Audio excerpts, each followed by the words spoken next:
Hello, and welcome everyone to In Time. My name is Nicholas Lamar Suter, and with me today is Xandering, and tonight we are going to be covering the 2022 midterm elections in the U.S. There's a lot to discuss with these, but before we begin, I would like to thank everyone who joined us last night for the Patron Hangout. Anybody who's been a supporter, whether it's a Super Chat member of the channel or a patron, we all got together.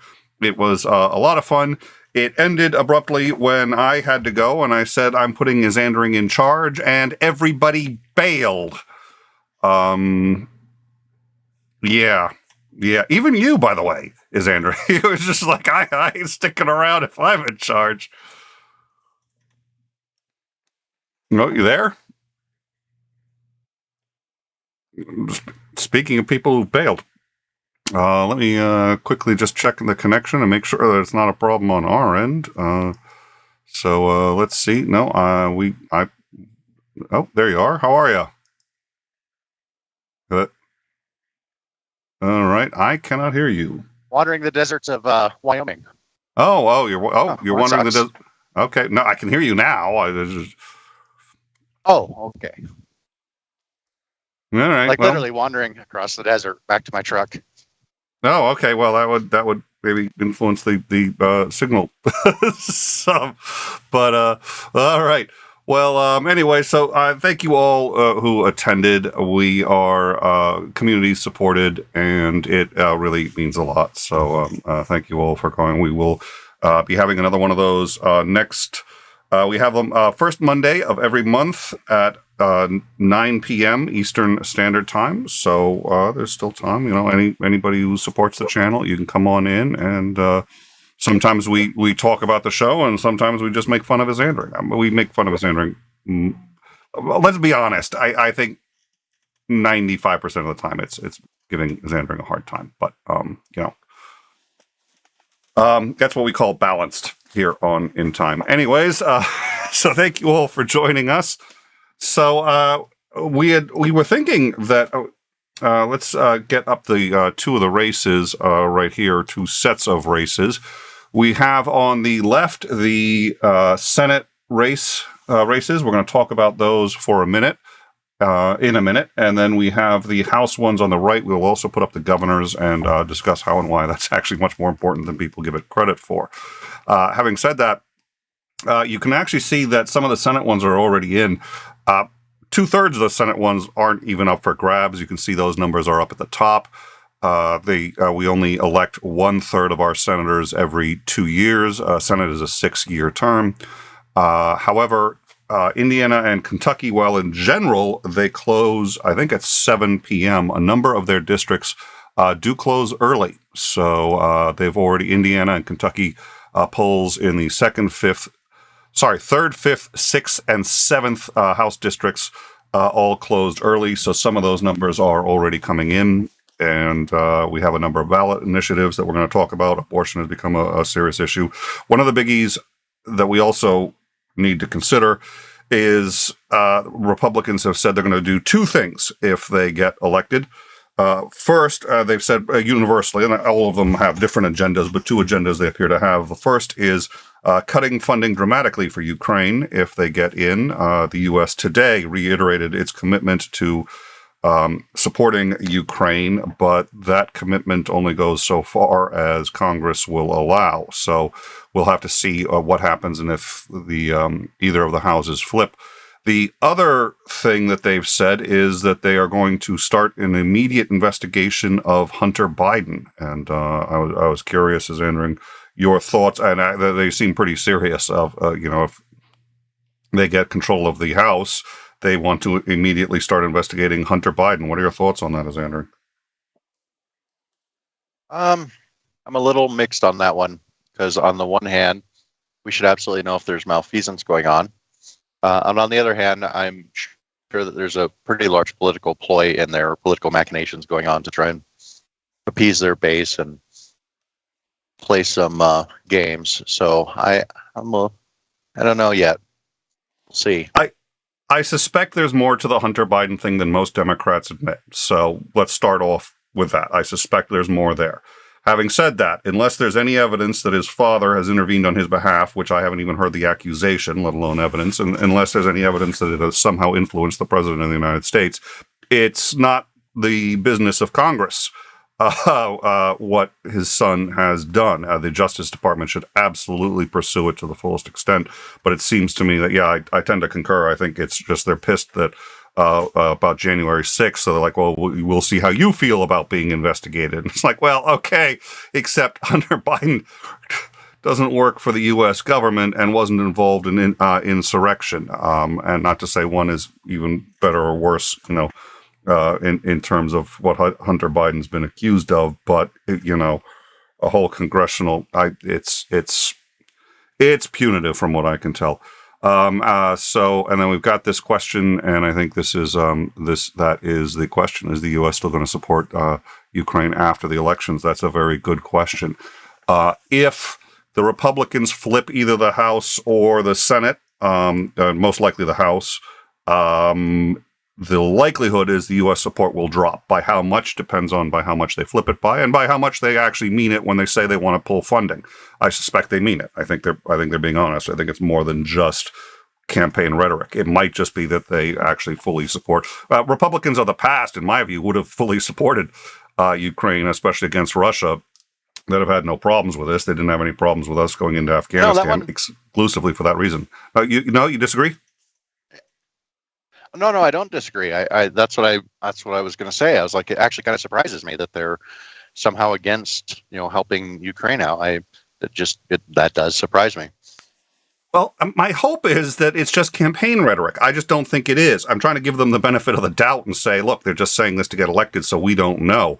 Ask any liberal, they say, if the Republicans get elected, that's it for Ukraine, it's over. That's a distinct possibility, and I think we should consider that. But it's also a possibility that for most of them, it's campaign rhetoric, and for the ones who actually mean it, there aren't going to be enough of them to change things. I doubt that, but it's possible. So the reality is nobody knows, but it doesn't look good if Republicans take it, especially by any significant margin. If the Republicans take tonight by any significant margin, I think Ukraine's in trouble. And I think that's one of the things Putin is counting on. People have been sitting here going, what's Putin's endgame? Putin's endgame is that the U.S. and other countries get tired of supporting Ukraine, and then he can make some progress, or that he makes progress in the winter. He can't be stupid enough to think he's going to do better than them in the winter. He's not. But if the U.S. starts to bail, I think there's a lot of problems, and that whether or not that happens is in large part going to be determined tonight. So a lot to talk about. This is a big evening. And by the way, for those of you who are joining us, you can find this in any number of different places. We know you have a choice in where you go to for coverage, and we appreciate those of you who are coming here. We're trying to make it worth your time by giving you insight and coverage and details that you might not get anywhere else, and also by roasting people in the live chat. Mouty! Oh, sorry. Who? Oh, something just got me there. I don't know what. All right. I did bring the marshmallows this time. I just went and bought some. Nice. Well, and Mouty's here, so I usually let the roast begin. Well, I like to do it when they're not around because then they can't defend themselves. But a moving target, I can deal with that. So so let's see. Before we get into, I'm just going to quickly check the live chat. Yep, and oh, wow, yeah, okay. Well, well, only when it comes to certain people. That's all I'm saying. So, what do we have? Last we looked, the general consensus is as follows: that by the time we are done tonight, the Republicans would actually have a 60% victory in the House. It was a little. Was it 60? It was. I think it was 56 to 60 and Democrats would be in the 40s for their percentage victory in the House, which would be a significant loss. And the Senate is a toss-up. It could go either way. I've been a little pessimistic, and I've said, I tend to agree with that. Now, people in many cases far smarter than me have pointed out, and this is legit, this is true, that pollsters tend to skew a little conservative, and there are a number of reasons for that. One, they prefer landlines. Landlines tends to be older people, tends to be conservative. They have a harder time reaching younger people. That's fair. Younger people also have a harder time getting interested in voting, although there are reasons to think that this is going to be an exception to that. But yeah, there are reasons to not be so concerned about the polls, which show conservatives winning. So if you're a liberal, there are reasons not to be as concerned about it. I, on the flip side, do think that the polls are probably reasonably accurate in this case, all that information notwithstanding. And that is information, by the way, pollsters do try to take into account. They don't always do well, and we've seen polls go spectacularly wrong. Anyways, your thoughts is Andring. I guess I can make my wild ass guess. I mean, my hypothesis. You're educated. What's going to happen? Okay. Yep. Yeah. Yes. That's it. Yeah. When all the dust settles, we're going to find out that the Republicans will have 53 seats in the Senate, and they'll have 242 in the House. Well, that's oddly specific. You have to be specific, or what good is a prediction? Well, no, okay, but I'm a bit more of the psychic way of that, which is I just try to make mine vague enough that I win either way. I don't. It doesn't matter what the answer is. It was vague enough. You could apply it to anything. Exactly. Is that what I'm doing wrong? Yeah, I think you may be trying to actually get the correct answer. So that's that's a newbie mistake. But rookie mistake there. All right. Well, no, I mean those are some interesting. I've already forgotten that. DM me the House number. What was the House numbers you said? It was 53 in the Senate. 200. Yeah, 53. Republicans will end up with 53 seats in the Senate and 242 in the House.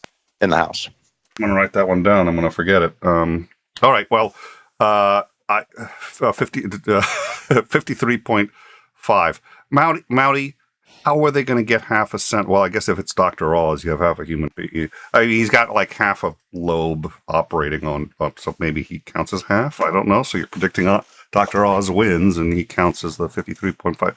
I get I'm starting to get the distinct impression that Mouty is trolling my ass. I spent far more time discussing him than I really probably should, and I think that's by design. I think he's being sneaky. He's being a master manipulator. I know the good Reverend. I said, now I know the good Reverend. Yes, Not sir. super well, but I think well enough to confidently say that he would never, ever just troll you, especially on your own channel. Yeah, no, not him. He's got no history of doing that.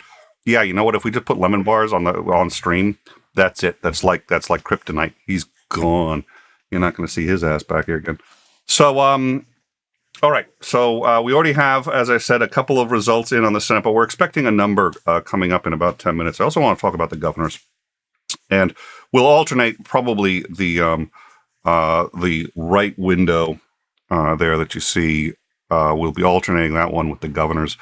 The governors are ones I certainly never took particularly seriously, and it wasn't until Karl Rove who basically made the strategy for the Republicans going forward in what he called the permanent permanent conservative majority that he thought he could achieve. And he wasn't far off from doing it. But what he decided to do was get the party to start going after governors. And what he figured out was if you go after governors actually have more say in who becomes a senator or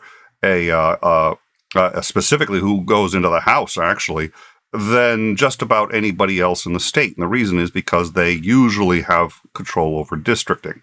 So if you get a hold of enough governors, they can district Democrats out of existence. And that's gerrymandering. And by getting so many governors, which this program was actually rather successful, they got much greater control over the districts, which is why, despite the fact that, I forget the numbers. I should have grabbed those numbers. I apologize for not getting them. But the House of Representatives has, for the last 15 years, not been representative of the actual percentage of liberals and conservatives, Democrats and Republicans that you see in the rest of the country. And one of the reasons has been the far greater success in gerrymandering on their side by having a greater number of governors. So the governors' races are actually extremely important, and Democrats have been slow to catch up with this line of thinking. What are your thoughts, Xandering, on that? They definitely worked on that, and they did a hell of a job. And I am not a fan of gerrymandering at all. I don't care who does it. I don't like it. It's it's a manipulation, to gain power. It goes against the idea of the separation of powers and checks and balances. I don't like it at all, and I hate when anybody does it. And I really wish they hadn't figured out they could do that, but unfortunately, they decided they were going to do it. And I guess if you can't, like if you've pointed out several times, it's like, well, you can't get any of your stuff out there to actually govern if you can't first win. So I guess they focused on, well, let's just win and get in there, and then we can do our stuff, and everybody will be happy. But I still care about how you got in there too. So I don't like gerrymandering. I really wish that they could come together. Unfortunately, since both sides like to do it when they have the ability to do it, I'm not sure that there's much hope in actually getting any kind of legislation passed to stop it. You're probably going to have to do it in the individual states and try and go after it. But like I said, it's been an incredibly useful tool, and I don't see politicians particularly keen on changing it. So yeah.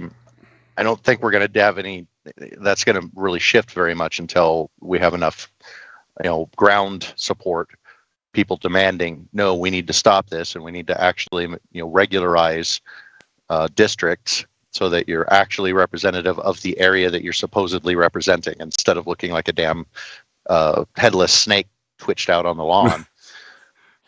So, well, hopefully we can get there. I'd hoped that the Supreme Court would offer a solution to this and would sort of solve the problem, but the Supreme Court appears to be interested in making it worse. The one of the cases that they're going to be deciding is, I think it's in Maryland. I've forgotten, but it's coming up this term, whether or not. So this is how strict an interpretation do you want to get of the Constitution, which says that the power to set up elections, which is the sole purpose of these districts, rests solely in the legislature. And the argument that is now being made before the Supreme Court is, well, what that means is it's solely in the legislature. So obviously there's no judicial review. If judicial review were intended, they'd have put that in there. And the problem with that is, well, that seems kind of contrary to the checks and balances in the Constitution, and presumably everything is up for judicial review. But the argument that it looks like they may get is that, nope, it doesn't say that it's up for judicial review, so it isn't. So what are your thoughts on that one? I actually quite agree with you on that. I think that's a very poor argument,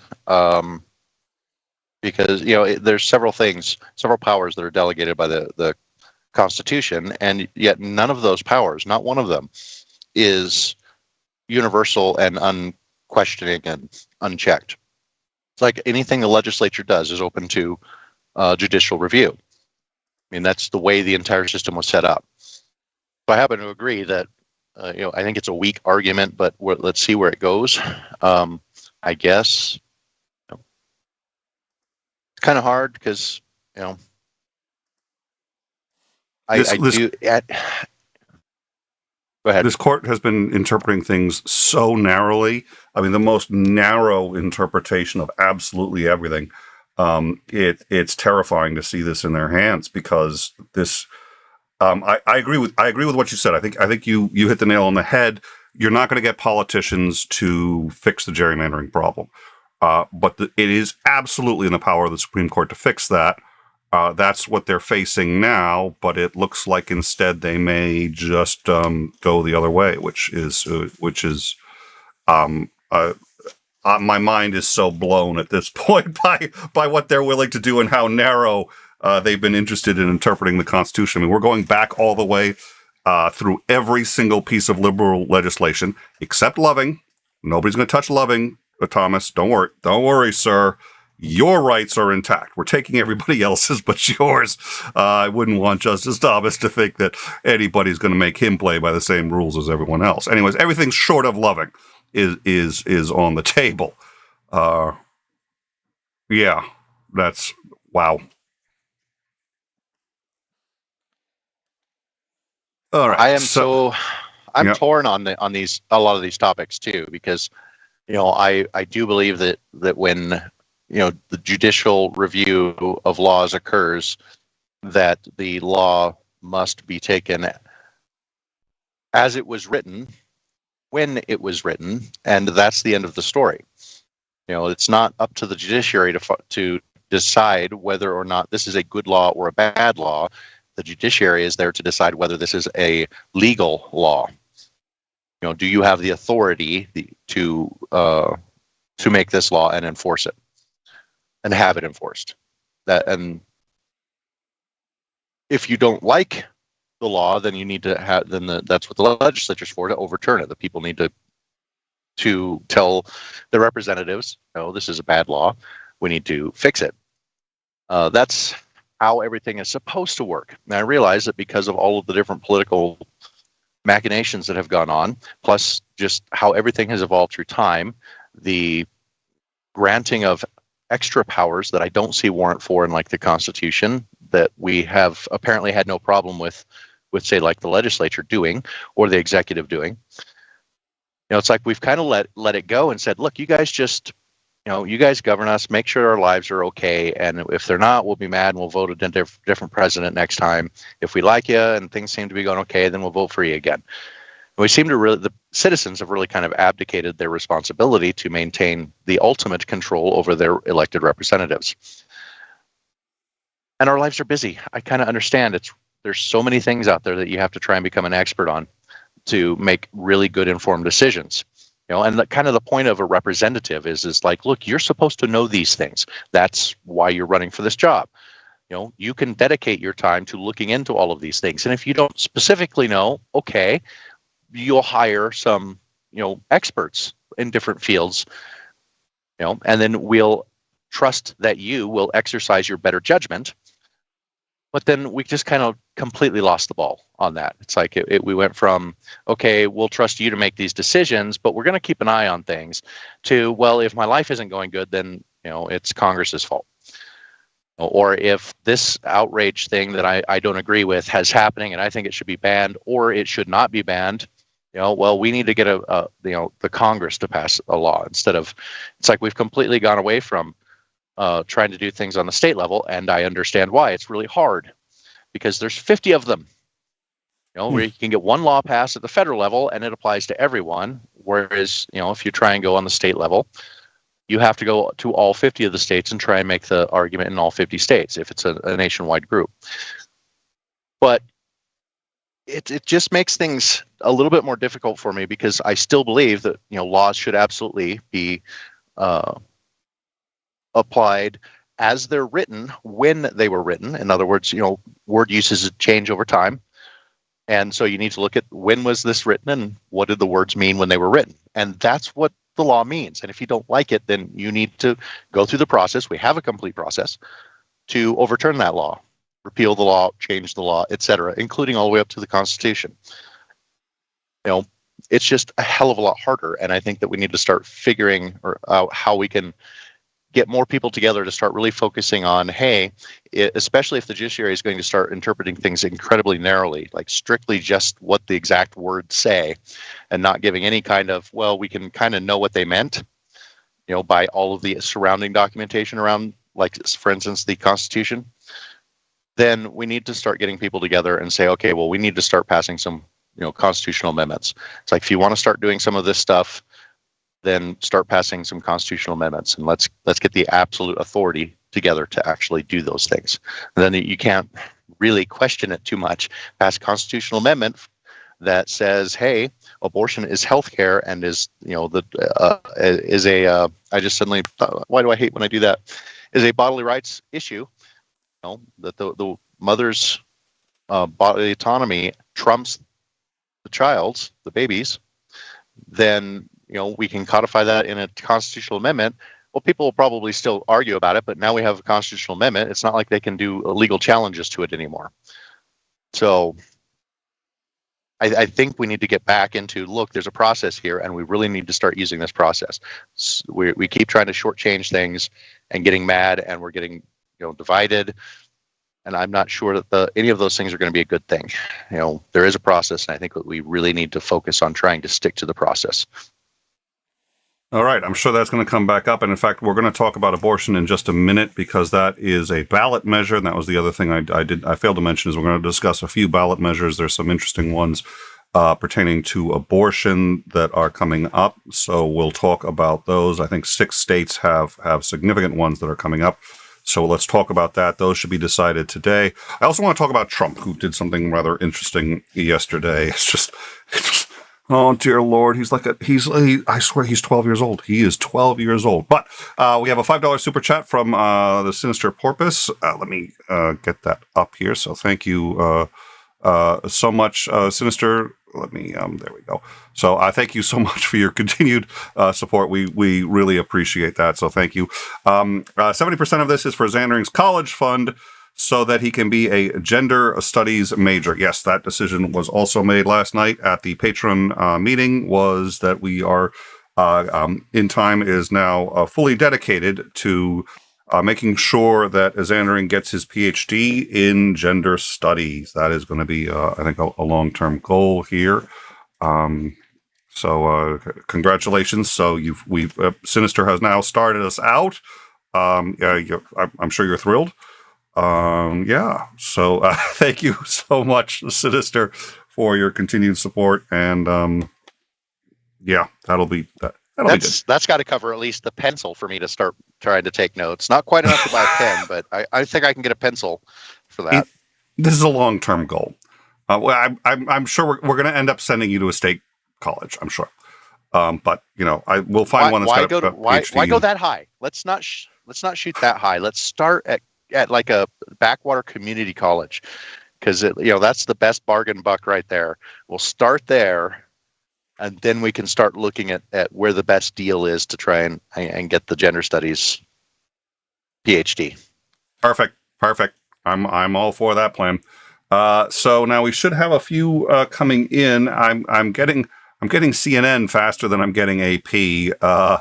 But none of it is life-changing. CNN and has actually, they just updated to 4 in the House, but the AP has not yet. So that's interesting. CNN has 4 Republicans in winning the House, 1 winning. It's so early, it's not. But I've just noticed we've got what you're seeing up here is Associated Press, and it's not updating. And I'm not sure. I've gone twice, so I'm not sure. They may just be taking a little longer than CNN to verify, but they're usually Johnny on the spot with these numbers. So they also have 30 to 36 in the Senate, meaning that the GOP has picked up 1 seat, and the Democrats have picked up 2. Keep in mind, people always look at these early numbers and think that they mean something.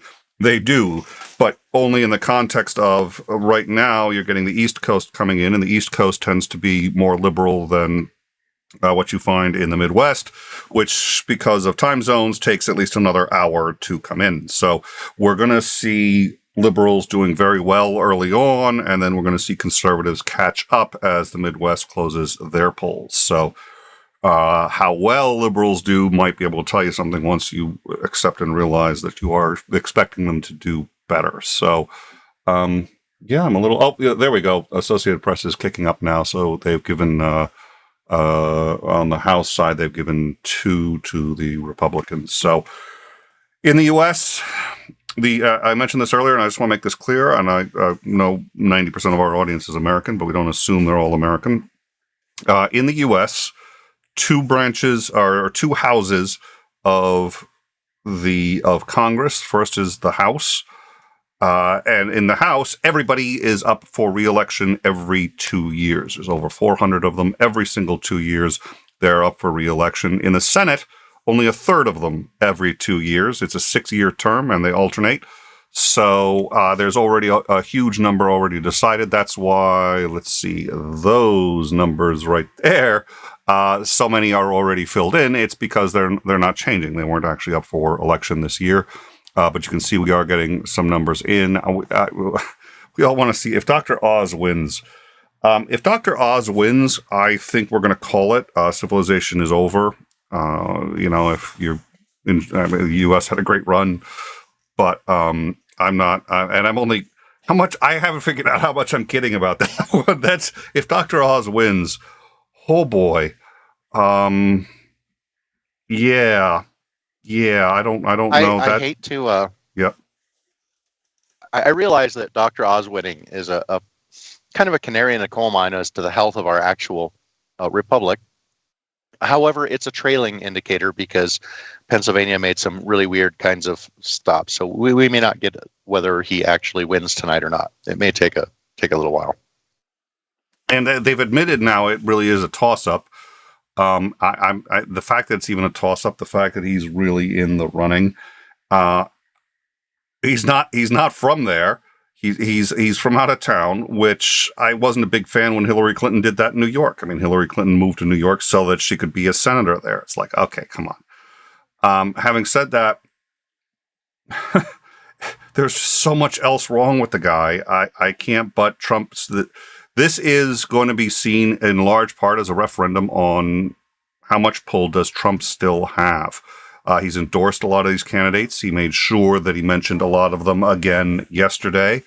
So liberals are watching this to see how much power he's got, and conservatives are watching this to see how much they want to oppose him. How much do they want to support DeSantis? If Trump candidates do really well today, then you've got a harder time supporting DeSantis. Having said that, I don't see Trump being able to actually become president again. We'll discuss that in a minute. I want to look at the results. I'm going to check the live chat, and we'll talk about what's going on with Trump. We're already getting some numbers in. If you're looking again, it's looking pretty nice for the blue. But that's what we expect this early on. That's why I mentioned it. You're going to see red in the middle, but that's just as time zones go. We've got some time before that. Now, some of the polls aren't going to be closing until 3 a.m. Eastern. We're probably not going to still be streaming then. My hope is we have some idea of what this is going to look like before that. So we've already had now Georgia, Indiana, Kentucky, South Carolina, Vermont, Virginia, and Florida closing. And we're going to be expecting some numbers on those. Now, I actually should have, let me see. One of the interesting, 538 did a pretty interesting diagram of how long you can expect it to take the results based on past performance, how long it would take the states, given any challenges, given how many had to be done by hand, yada, yada, yada, how long it would take each state to get results. And I mean, the good news is most of them are kind of what you'd expect for the U.S., which is you'll get results, fairly quickly. But a surprising number, it's like 4 a.m., 5 a.m. The results are you're still waiting for the results in Michigan, Arizona, and a few other states. Now, they'll call it if I'll talk about how they call it in a minute. So, so we'll get into how they call it. We'll get into how a number of decisions are made, and we'll also get into Trump. Gaming with Robin, £6. Thank you, Gaming with Robin. You've super chatted a number of times in the past, and we really appreciate and take note. And so thank you very much for your super chat. Weird question, but Florida Blue also is entering college fund gate. I know exactly right. I am so thrilled.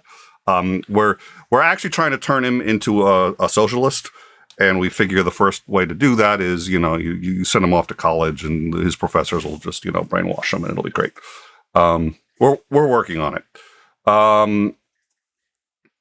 So Florida Blue, well, yeah.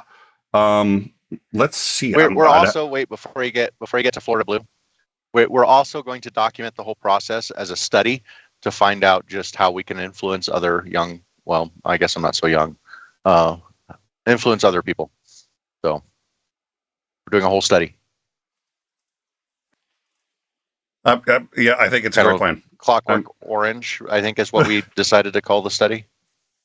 That's a little extreme. I thought we were going to go with the Manchurian Candidate, but okay. I don't know. It sounds so off the wall. Clockwork Orange. Yeah, it does. Yes, it does. So why is Florida blue? That's a really good question. I don't know anything about Florida's senators. I assume at least one of the senators is a Democrat. You have to keep in mind. There is actually pockets of, I think, like what, Miami-Dade? No, Miami-Dade's conservative. There are pockets, strong pockets of Democratic strongholds there. No, it is Miami-Dade. Miami-Dade is. I don't. It's been a while since I've looked at Florida. I'm going to be honest here. I try to not look at Florida if I don't have to. I get really depressed every time I do. The last time I looked at it seriously was 2000, but that's not entirely true. But at any rate, so it looks like at least one of their senators. Okay, but you see, it just flipped it's red now. It's pink. So it's leans red. It's leaning red right now. No, but you see, I think that's a call. I don't think. Let me just check that out. Yeah, there's got to be a legend on there that tells me what all that stuff says. Yeah. I've got it. It's until it's solid. But the thing is, okay, what happens if they get one Republican and one Democrat in there? But what I suspect they'll do is they'll do the bars, the blue and red bars. Anyways. So that's the leaning. So what that was, I did look at the legend. So that was a good question. Thank you. That's worth understanding. Yes, it was blue. The reason it was blue was for the same reason that I discussed earlier. What you're going to see is in the cities Miami itself leans liberal.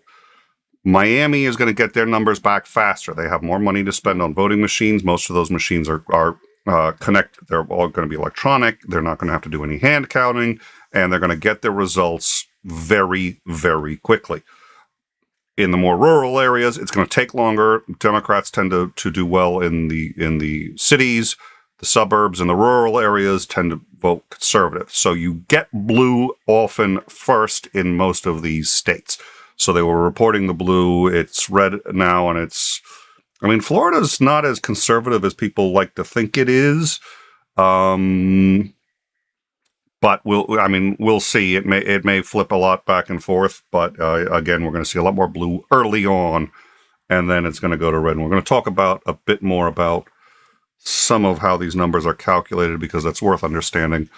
So let's see. So the solid red or blue is ones where it's been decided. So for it says Vermont, but is that Vermont or is that New Hampshire? That's Vermont. Okay, so Vermont's been decided. New Hampshire is leaning blue. So, and when it says decided, that's just when they feel they can call it. It's not decided, and it's not in stone probably until the state Attorney General, Secretary of State certifies the election, which is probably days away. But that becomes an issue so rarely. I guess it's worth knowing, because every now and then people are like, oh, it's been decided.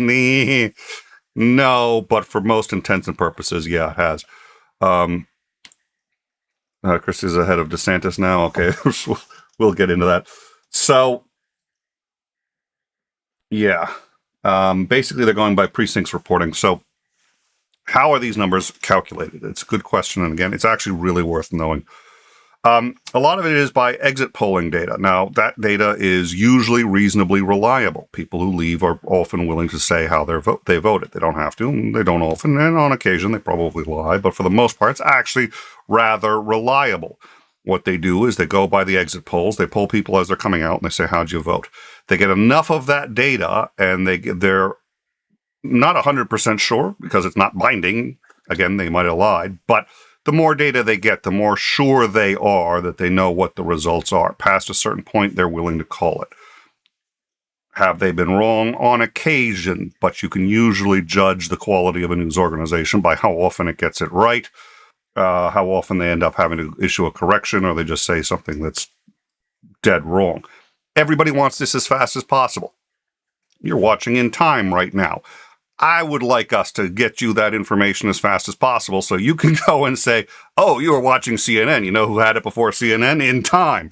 And by the way, we've done that. We have actually beaten network news to a number of things, including international incidents where we've beaten some network news organizations by an hour.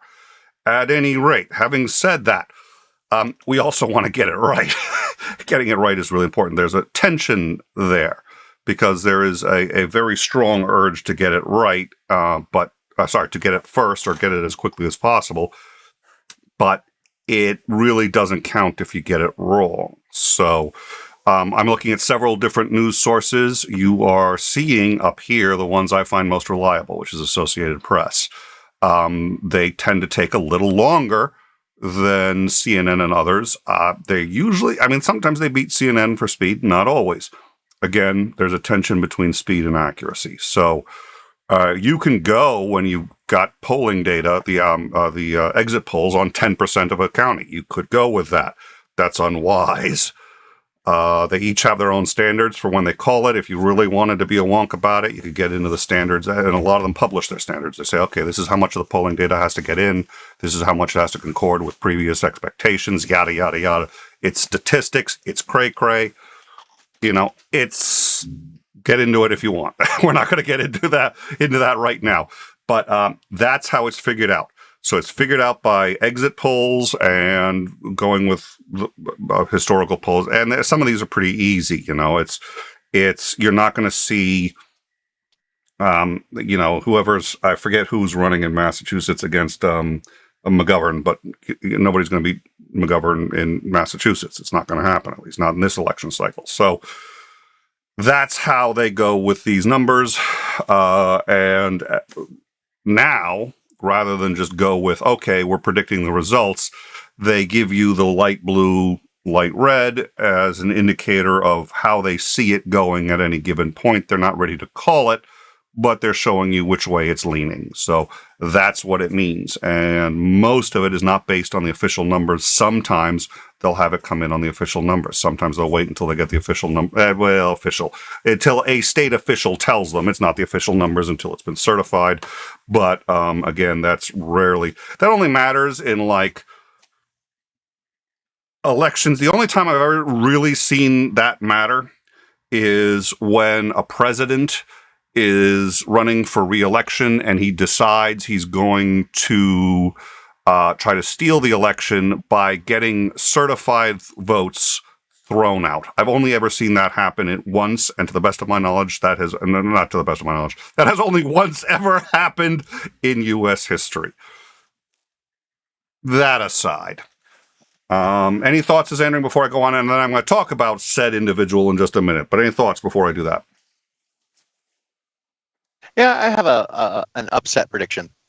Please. I'm going to go out and say it. I think Lee Zeldin's going to win the governor of New York, and it's going to go red. So that's my upset election result. Do you have one? Do I have one? I think Oz is going to win. I'm gonna say I think Oz is going to win. I don't have any data or any insider knowledge on that. I think it's just I'm becoming more pessimistic.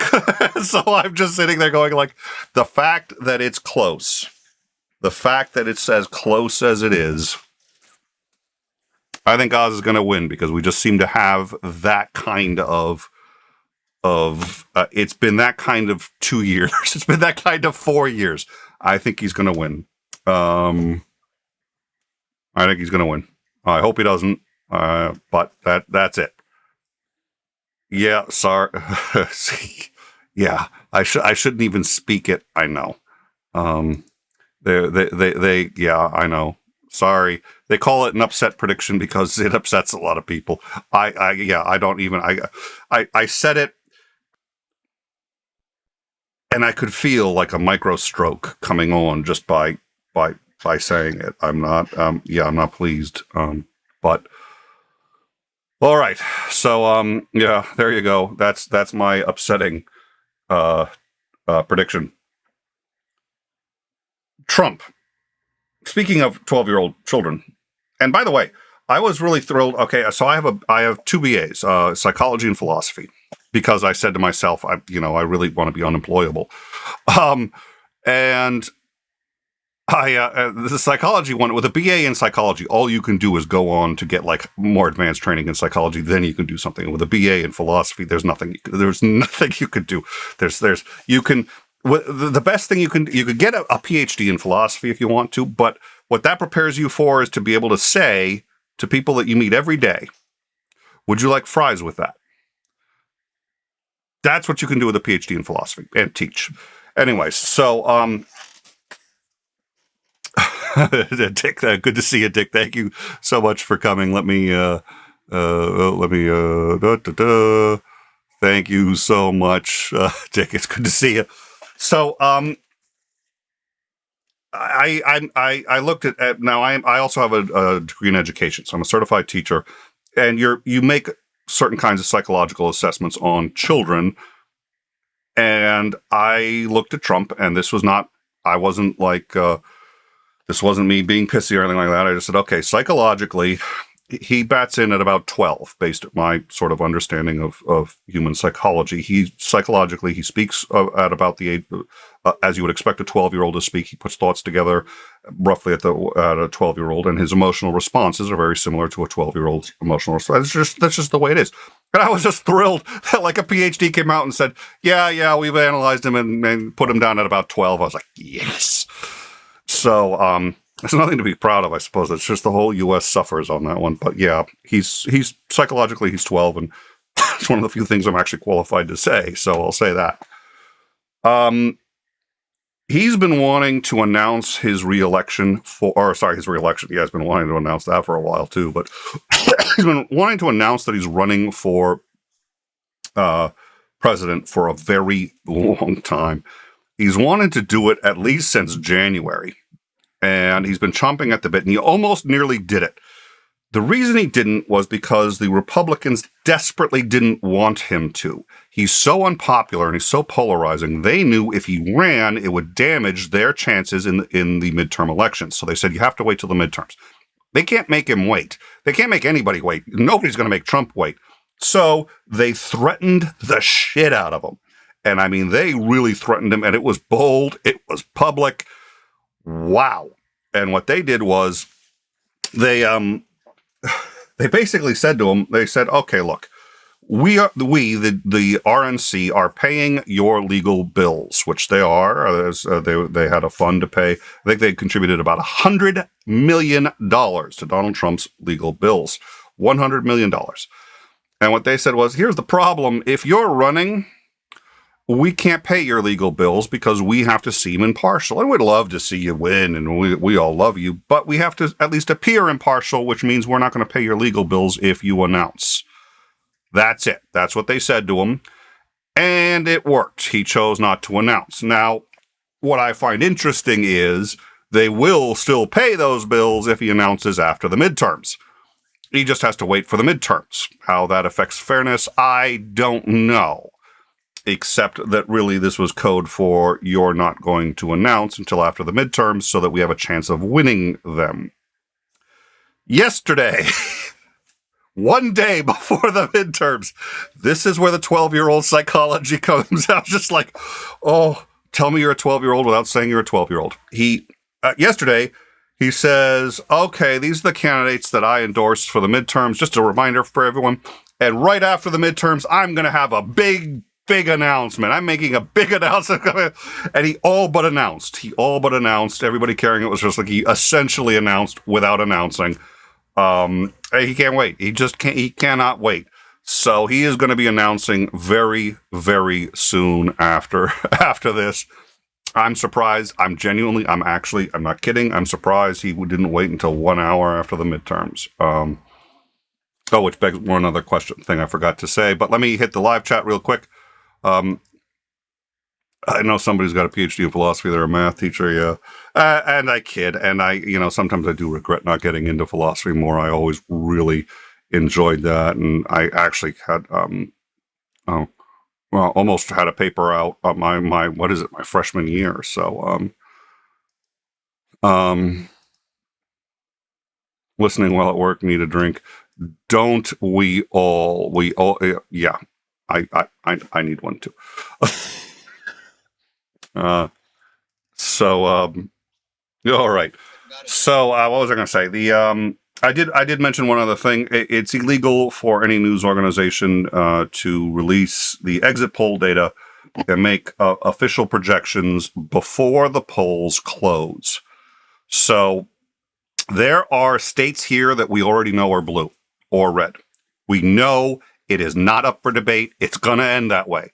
They can't put them up anyway. The reason you can't put them up is because essentially the observer effect, the very nature of commenting on an election can sway the election.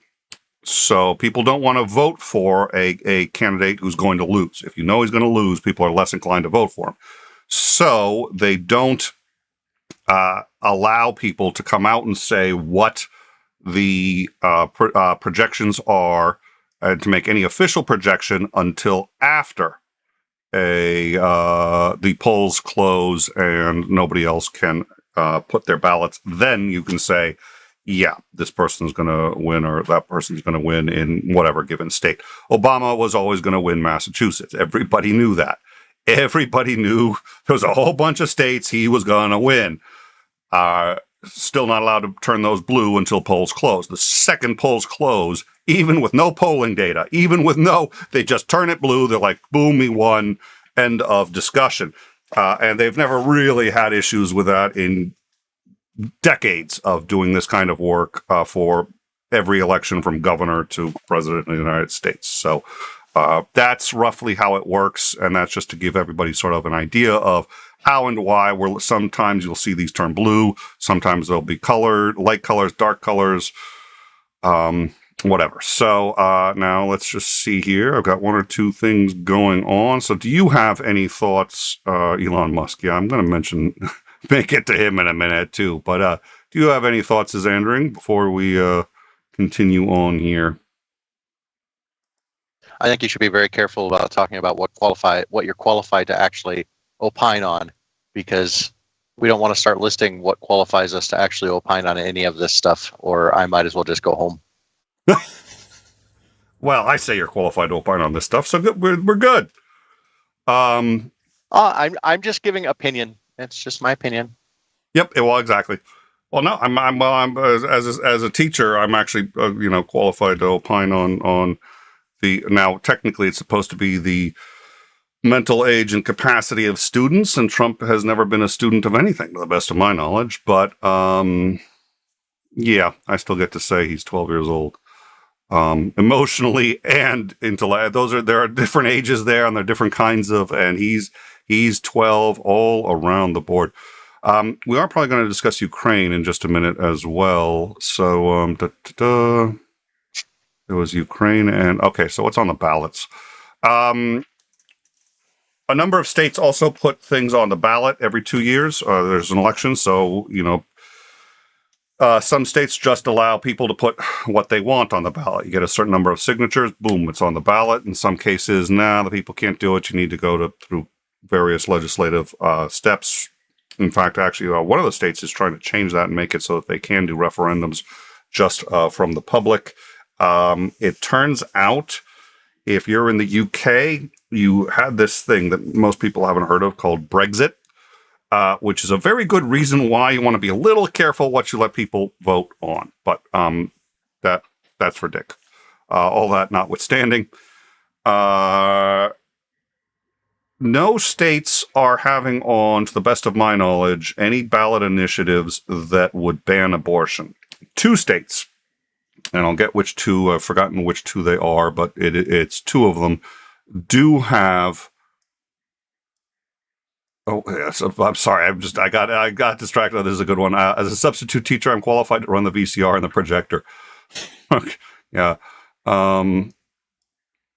Most of us are barely qualified to do that. So let me see if I can find. On 2 states are. I want to find a list of the abortion ballot. I think it's Tennessee. Yeah, I think you're right. And then okay, that's the ones. That's the current bans. And then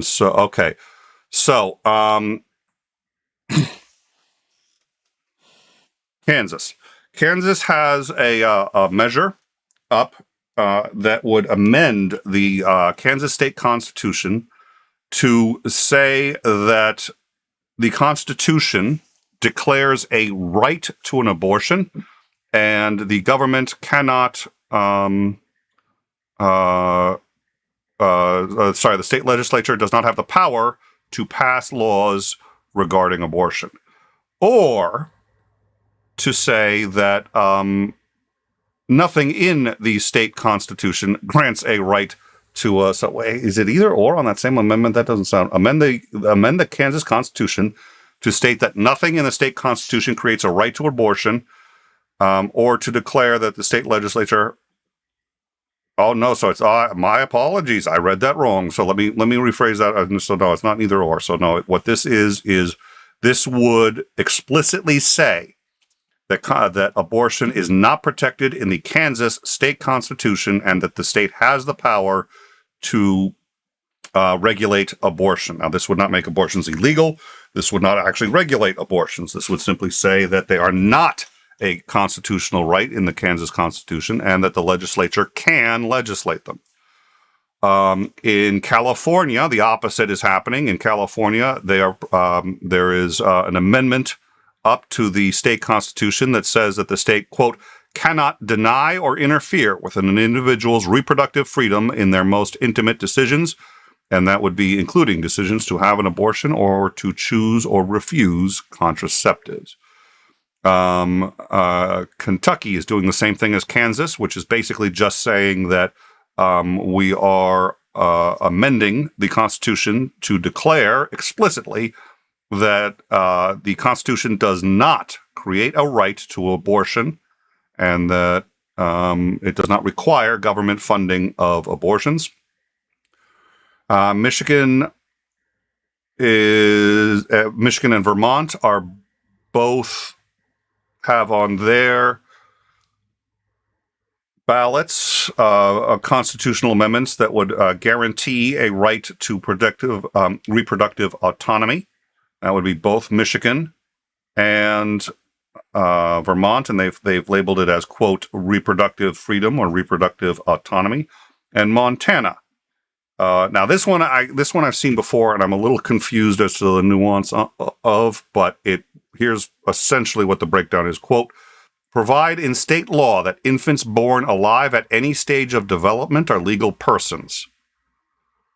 I don't know why you'd say at any state of development born alive. That's already law. I don't get that, but I'm suspicious of it. Something smells. I'm missing something in this. And requires medical care to be provided to infants born alive after induced labor, cesarean, attempted abortion, or other. That's what I'm missing. Okay, so any attempted abortion. Oh, infants born alive at any stage of development. But they're calling birth in this case induced labor, cesarean section, or attempted abortion. So if that's the case, the way I see this then is what they're saying is, that's cute. That's really cute. Any attempt to get a fetus outside of the womb is a form of birth. That's the first argument they appear to be making, as far as I can tell. If somebody hears from Michigan and wants to clarify, I'd be interested in that. But what it looks like they're saying is, as soon as it's out of the fetus, it is a birth. If when it comes out of the uterus, out of the uterus, out of the fetus, yeah, that's a challenge.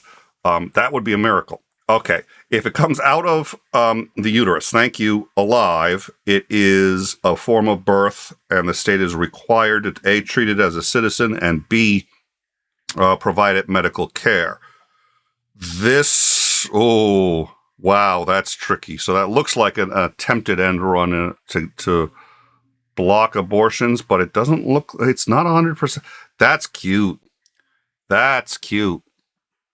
One of the things I liked about philosophy was getting into the cute. It's like, wow, that's yeah, that's interesting. So essentially, the only way that you don't run the risk of is if you have the abortion early enough where they use where you have the abortion early enough where they use the vacuum tube to suck everything out.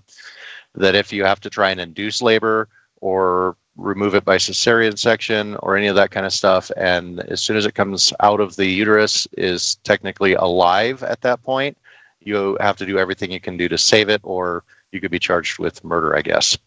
Well, and or weaponized compliance, which means you'd actually have to kill it before doing the. But so here's the question: what does that get you, except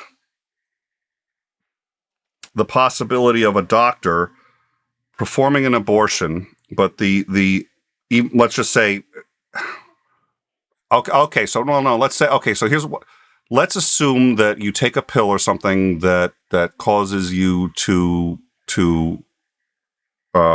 eject isn't the word I'm looking for, but essentially you flush the fetus. But what if those cells are still alive? So it's a mass of undifferentiated cells. You're no more than 3 days pregnant. So its conception has literally just happened. If you flush those cells, but you don't attempt to keep those cells alive, which is obviously impossible, have you now committed murder? That's where I see this heading next. Yeah. That seems to be like a word sauce salad of what the hell what were they even trying to do?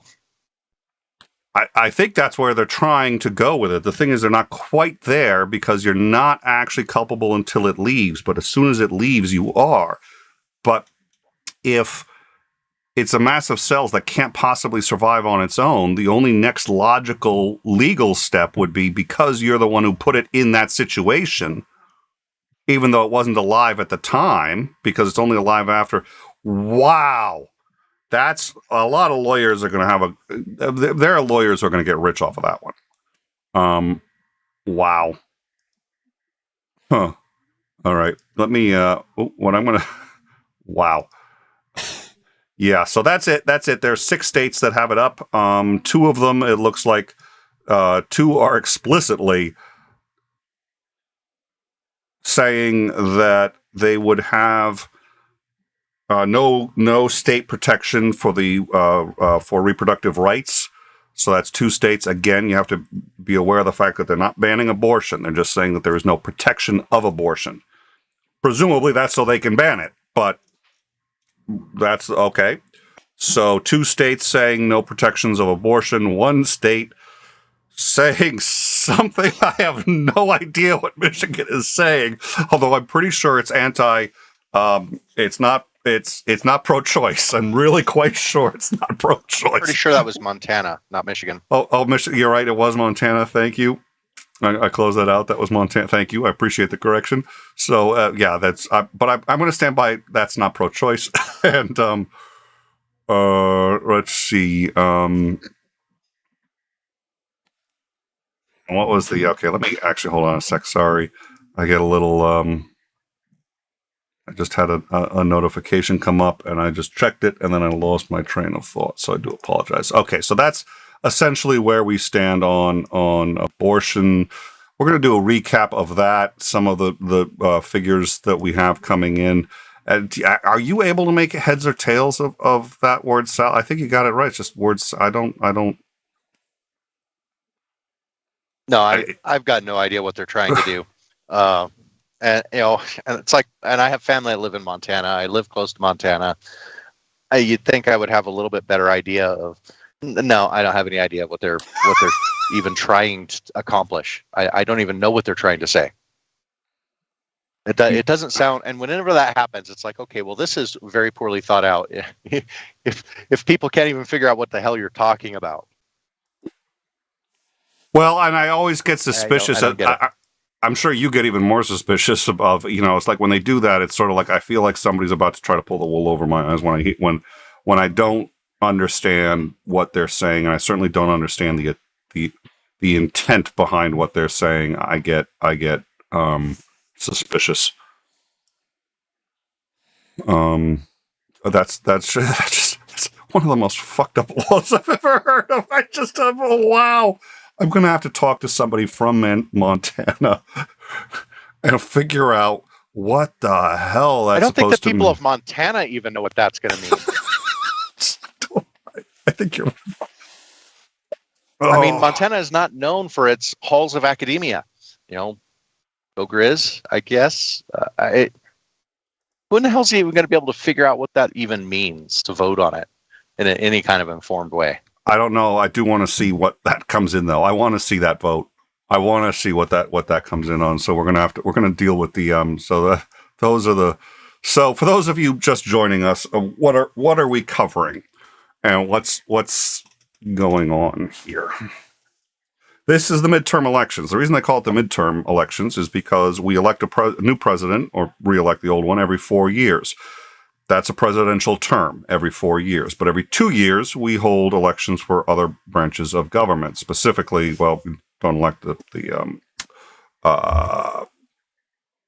Supreme Court. Sorry, we don't elect, judges actually is a different thing. But at any rate, specifically for the usually the legislative branch. And we also, our governments will elect governors in that time, and we will also decide ballot initiatives that have been put on the ballot, usually by members of the state, who decide they want to see or have certain things done, sometimes constitutional amendments, or whatever it is.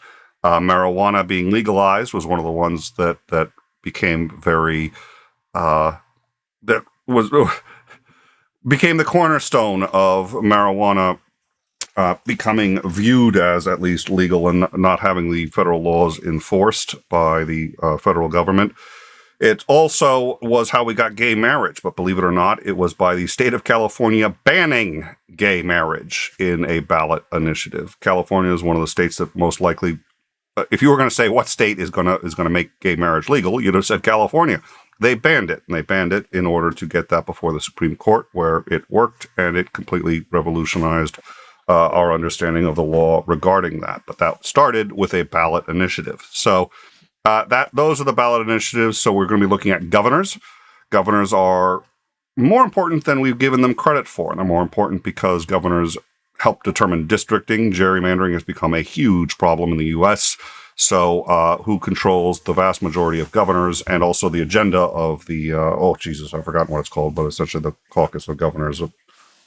I've spaced the name of that, but nonetheless, the governors are extraordinarily important. So we're covering governor races.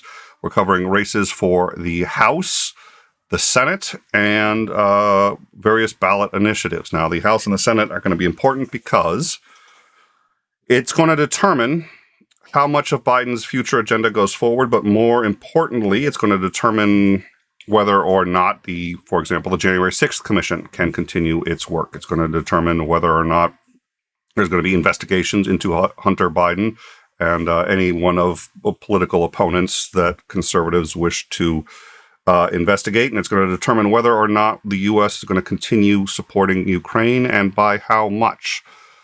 These are all very, very important things. Ukraine in particular, I think, is underestimated in its importance by a number of Americans. I'm thrilled it's not.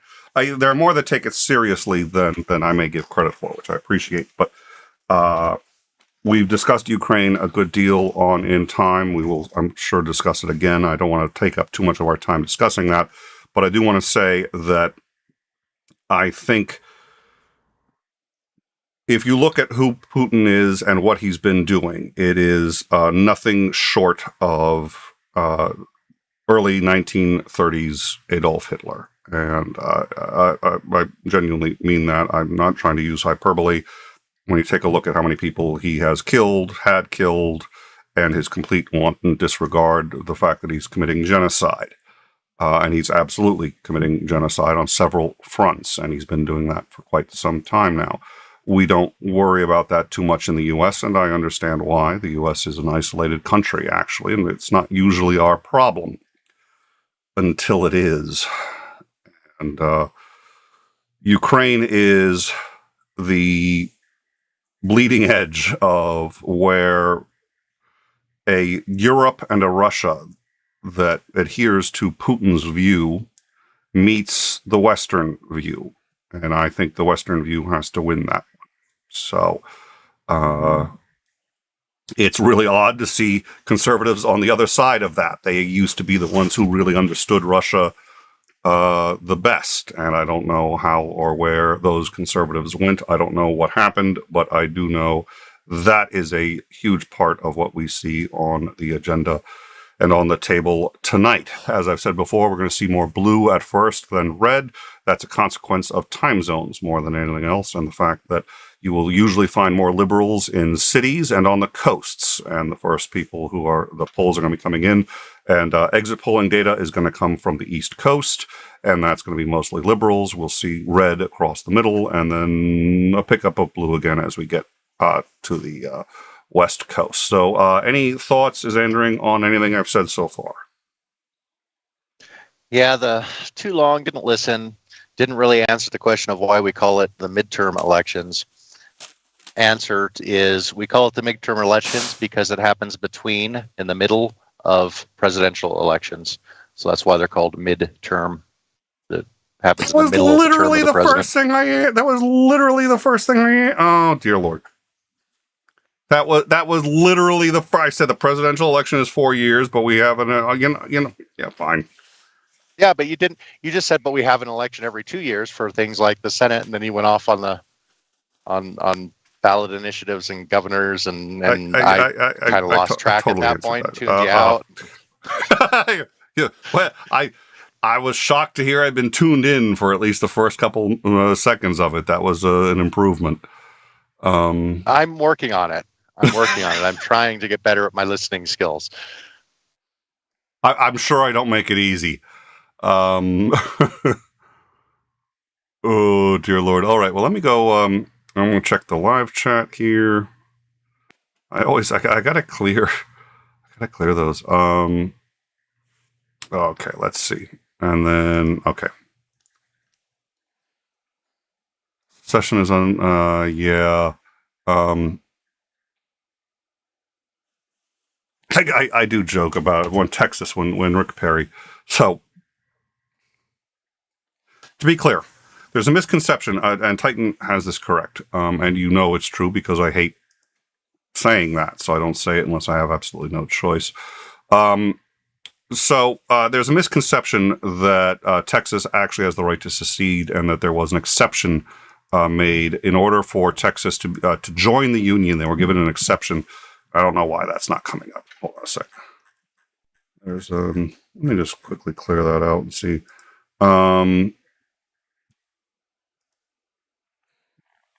In order for Texas to join the Union, Texas wanted an exception that they would be allowed to secede if they didn't like it. They were granted this exception, and that's extremely important to understand. They were the sole state that actually had the right to secede. They were the only ones who had the right to secede. That right was later revoked, something that a number of Texans like to ignore, or people who are for it and who have only understood a very small piece of that actual history. It was revoked. They no longer have that right. If any state was going to be allowed to secede, I would say let it be Texas. And I've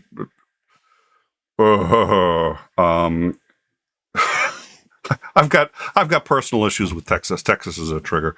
At any rate, for people who are suggesting that Texas has that right, they're operating under a assumption that because they were granted that right, and they in fact were, which most people don't know. They absolutely did have that right. That right was later revoked. I think it was actually by the Supreme Court decision saying, nope, you don't have it. Nobody's got it. So, yeah, there you go. I don't.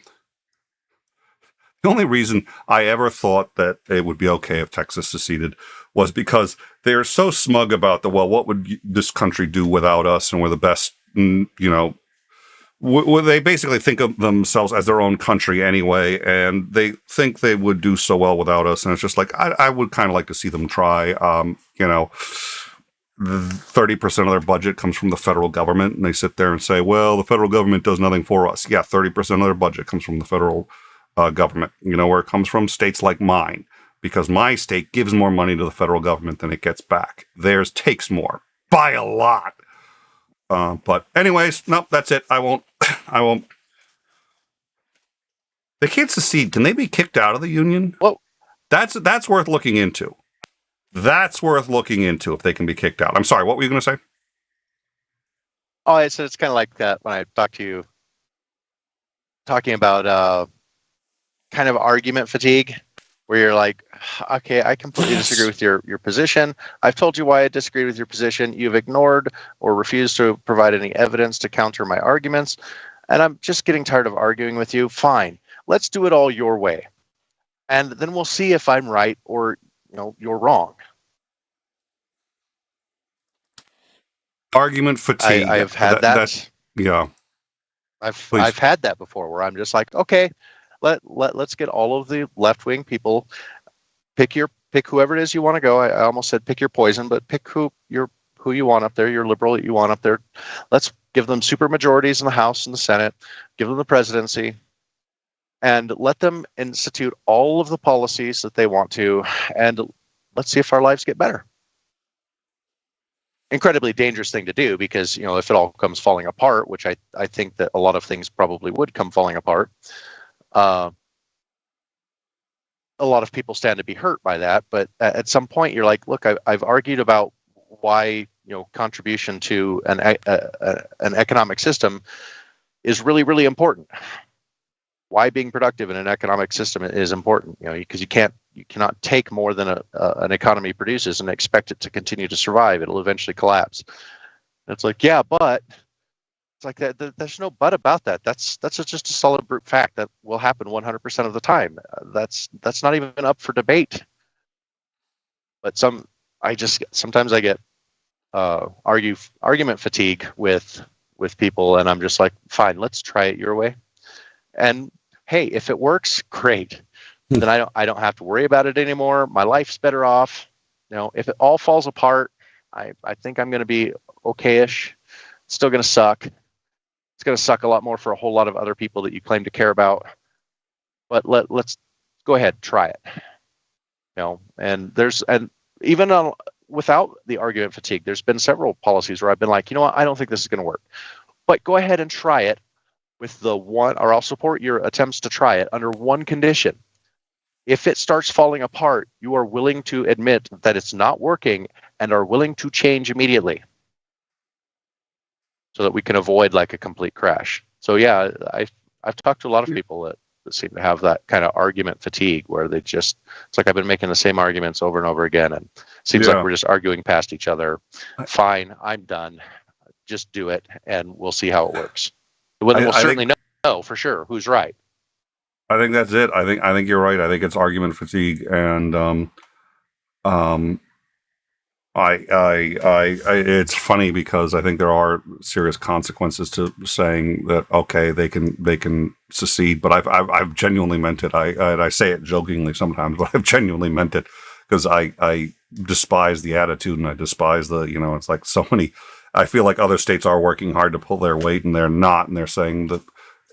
Speaking of acting like a 12-year-old, it's like it's the 12-year-old of states. It's sort of like, well, I'm doing the best, and we don't think we should help with anybody else, or we should pay for anything. And then all of a sudden they get hit by a hurricane, and they're like, where's our hurricane funding? Yeah, the same hurricane funding denied other states when they get hit.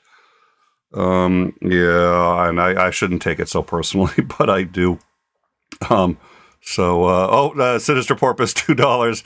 More money for his Andering's college fund needed. Yep, absolutely. Absolutely. We got it. See, geez, I offer to say, go ahead. Let's get all of your policies that you want put in place. Put them all up. Let them run. I won't fight you. I'll support everything. Let's see if it works. Then we'll know who's right. Wondering how many of my American friends will be looking to become dangerous thing to do. This is Ollie. I'm wondering how many of my American friends will be looking to become Canadian tomorrow. That which gets me to the other thing, which is Trump on re-election.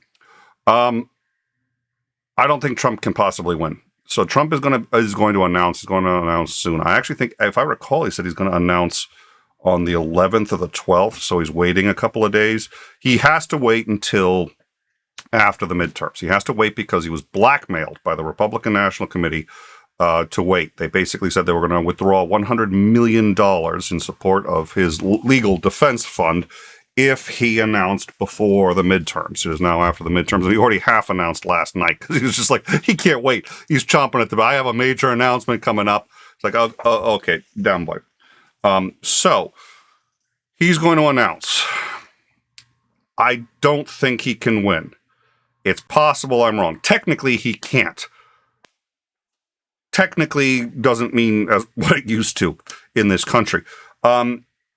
He can't because he is quite clearly guilty of crimes that would prohibit that under laws that he himself signed. I forget what that was, the one on nuclear classified documentation. He had documents which were classified. He mishandled them. He cannot run for office, period, end of discussion. That's in his own, he can't. Now, that's the law. We have a lot of laws, and if they're not enforced, it doesn't, do anyone any good. I can't fathom that they're not going to enforce this, but then again, he's done so much I couldn't fathom years ago. At this point, very little is going to shock me, but I truly believe he cannot run again, and that the forces that be here, the Steele dossier. And this was the Steele dossier. For those of you who, it's the so-called PP tapes. It's the dossier that said that Trump had done all of these things that the Democrats collected on Trump. The only problem is the Democrats did not make that dossier. Everyone says, oh, it's the Democratic hit job. Steele was the head of the RNC. They're the ones who made the dossier. It was the Republicans who made the dossier, and then somehow it got into the hands of the Democrats who leaked it. How did that happen? Real simple. It was what was called opposition research. In particular, parties tend to research their own candidates. Why? So that they know what the other side is going to come up with. It's called oppo research. It's when you research your own side as if you're the enemy. Steele hired, what's his name, got the guy to do it. They got all this material and they got all this shit on Trump. Now, the general thinking is that Steele by this point already felt that Trump should not be the candidate and was probably going to release whatever he finds. Problem is he can't do it because oppo research is done by your own team actually to help, not to hurt. It could be weaponized, but if you do, you kill your career in that party because you took secrets that you should be protecting of your own candidate and instead revealed them. So what does he do? Accidentally passes somehow the Democrats. How do you think the Democrats got a hold of this? So the Republicans have been fighting him on some level institutionally for a while. They've lost because they won't take it seriously. They don't want to take it seriously because he's their candidate and too many of their own people support him. But the institution has been resisting and pushing against him for some time. Now he decides he's going to run again. I don't know that DeSantis is a great DeSantis is a great alternative, but nonetheless, they are going to support a Democratic attempt to say he is unqualified because of how he handled the materials. So then the question is, where's the U.S. Supreme Court going to land? The U.S. Supreme Court has no love of Trump, none. And they've handed him 2 significant losses. They're happy to hand him a win, too. I think they're actually completely indifferent to him. I don't think they give a shit. But people keep saying, oh, this case is a Trump case is going before the Supreme Court. That's a toss-up. It's got nothing. They'll see it how they see it. They don't care about Trump either way that I can tell, except for Thomas. Thomas will protect Trump. He's the only one. So I think if he's on the ballot, you will see significant help coming to the Dems for completely disqualifying him coming from the Republicans. We've already seen it. And by the way, we've seen it and it didn't help last time. I think it'll stop him. I think it'll stop him because he's got too much against him and because the Trump organization will probably be gone within a year. What is it? It's not the Southern District of New York, but the Attorney General in New York is almost certainly going to see to that. I think she's got him dead to rights on that one. That's an interesting read. So he's not going to have the money. He's going to have alienated half the country. The other half will still support him, probably less than that, 40%. But at any rate, and all they have to do is just say, hey, we'd love to let him run. We'd love to have him be. And then even Mitch McConnell has thrown him under the bus repeatedly, but then walks that back as soon as Mitch McConnell needs a favor. Mitch McConnell will come out and say, well, we've discovered that he can't run again. We'd love to have him run. We all support him. We love him, but. And that gives him the out he wants. So I don't think Trump could possibly ever become president again. Doesn't mean he's not going to try. Doesn't mean we don't all have to be vigilant when he does. That's my position on Trump. I think Trump isn't going to make it.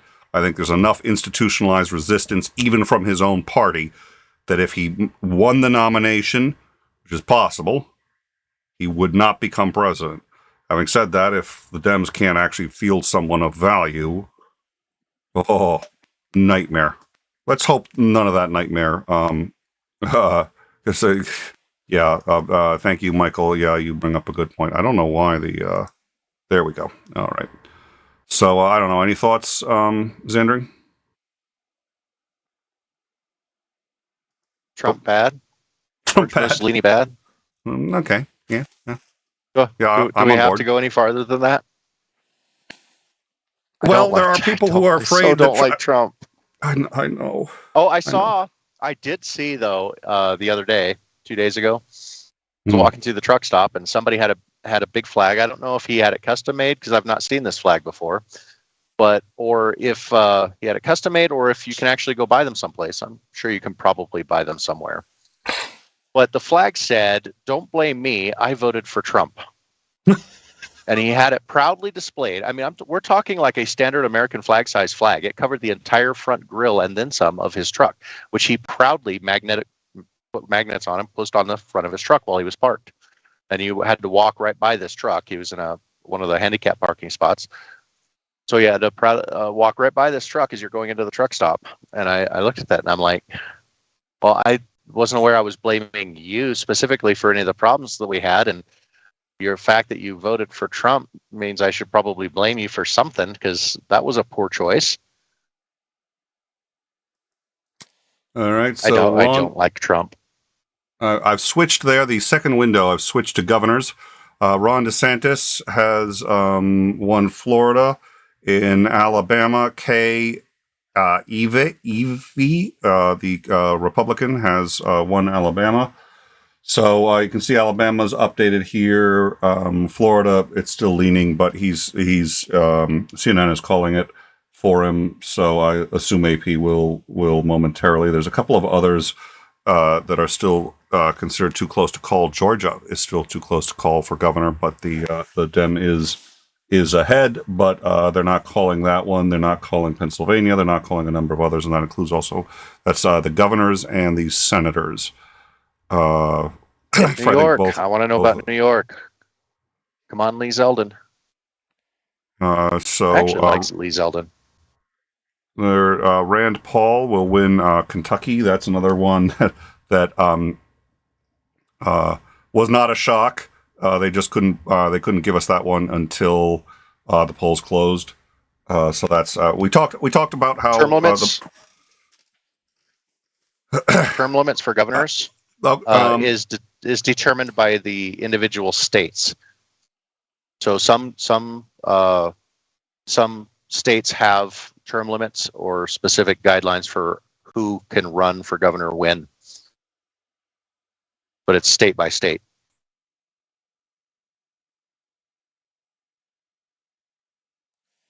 All right. Yeah, we still don't. So we're waiting on a couple of the others. So the Senate, the Senate, let's see, do they have that? Okay, no, the AP has it 38-34. The CNN has it 36-35, and a number of others leaning Republican. So they're still, right now, they have the Republicans ahead in the race for Senate. We'll see where that goes. It's still actually very early, I think. So Marco Rubio has also won in Senate for Florida. Not a huge shock, but yeah, I'm still waiting. And they've closed. I believe they've closed for Oz, but they don't. I mean that one's a tight one. I wish it was not, but that one's tight.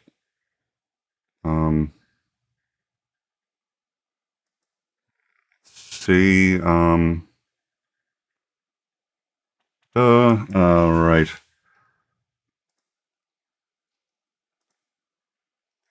I'm going to have to get caught up. I'm getting caught up in the live chat.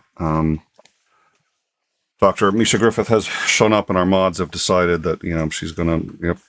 We have our live chat is just ferocious. So yeah, even if it was, she can take care of herself. Believe me. So That's the real Wild West in there. Yeah, I know, right? So as to term limits, any thoughts on term limits, Xander? I think that we should have term limits personally. When it comes to your own state legislatures, I think the state legislatures and the people of the state should determine that, which they do. When it comes to the federal government, I am a couple of things when it comes to term limits and terms themselves. One, I think that while the idea of the people being able to frequently vote for their elected representatives in the federal government was initially a good idea, I think in today's day and age, we've shown that it's actually kind of a bad one because most of the representatives spend almost all of their time campaigning and fundraising, and they don't get a whole lot of time to actually try and do things like governing. So I would be in favor of actually expanding the lengths of time, the term duration for representatives, but I would also like to term limit all federal elected positions. So. All right, we've got, let's see. The Daily Beast has come out now with an interview with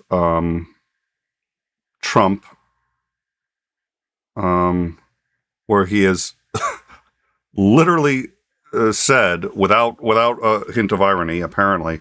Let's see if we can get the video for this. I don't know if... quote, well, I think if they win, I should get all the credit. If they lose, I should not be blamed at all. But it will probably be just the opposite.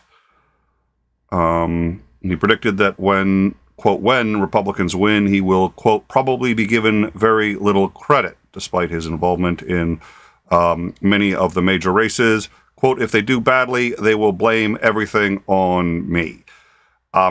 The funny thing is, normally when people say that, I was like, that's the cost of leadership. But in this case, it's very true. It's just like it's all his. That's not entirely true. I mean, there's a whole bunch of things other than him on the ballot, but he's been a drag on the ticket, that's for sure. There's been on the downstream races. That's why they didn't want him announcing before the midterms. They knew it would, and he's gone out and then again. I mean, nobody would have heard of Oz if he hadn't have decided to endorse him. He's lost a lot of power. A lot of people don't want to be associated with him, especially with all his legal troubles, and I think they're about to get a lot worse. But having said that, he's got more power still than I anticipated. I thought he'd really be dead, and he has had much more influence on this election than I thought possible. He's not. I mean, the guy is. I remember there was a. So I was. I had worked on the Obama campaign. I was the district. I was the captain of the 2nd Congressional District in Connecticut, and it was only during the primaries. And Hillary, it basically looked like was going to lose. And I remember too when Edwards had just dropped out, and Hillary had gone into second place. Obama was in first place, and Hillary offered Obama the vice presidency if he would drop out of the race. And the essential response was, well, this is the first time in history that the second place candidate has offered the VP slot to the first place candidate, but okay. And we knew he was there, but she wouldn't go down. And I remember finally at one point she basically suggested that there was a chance she should stay in because there was a chance he was going to get assassinated because he was black. And while that was actually not wrong, I was there when his Secret Service detail more than doubled, and it exceeded Bush's Secret Service detail. The presidential candidate had a bigger Secret Service detail than Bush did. And it was because there was a lot more threats against him. But there was this great meme that came out of Obama with a hammer, and she's in a coffin, and she's bursting out of the coffin. He's trying to put the last nail in the coffin, and he's just trying. There's nothing he can do. She's always bursting out no matter what. And it was, it feels like that. It's just like nothing you do takes them down. By all rights, this should have been over. By all rights, Trump should be humiliated in jail and like all this other, and nothing. I mean, it feels like he's starting to go down. It feels like we're in the last stages of this, but we're going to be in it for a while. And it doesn't matter. He just seems to be bulletproof. It's utterly insane.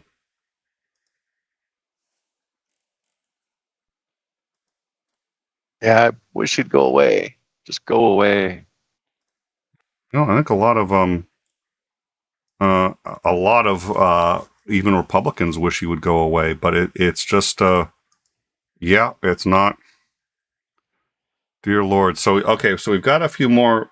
As you can see, a number are coming up here. CNN really is staying ahead of this, and I haven't decided yet whether or not I think that's a good thing or a bad thing. We talked earlier about how these numbers are put together, and usually, you know, when there's a tension between getting it quickly and getting it accurately. It's very difficult to do both. Usually, one is at the cost of the other, and so the CNN is coming in with these numbers faster. Likely indicates that they're less accurate, but so far they seem to have everything right. So let's see. Trying to figure out.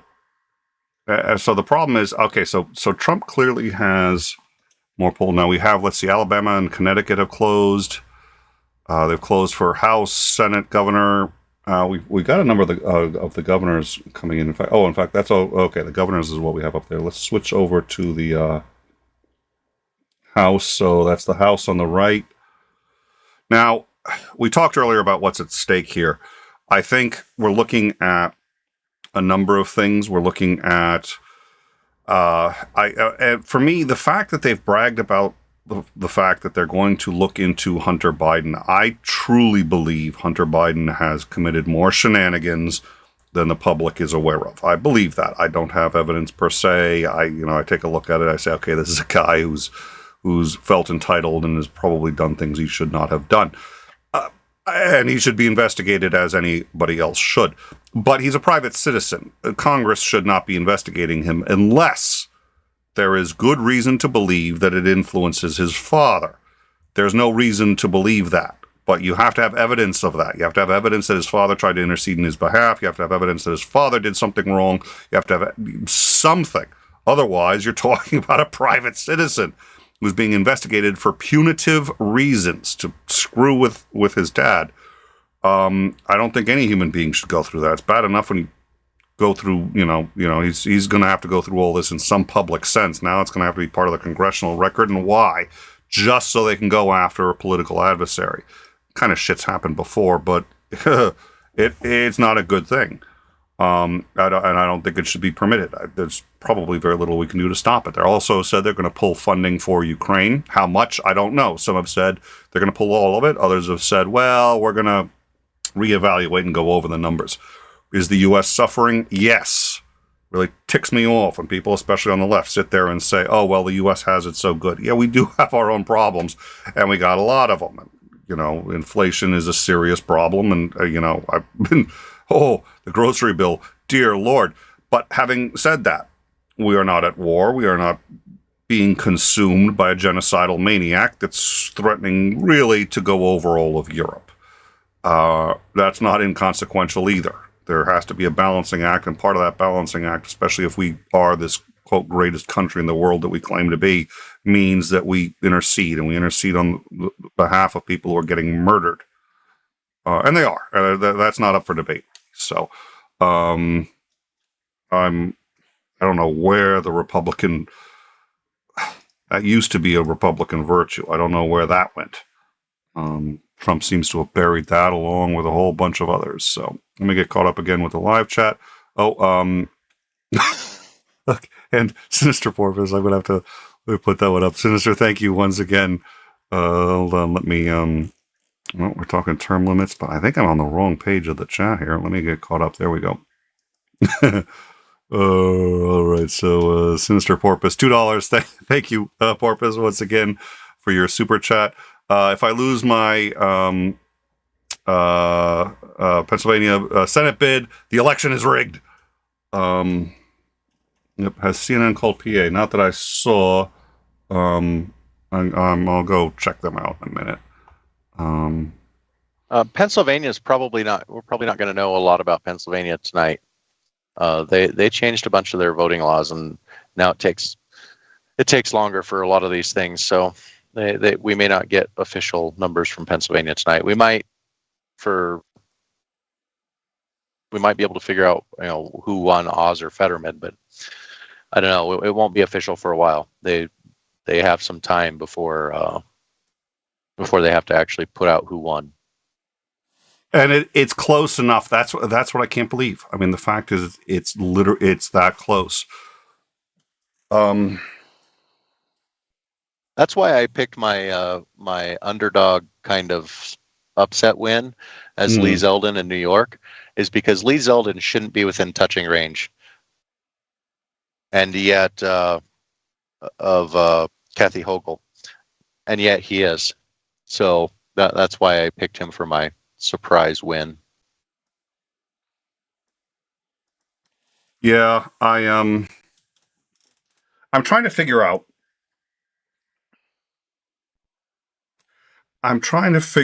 Why I'm as surprised as I am by these. Clearly, the fact that Oz has gotten this far means he's speaking to somebody.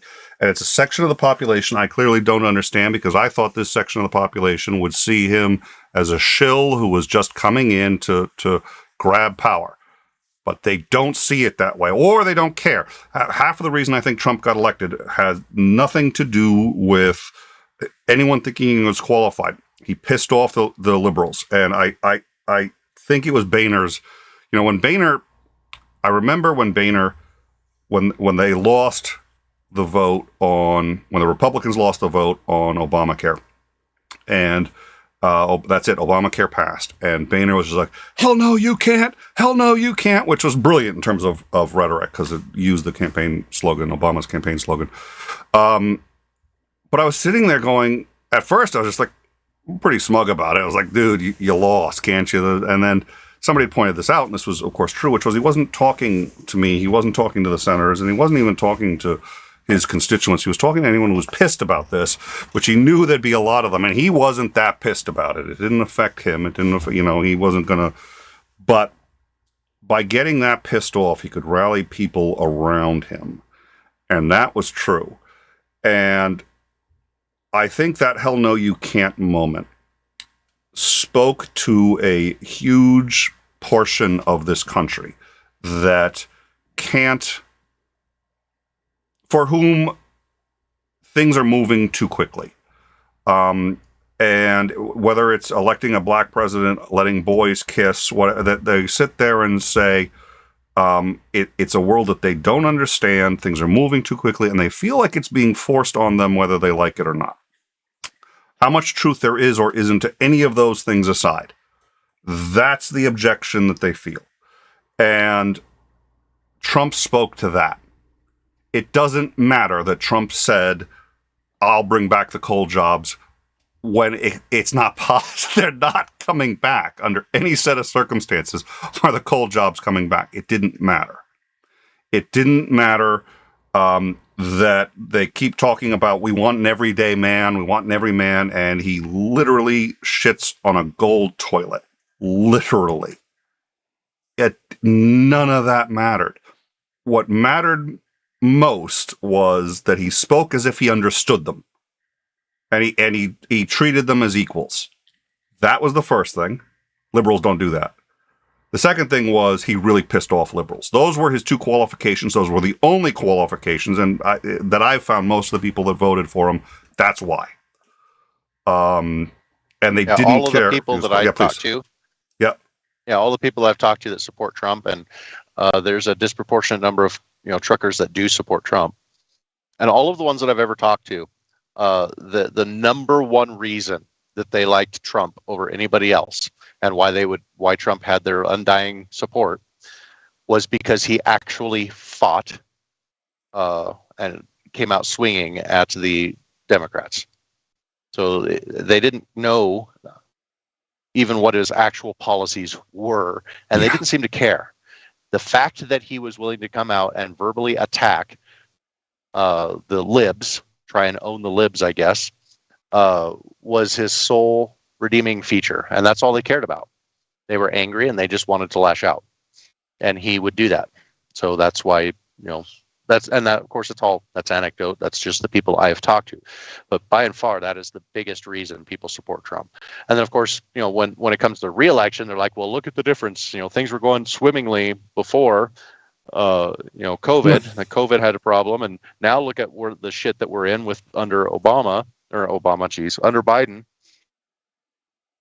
So yeah, now they've convinced that their initial reaction of supporting him was justified because of how bad things are now, without putting any real critical thought into why things are the way they are.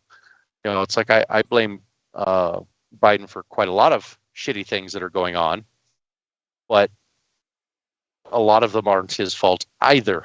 He doesn't have a lot of control over a lot of these things. So I just I don't like the policies, or a lot of the policies, and a lot of the things that Trump did. And a lot of the things that Trump did were incredibly dangerous. It's like we don't want to normalize some of the things that he was doing. That would turn out really bad, because eventually, like right now, we'll have a Democrat, and then they'll be able to use those kinds of powers as well, because they've been normalized and accepted as, hey, the president can just simply go abduct people off the street. I keep coming back to it because that one really pisses me off. That one was shocking. That's the number one. Yeah, it was. I never thought a U.S. president would take management tips on how to run a society from Augusto Pinochet.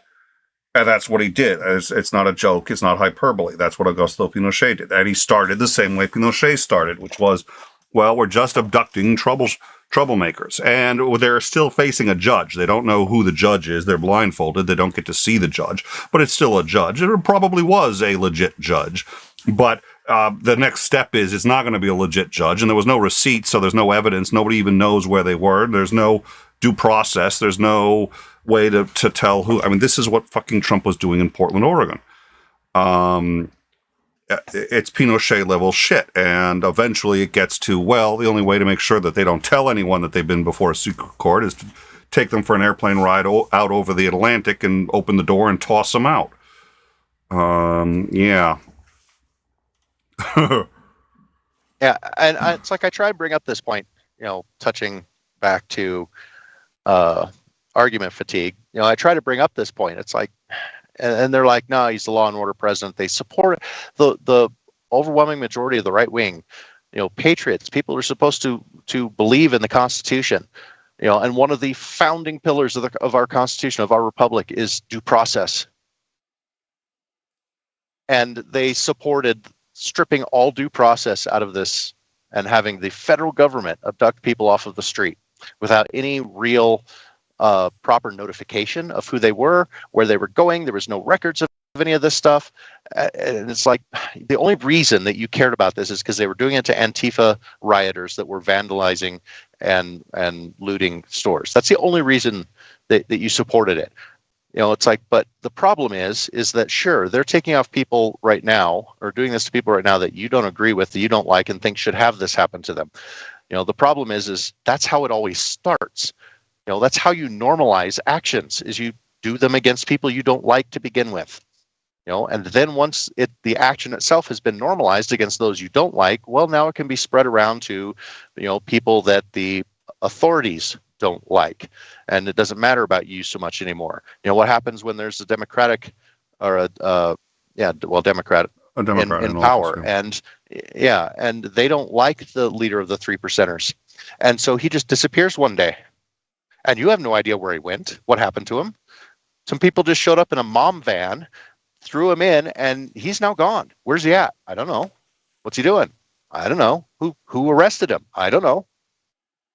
Like, you tell me you'd really be okay with that. It's because that's where it will go. Like, I never want, any president that I support or any federal official or person in authority to have the power that I wouldn't want my worst enemy to have while they were in office. Yeah. Well, and the number of powers that I'd like to see walked back, and I don't. Well, that's why. Hey, listen, if you're going to get rid of the what is it, the filibuster, which I think should be gotten rid of. I think because it changes the rules of the Senate. It's not how it was intended. But if you're going to get rid of it, it has to be the group that's in power to do it. You get rid of it when you're. It has to be the minority group that gets rid of it. So, and you have to do it. Realizing that you are taking away a tool that you as that party would normally have, but you're taking it away so that in the future nobody has it. But nobody wants to do that when they, when it's the only tool to have a voice, and I get it, but I don't, yeah.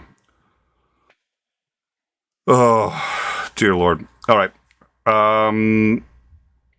So we have. And it's not the only thing. It's not the only problem with them either. By the way, that's just one egregious example. Let's see. So the first Native American senator from Oklahoma, first Native American Oklahoman senator. We've had Native Americans before, but from Oklahoma, Representative Markwayne Mullen has. Let's see, will become the first Native American senator. So it's a representative, House representative, who has become senator in Oklahoma. One of the exit polls, I guess they've been polling on Dr. Oz and asking those who voted against him what was the number one reason why they voted against him. And they have said it's because he hasn't been in the state long enough. Do we have our producer online? Do I have to say this one? Yeah, no, it's legit. I just don't want to say it. No, I don't want to admit it. No, it says it right there. It's real. Yeah, it's real. It happened. Oh, fuck. Okay. A projection from CNN. Marjorie Taylor Greene has won re-election in Georgia's 14th district. Yay. I really can't believe I'm longing for the days of Michelle fucking Bachmann. Well, that wasn't that wasn't Michelle's Bachmann's real name, just FYI. But, yeah. It could have been. All right. So, and it looks like the live chat may have frozen there on the. Yeah, it looks like the live chat's frozen. Give me a sec to It's running on my end. Yeah, no, it's running. It's not up on the interface. It looks like it's stuck a couple of pages. It's stuck a couple pages back. That's It's been doing that a couple of times, and then all of a sudden it'll just rush forward. Is it? Well, maybe I'll leave. Well, no, let me reload it. I don't know why it's I'll reload it.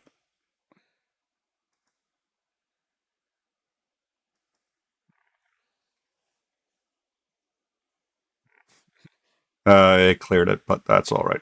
So, Marjorie Taylor Greene, another example. So, one of the points that I missed a super chat. Thank you.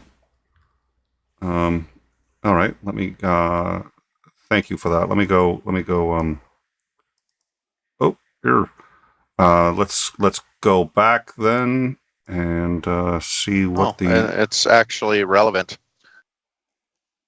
Oh, all right. Well, have you? You know, it's going to be on the other page here. I should see. Assuming I got it here, and it's not listed, so I will just scroll back. Do you want me to read it? Yeah, why don't you read it? I'd still like to. Wait, Gaming with Robin, was it? Oh, I'm sorry. Was that the one, or was it another one I missed? Gaming with Robin. The chat in the video isn't updating. Oh yeah. The chat in the video isn't updating. That's important. I want you to be aware. Thank you very much for your support. Thank you for letting me know. I would have known, except the chat in the video wasn't updating, and so I wasn't. And that's actually where I was getting my live chat. Of course, I have access to the whole back end, but I was getting my live chat right now from that. So I was just like, people haven't said much, and I've been sitting there saying a lot of things. It's like usually I get pushed back at some point during some of this. So, no, I completely missed that. So, thank you very much, both for your continued support and for letting us know. So we gotta fire the producer at some point. It's just it's he's and dummy me over here is thinking I'm not having that problem on my live chat. I'm watching it just fine, not realizing he's talking about on the interface where it's popping up in the show. Yeah. Like, okay, well, I feel kind of dumb now. Well, yeah, but except who was the one who, if I'd been watching the actual live chat, I'd be caught up with this stuff. So, all right. So, yeah, Marjorie Taylor Greene is back, and that's an example of, and I don't. Okay, here's the other thing, and I think about this actually a lot. You notice this as a teacher. You notice this as any number of things. There's a difference between what works and what feels good. I told you so's feel great. They're awesome. Like, I told you so, and so on and so forth. But when you say that, you kind of make yourself the asshole. And then in their mind, whether it means to or not, they become more dismissive of the fact that you have been correct because you were an asshole about it. So if you just let it go, you actually go up in their estimation for having been correct. So the correctness actually stands for itself. I notice that with my kids. They do that all the time. One of them is, she's right all the time, and her sister's about to be like, wow, she really knows what she's talking about. And then it's like, you see, I told you so. It's like, boom, dead, gone. And it happens in teaching. It happens in all sorts of, my father used to say, you could either do something or you could get the credit for it. And I like to think that I'm, above doing that so much of the time or whatever, but you know what, we need to inflate our egos sometimes. So yeah, I do that I told you so's too, and all that other shit, even though I know it's not really actually as productive as I like to think. So when I take a look at Marjorie Taylor Greene, I want to say terrible things about her, and I am absolutely most definitely not a fan. Most of the time, saying those terrible things, first of all, for most of our audience, is going to go, yeah, that's right, and so on and so forth. And it's not necessarily counterproductive for this particular audience. But I'll say this, for me, presumably a smart guy, I didn't really see her coming. And I thought, Michelle Bachmann was already unhinged, and I thought that she was probably the worst it was going to get. And now we've got Marjorie Taylor Greene, and I'm sitting there going like, oh, no, I'd vote for Michelle if we could go back in time. And but I didn't see it coming, and it's getting back to what I was saying earlier, which is Trump is speaking to a portion of the population I don't understand. She's speaking to a portion of the population I don't understand. And I start to get dismissive of it and say, I don't want to understand them. They are beneath me. And there's a part of me that really feels that way. And that's a bad part of me because, A, I think that's part of how this happened in the first place. And B, that doesn't help fix any of the problems. And I'd much rather fix problems than not. And Trump is one hell of a problem. So I'm trying to understand some of these people that I really don't like. More importantly, trying to understand the people that voted for them. You actually help with that a great deal. I've gotten better at that with you, thanks to you. But some of them, you're closer to them in some respects, but some of them you don't get very much either. I suspect you understand better than I do, but they're definitely not your peeps. If that makes any sense. Oh, the hardcore Trump supporters who think he can do no wrong for whatever reason. Yeah, I don't. They're not really my peeps either, because I'm just like, look, he's done. I can't get behind that at all. He's just no, and they're like, oh, everything else sucks. He's great. It's like, no, really, he's not. Then of course I'm just called a libtard, and I guess that's the end of the conversation. Oh, Jesus. That's how far we've come. You're a liberal. I do love that when people come on this show and call you a liberal for a minute. It's just like, do you have any idea who is Andrew? Okay. Yeah, it's fine. I guess I'm more liberal than some of the right-wing nut jobs that are out there. Yeah, if we got to stop saying I'm a liberal. I'm a leftist. I'm a far leftist because I still support gun rights. Yeah, you're still Second Amendment. You're still well, there you go. Anyways, I don't know. I think all that's like part of that. It means very little, except for the fact. Yeah, so it's something I've been thinking about. Why don't I understand these people? I think a part of it is I have to let go of some of my own ego about A, in part my positions, B, because that's why I get to the thing that I think, in my view, not an expert, but in my view, that conservatives hated the most about liberals, or maybe this is just projection, was that we sat there, and especially, again, I think it was Obamacare that broke the camel's back. There was a lot there, but I think it was Obamacare. I think it was this idea that we're going to pass Obamacare whether you like it or not, because we know what's good for you, and we're going to do it whether you're smart enough to understand us or not.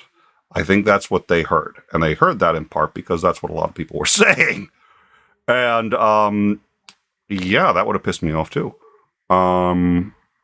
So, I'd like to think it wouldn't have pissed me off enough that I'd vote for somebody just because it pisses off the other side. But that's not entirely true. We're all capable of that. I'm capable of that. So, they're our brothers and sisters, and we have to figure out what it is that isn't meshing. Now, there are people who've said the left is to blame for Trump, and I think the left did things that empowered it and caused it to happen. The left did not vote for him, so they are not to blame for him. But it's something that we all have to sit there and figure out together, because I don't think this country can handle him coming back. Anyways.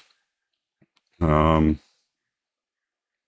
and Titan said, Trump will be unable to run. That's what I was suggesting earlier, was that Trump won't be able to run because of, I forget the law, but it's the law that he signed on the mishandling of documents. And the reality is, it's not even classified documents. If you mishandle documents that are considered part of national security, even if they're unclassified. So whether or not he unclassified them or not, it's actually immaterial.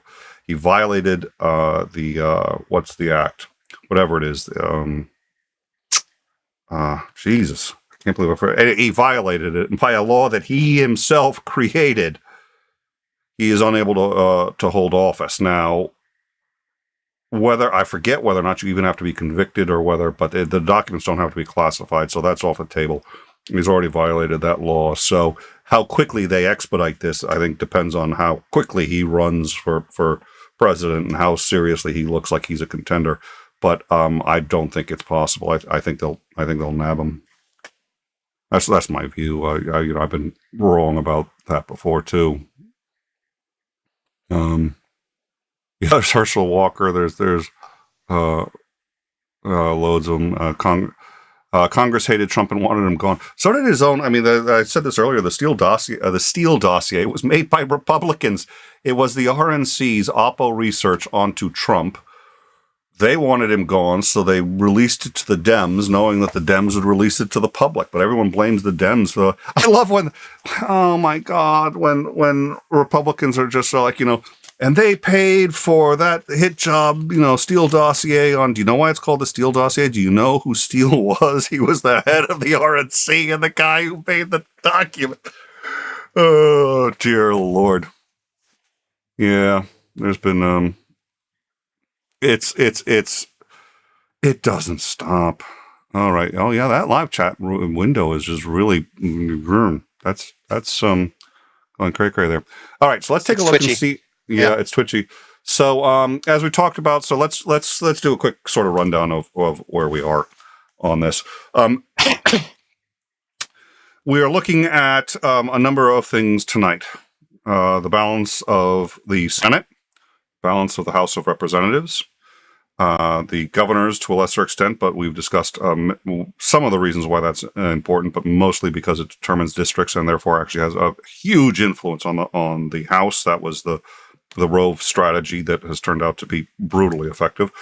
And then various ballot initiatives, the ones that are the most interesting on the ballot. We had a couple, but I think right now we're sticking with abortion ones. A number of them would guarantee, say, that the right to privacy and to make your own decisions regarding reproductive rights, that is in the state constitution, and then there are a few that say that the state constitution does not guarantee those rights, and the state legislature can, in fact, legislate those rights. We covered those states. We'll cover that again in a little bit.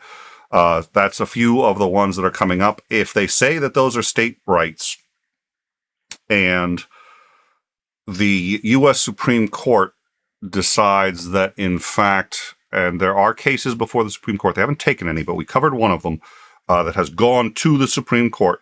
If they take one and end up deciding that a fetus has constitutional rights as of conception, you'd have a problem of that.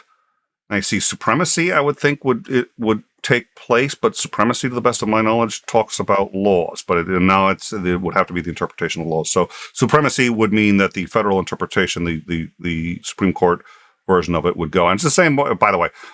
7 states outlaw atheists holding office. 7 states in their constitution. Read the Constitution. I think it's the 4th article of the Texas state constitution says, it's hilarious. You read it. It's doing great until the last line. It's like, religious views shall not be a requirement or a test for anyone to hold any office in the state of Texas under any set of circumstances, so long as they acknowledge the belief of a higher power. Great up until that. But supremacy, that's if somebody has to pay money to fight that, or went down that road. But nonetheless, we'll see what happens if the U.S. Supreme Court gets a hold of that. My view is that most of them are religious and they want to ban abortion on religious grounds. So I think they're looking for a case like that. We've talked about that before. That's in one of our past episodes if you want to go see that. But that notwithstanding, a number of states now are going to try to enshrine it into their state constitution, and a couple are not denying it, but saying that they want to put in their constitution that their legislatures have the right to deny it. So those are the biggies that we're looking at for the ballot initiatives, what we're looking at in the House and Senate. They have already said they are going to kill the January 6th committee if they win in the House. The January 6th committee has been aware of this and has been operating on the assumption that they will win and that they will shut down the committee, but they can't do that until the next term, which starts in January. So that's one reason the January 6th committee has been in such a rush to get their work done.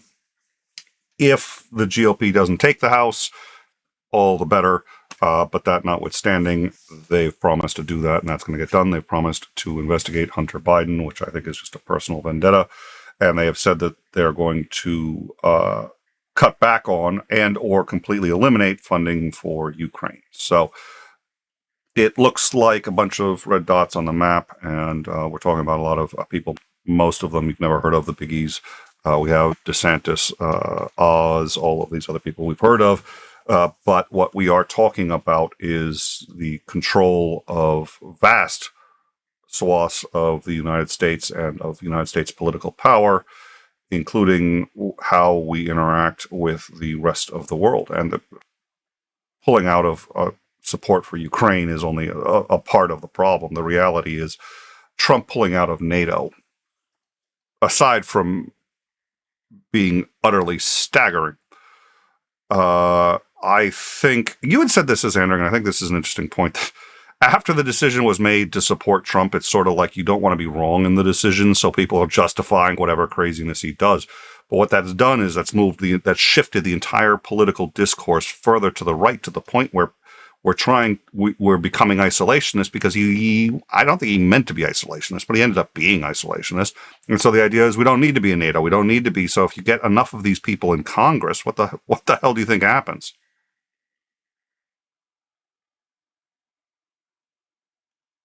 Oh, you there?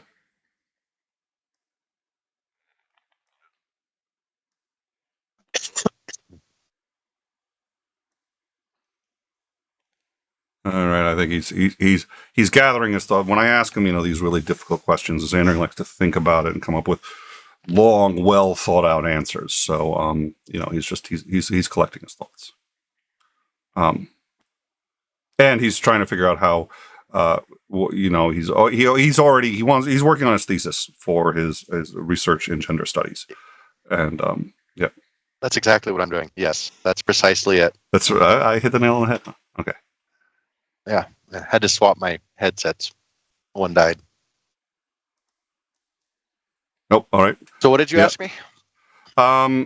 You had pointed out that when people voted for Trump, they ended up having to feel like they had to defend it later. So when he did really stupid shit, rather than say, "Oh, he did stupid shit," they actually changed their views to align more with him. So he's ended up moving everybody to the right. And between doing shit like pulling out of the Paris Accords, pulling out of NATO, it's made us much more isolated as isolationist. And now I had a question pertaining to that and where we were headed if enough Trumpers get into Congress. But now I've sort of spaced where if enough of them get in, if enough of them get into Congress, we're going to see more of a push towards nationalism. And isolationist. We shouldn't be involved in a bunch of this stuff, which again kind of surprises me. I mean, the Republican Party, at least, has generally been more supportive of, let freedom ring. Let's spread the good old red, white, and blue across the country. And so it's a little surprising to me that they're kind of reversing on that. I mean, more very conservative people, the farther right you get, the more isolationist and nationalist it gets. So, and when I mention nationalist, I don't necessarily mean like, the horrible racist kind. I mean, just let's care about our country and mind our own business and let the world do what they're going to do. And, we've got plenty of problems to address here. Let's fix those before we fix the world's problems. Although there's also the other bad kind way over there too. So I have a feeling that we'll maybe start seeing a less willingness to agree to work with the rest of the world on solving some issues that concern the entire world, which I don't think is necessarily a good thing. Foreign policy, like interventionist or isolationist, that's a really, really tough one. And I'm so ambivalent about. It's like if I listen to an interventionist, they can make some really good policy or really good cases, really good arguments where I'm like, yeah, you know what, that kind of makes sense. And then here comes the isolationist and lays out their case. I'm like, yeah, I guess that kind of makes a lot of sense. And it really annoys me because, again, we have too many hands and we need to start cutting them off. Yeah. So tired of hearing. But on the other hand,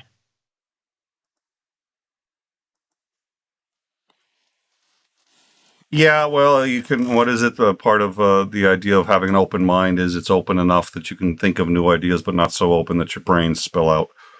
All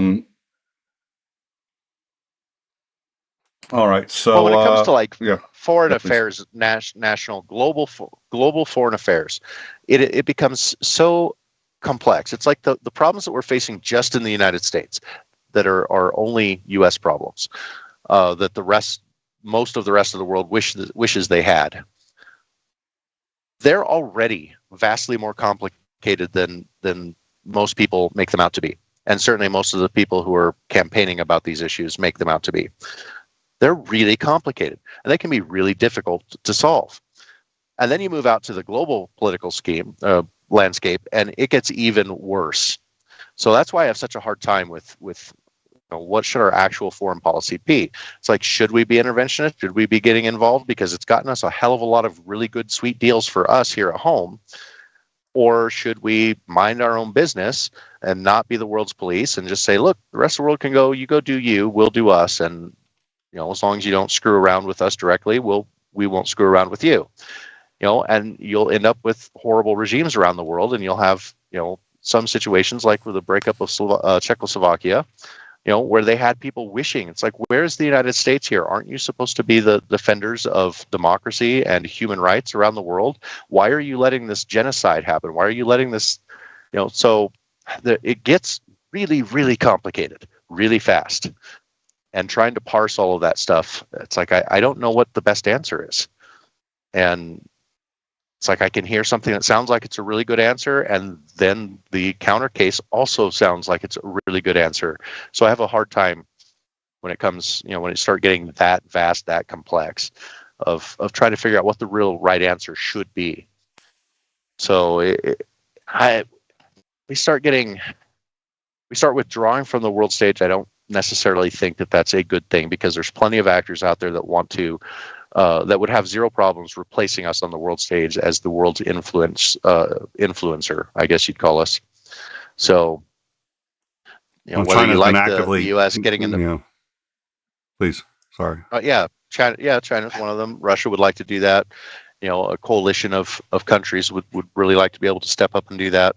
Get the influence of the United States out of the way. And maybe they have a point on some issues, because the United States is kind of selfish and is looking for the best deal for the United States, and has done some kind of nasty things, or at least questionable. But I think the world overall would be a worse place if you decided to, the U.S. decided, well, we're going to kind of retreat from the world and let them do them and let us do us, and have China try and step into it, because China absolutely wants to do that. So I am concerned, that the Republican Party is taking this stance that, oh, well, we want to just start cutting off all support to Ukraine. It's like, wait, we actually had treaties in place. We had agreements with Ukraine that we really aren't following through on. Plus it's a clash of ideologies. Which one do we want to see proliferate through the world? And I don't think that we should just step away from that. Aside from the fact that, what Russia's doing to the Ukrainian people is pretty atrocious. And I thought the U.S. used to care about things like that. All right. And joining us now is the Reverend Dr. Reverend Christopher Mowdy Jr., Esquire.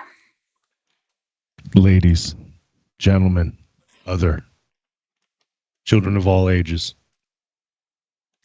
I voted. I'm happy to announce I voted Democrat straight down the line. In Pennsylvania, I'm looking for Shapiro, looking for a win from Shapiro, Fetterman, looking for Pennsylvania to step up to the plate and use logic and not television to make your choices. Good luck with that. That is my opening salvo. Yeah, no, I appreciate it. I think absolutely. I think words to live by, and from one educator to another. I think absolutely. You've that's exactly it. How do you get people to do that? Getting people at the university to do that's one thing. Getting people outside it to trust something other than the head of The Apprentice, who must know what he's doing because he's got a show called The Apprentice. No, but nobody thinks that, Nick. Like, I think that we have to stop playing off of that narrative that people voted for Trump because they actually thought he was good at what he did. People voted for Trump because what he was good at was owning the libs.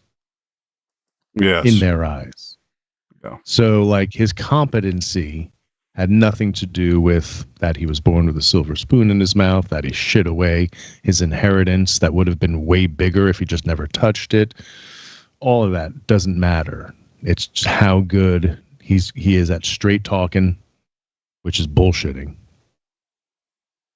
and coming up with nicknames for the libs. That is the number one reason that I've heard from all the people I have talked to. Are you being serious or facetious? No, I'm being serious. That is the number one reason that is given to me was because he essentially owned the libs. He pissed them off. He was and their sense that he was willing to fight the libs for them, where they didn't feel that some of the other Republicans, were becoming a little bit milquetoast, and they weren't willing to actually fight for conservative values. And I didn't really see when you point out to him, it's like I didn't really see him fighting for any kind of actual conservative values there. Just was kind of mean and nasty to liberals. But that is the number one reason that I'm given when I ask why you support Trump. Yeah. And also I'm in Lancaster County, Pennsylvania, which is red. And I have to notice that there were no, armed gunmen at my election site. It was at some like Mennonite church. All the volunteers were seniors, super friendly, super smiling.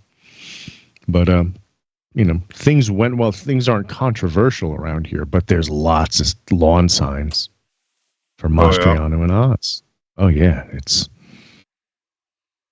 weird because like when Shannon and I, of course, have these conversations, we're listening to you. I'm not only part of the in-time Discord, but I'm listening to your broadcast. So, of course, we're like-minded. It's all confirmation bias. And then I step outside and realize I'm in Lancaster. It is not the same inside the door or on this side of the door than it is on that side of the door. Anyway, I believe I was coming in. Zandring, you were talking about something more on the global scale, and I missed the beginning of it. What had inspired that particular rant? Oh, our so vaunted host of In Time decided in the middle of me trying to change out my headsets and not be obtrusive about it to ask me about how some of these Trump-supported Republicans who have avowed if they get in, or at least agreed that they're going to reduce some support for Ukraine, or try and eliminate the spending for the support of Ukraine. If we see more and more of them getting into Congress, how do we think that's going to affect things? So I think that was the question I was trying to listen to while I was in the middle of changing out headsets, and so that's kind of what started that whole thing about it's like, do we want to become more isolationist or more interventionist, or are we in the Goldilocks zone? It almost sounds like a flip-flop of the Republican Party that I grew up with. It used to be, which is what I've said. Okay, yeah, it used to be Republican hawkish, Democrat dovish. Is that the dichotomy? Hawks and doves? Yeah, I think so. But I mean, Hillary Clinton is more hawkish, right? Like that can't be said anymore. It's a much more mixed bag anymore. And of course, this speaks to that, that Republicans or conservatives, I'll put it at conservatives, because I think this is coming from think tanks and talking heads, that other nations that are authoritarian are things that should be looked up to. We shouldn't be messing with the USSR all of a sudden. We shouldn't be hawkish about protecting borders and boundaries. It's like, all right, being that I grew up with the Republican Party being so hawkish, it's like, what's going on here? Like they're playing, someone's playing hide the ball, and I don't know what the ball is. I know, that's why I kept saying, I was like, it surprises me that that so many Republicans have come out and said, well, we're going to that they're the ones that are going to be, no, we shouldn't be involved in this conflict. When it's like, at least in my living memory, it always seems to be the Republicans that want to intervene. It's like I thought the Republican Party was all about, we should support the freedoms and help other countries trying to, become more free. We should spread freedom around the world. And this seems antithetical to that. So it surprises me that they're the ones saying, we're going to get out of the Ukraine conflict, stop supporting them, and stop escalating against a nuclear power. So it surprises me. It does sound a lot more libertarian, though. Could it be that they're trying to harness the caucus, the independent or the libertarians in their midst, because it's getting real popular anymore. You know, with Dave Smith potentially running as a libertarian and his popularity as a, are you familiar with like the scene? No. I believe the libertarian movement, as it has been, as the official Libertarian Party, and there is a caucus from a think tank called Mises, Mises, named after an Austrian economist whose first name eludes me at the moment. But that caucus is taking over Libertarian Party, and it's kind of gaining a little bit of momentum. And this comedian named Dave Smith is potentially going to be throwing his hat in the ring for the Libertarian Party. I only bring that up because libertarians and Republicans have always kind of danced with each other, but never really for more than a song or two. So I'm wondering if this libertarian sounding stance, right, a very Ron Paul, let's keep everything within our borders kind of mentality, is something that they're trying to harness somehow. All right, I suppose they could be. Let me interrupt real quick with two announcements. First, Sarah Huckabee Sanders, who was the former White House press secretary under Donald Trump, is projected to win the race for Arkansas governor. That was we had been following that one in particular because it included, oh dear Lord, I can see Russia from my house. Palin, but Sarah Palin. Yeah, but she was actually I think she was knocked out actually during the primaries. And also Not Brooks is joining us, and so what he can is I also say, Nick? I couldn't resist. I figured. Welcome, good to see you. So we have Not Brooks with us. We have a number of others, at least I think 5 or 6 others have closed. So I will collate those, and we'll figure out what else we have now. As 9 o'clock, we round 9 o'clock. So I think as Andring was talking, and we'll go from there. I've forgotten what I was saying. Sorry, I was asking about Republicans harnessing the libertarian ideas, maybe trying to charm them. I don't know that there's enough, like the Libertarian Party's been pretty disorganized and pretty small. I'm not entirely sure that the Republicans genuinely care about the libertarians of the right persuasion. But I guess they could possibly be trying to do that, trying to maybe move back towards the Tea Party movement. Well, I mean, now that I think about it, like I don't want to say the far right, I'll just say the popular right, seems to echo a lot of pretty clear libertarian things. Like there seems to be more of an emphasis on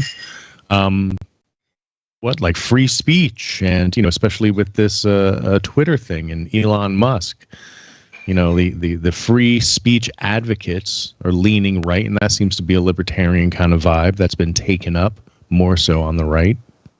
Well, it's the nature. Some things not, like the drug thing's not, obviously.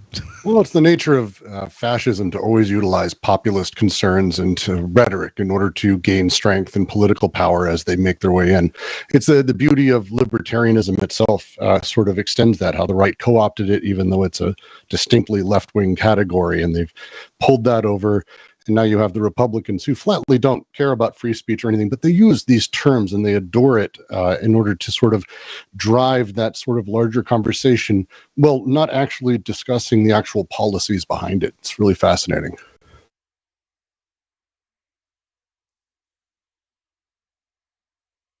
Excellent. That was a detailed answer that I wasn't expecting.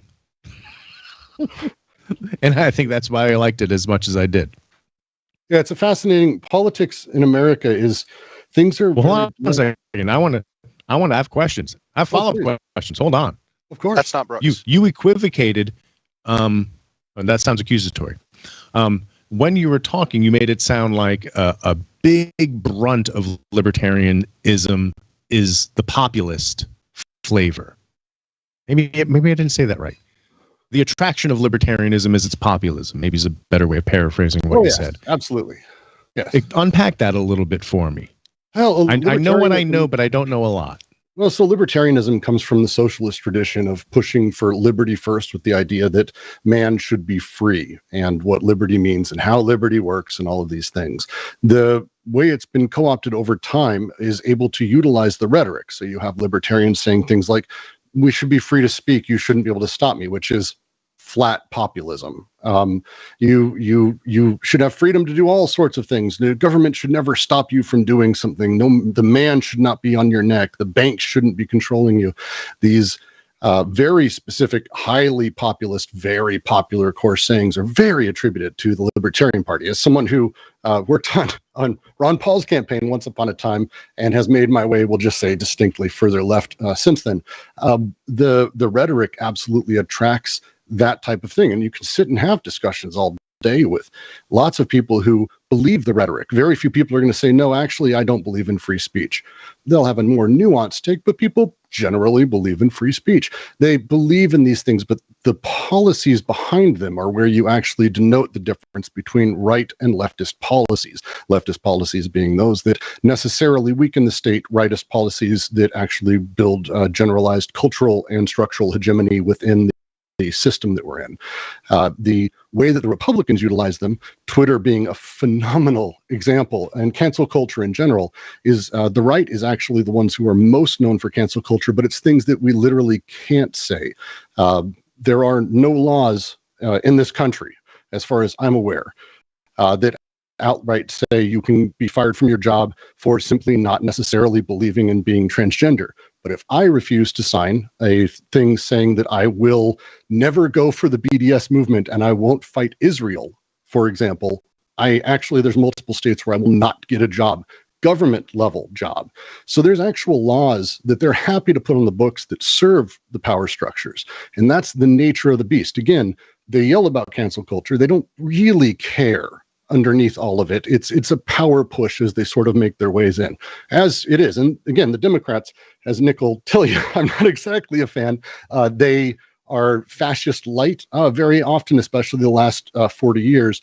I don't think Biden's as bad as a lot of people say he is. I think he's mostly doddering.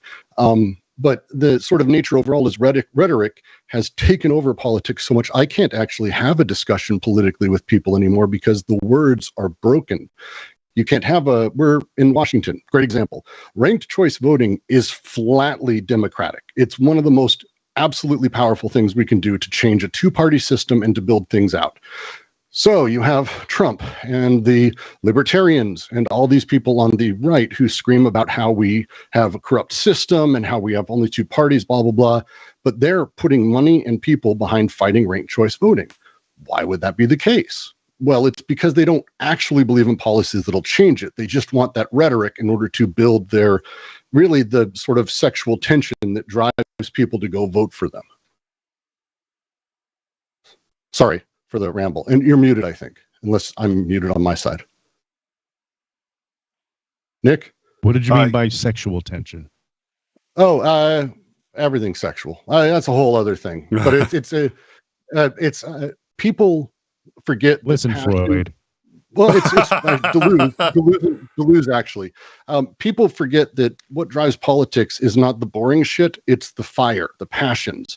And I do believe that inherently there is it's not fucking that is the base of it, but it is inherently passion-based and sexual and desire-based, where someone is into the crowds. You see it at BLM, the frenzy of the crowds. You saw it on January 6th, although it was a little bit more we'll just say castrated would be an easy way to sort of describe how that ended up. But you have passions behind it, and you can see it globally. And it's not from, yes, we're going to actually have a 2% cut in taxes. Oh, dude, yeah. No one's screaming that, but it's, you don't burn my fucking flag. Yeah, fuck you. And that passion that sits behind it is actually what drives politics. It's especially in America. It's terrifying, actually. Well, it certainly drives more than politics, but I mean, I really do appreciate your eye towards social dynamics, though. Well, thank you. Well, I mean, because you're singing my song. Of course, it's going I've seen you a few times. Politics. You've been around here. What's that? I've been coming around in time a few times. I've seen you. Oh, yeah. Oh, cool. I was very happy. And I've seen you as well. I believe that you've been on camera a few times. A couple times Nick's had me on. I've seen you. What was I going to say? Oh, so speaking of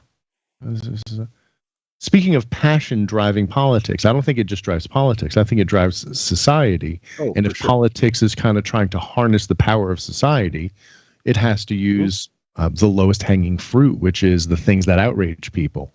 And that's what stirs up the passion. Now, unfortunately, passion's main fuel is outrage to my eye. Do you think that passion that is not outrage inspired can also have as powerful an effect? No, I'm with you completely. I would add a little bit of an edge to it in that I don't think it's necessarily about we need to get people to be passionate. Instead, it's about malforming and conditioning what people are passionate about and what passion means. So, for example, we have an interesting thing in this country in that we have the poorest people. We have third world country status in parts of our country. The capital of Mississippi, I believe, doesn't have water, like running water, which is wild. But people aren't marching over it. People aren't like the poor in this country have accepted the place. They are effectively peasants because they've been taught, and it's the libertarian line. Every learned helplessness. Yes, it's lift yourself up by your bootstraps. Are you helpless? Do you want to be? Aren't you a man? Aren't you going to take care of things yourself? And it doesn't matter that you don't have bootstraps. Pick yourself up by them. Yeah, exactly. And so you end up in this really weird place where people have become passionate about the rhetoric rather than the actual things they could get. If you compare it to, for example, the late 1800s, early 1900s unions, who literally men going out on strike, being beaten to death by hired police and hired goons, yet they still stayed. And now it's tough to get people to, like, at a Starbucks unionize or even vote to do it. And they're deeply protected and no one's being beaten. They won't even vote for themselves to have Medicare for all. And they're dying. We had 1 million deaths in this country from a pandemic and nothing changed. We've been turned in a very odd way. So it's, to me, less about but don't power. You think those tides? Hold on a second. I want to address kind of what you're saying, because you're spewing such good shit, man. And sorry, Nick, interrupt us if we're vamping for way too long here. But a lot of what you're talking about, to me, seems to be not fads, patterns, cycles, tides, social tides. And because of social dynamics, it just takes like one or two of those Starbucks to unionize, to set an example. That is social dynamics, right?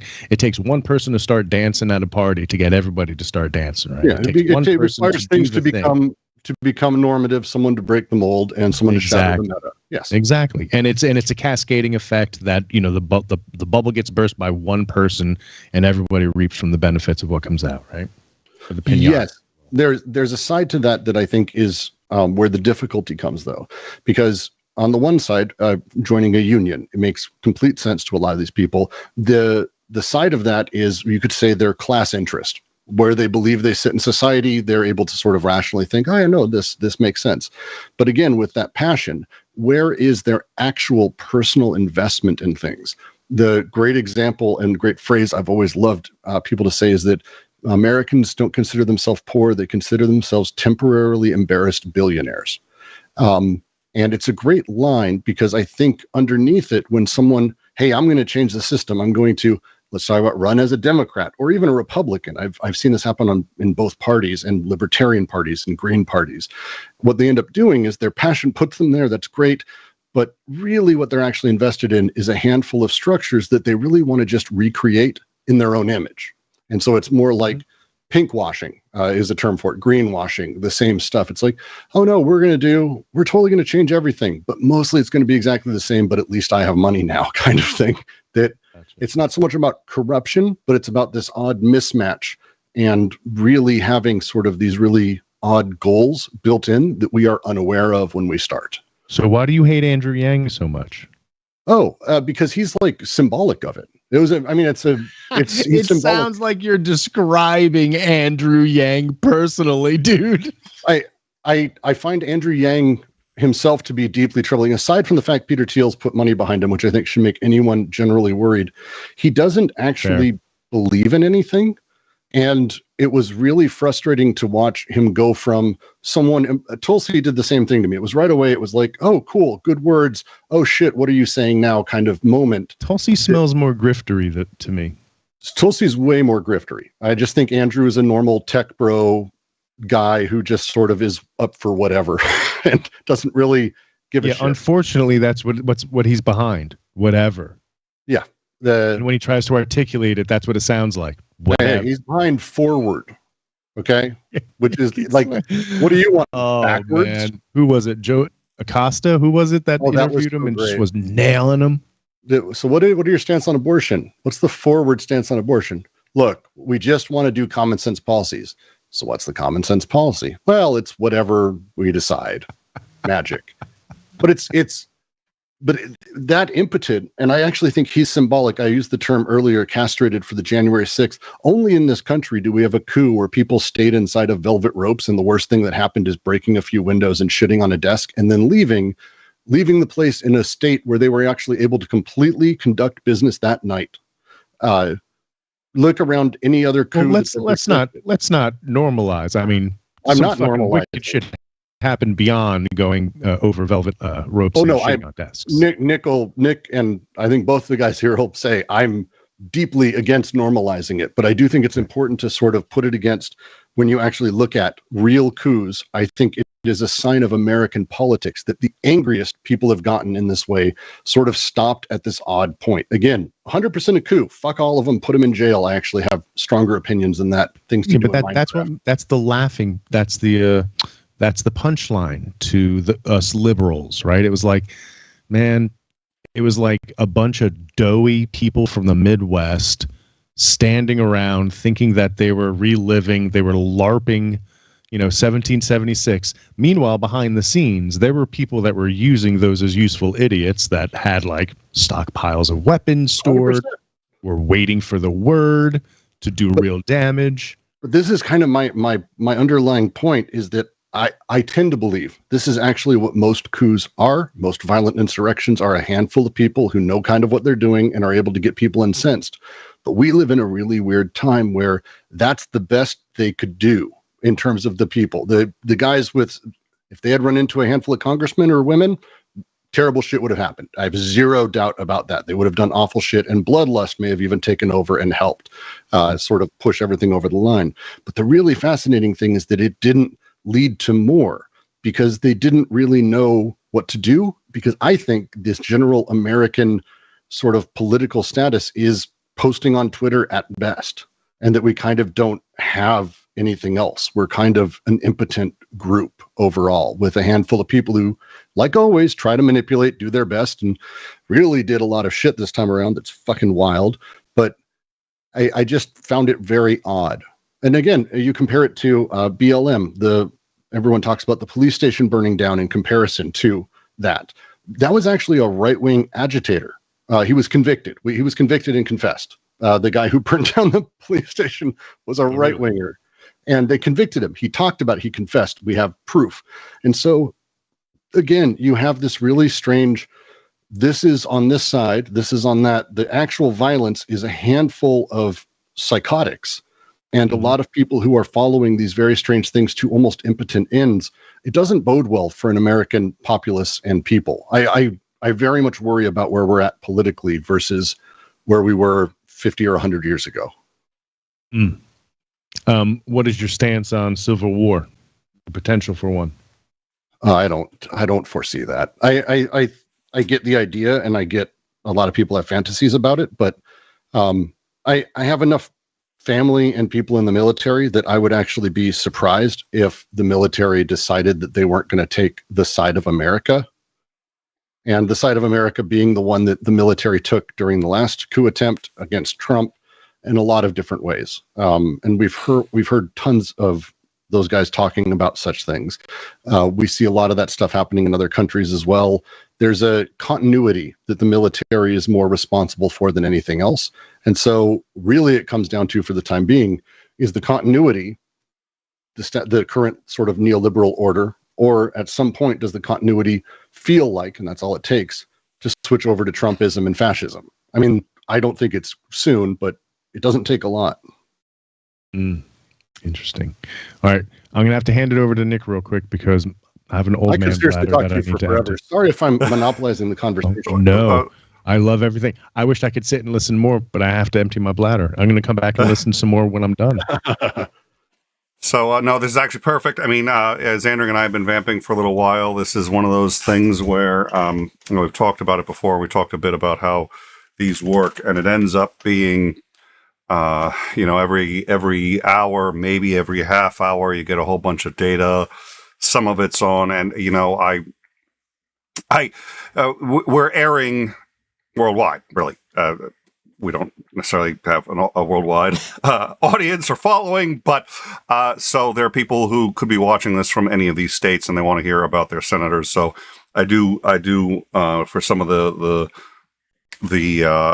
close ones want to say, okay, this is who won, but for most of us, we don't know who that is, and we're really trying to stick with a couple of key ballot decisions and some key races that all of us want to hear about, and try to put all of this into a context, which you've been on the show more than once. You know that that's really what we try to do. And the overall results are going to be what's most important. So as Andrew and I have been talking a lot about Trump, we've been talking about how he got elected, what may happen with him again, and a bunch of other things, which of course is on everybody's mind.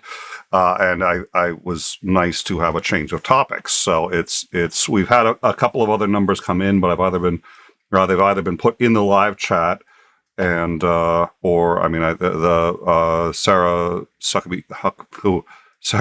Huckabee Sanders. Huckabee works. I hate her too. Yeah. I'm not a fan. Orsano Cortez has won re-election in New York's 14th,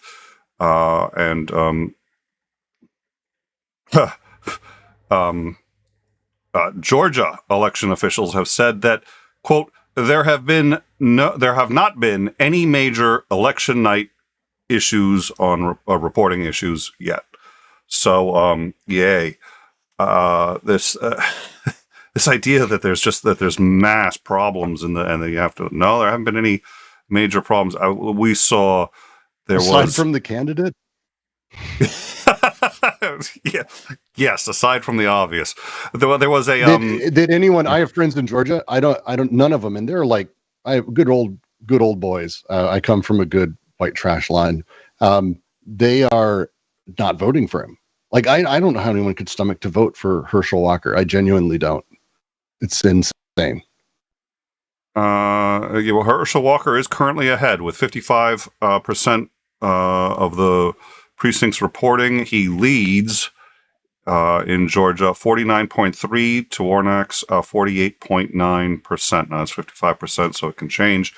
The other one that we had, which was it was a hilarious one. You know what? I should put this up. It's disingenuous. So I'm just going to say right off the bat, I know it's disingenuous. Anyone who knows anything about this knows it's disingenuous. I'm going to put it up anyway, just because I think it's funny, but we're going to explain how and why it's disingenuous. That would be why. There you go. That's worth knowing.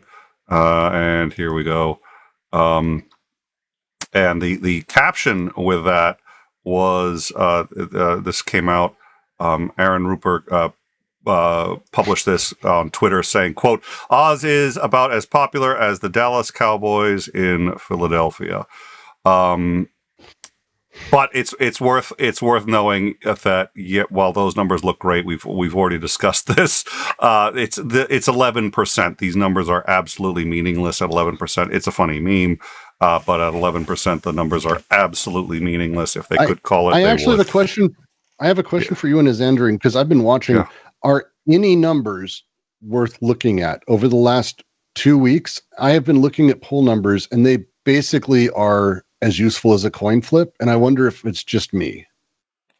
I don't entirely know what you mean. I would need that in some context. Let me give you some guesses. They variable by 10 points on a day, depending on which side they are. If it's a more right-leaning pollsters, like the conservatives flooded a shit ton of polls over the last 5 days to push 538's numbers. 538 even came out with an article saying, don't look at the numbers. It's pointless this year. Like 538 even put out an article about how the data is useless going into this, which they've never done before. Yeah, I get what you're saying, and I feel the same way. And it seems like for the last decade or so, it's like polling doesn't seem to be particularly accurate anymore. And that's kind of like why I was like, can I just wake up tomorrow and see what we actually had, get the actual usable information versus looking at all these stupid polls and trying to conjecture, oh, well, who's going to win based off of this? So, no, I don't find them particularly useful anymore either. Yeah. I think the faults in them have certainly, the cracks in the polling data have shown, and I think you always have to realize the polling data is just data.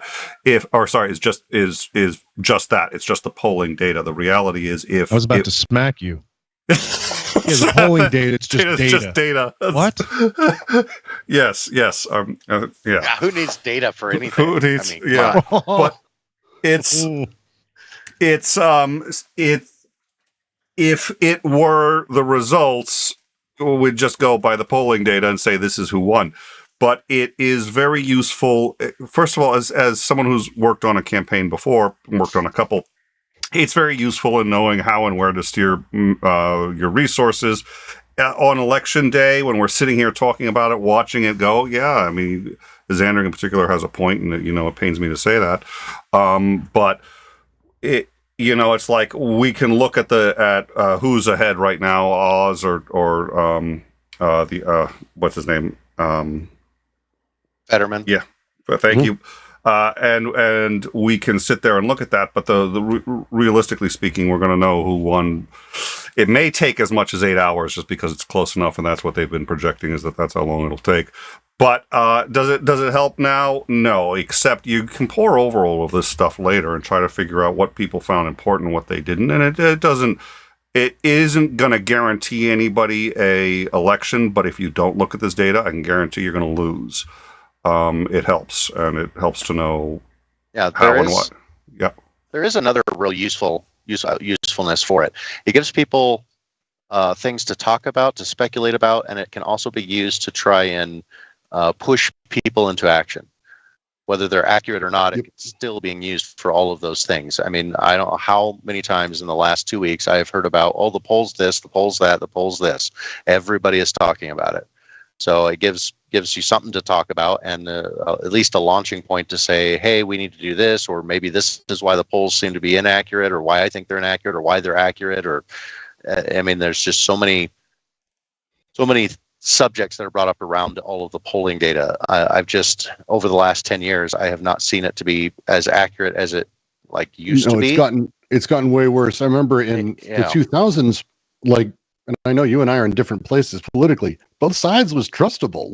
You kind of knew where it was going to end up. No one was super shocked on election night, not even close to like it was 2016. But now, 538's thing was they have a Republicans are 59% chance to win, but he's like, but you need to understand that's basically a coin flip the way that the model's done. So whatever. 2 words: cell phones. Robocalls. The way that polling happens anymore is completely unless the people doing the polling are doing focused group polling. Then methods matter. I've been doing phone banks for a couple local candidates, and I've done it every year, every 2 years, I guess. I shouldn't say every year because I didn't do it last year. Okay.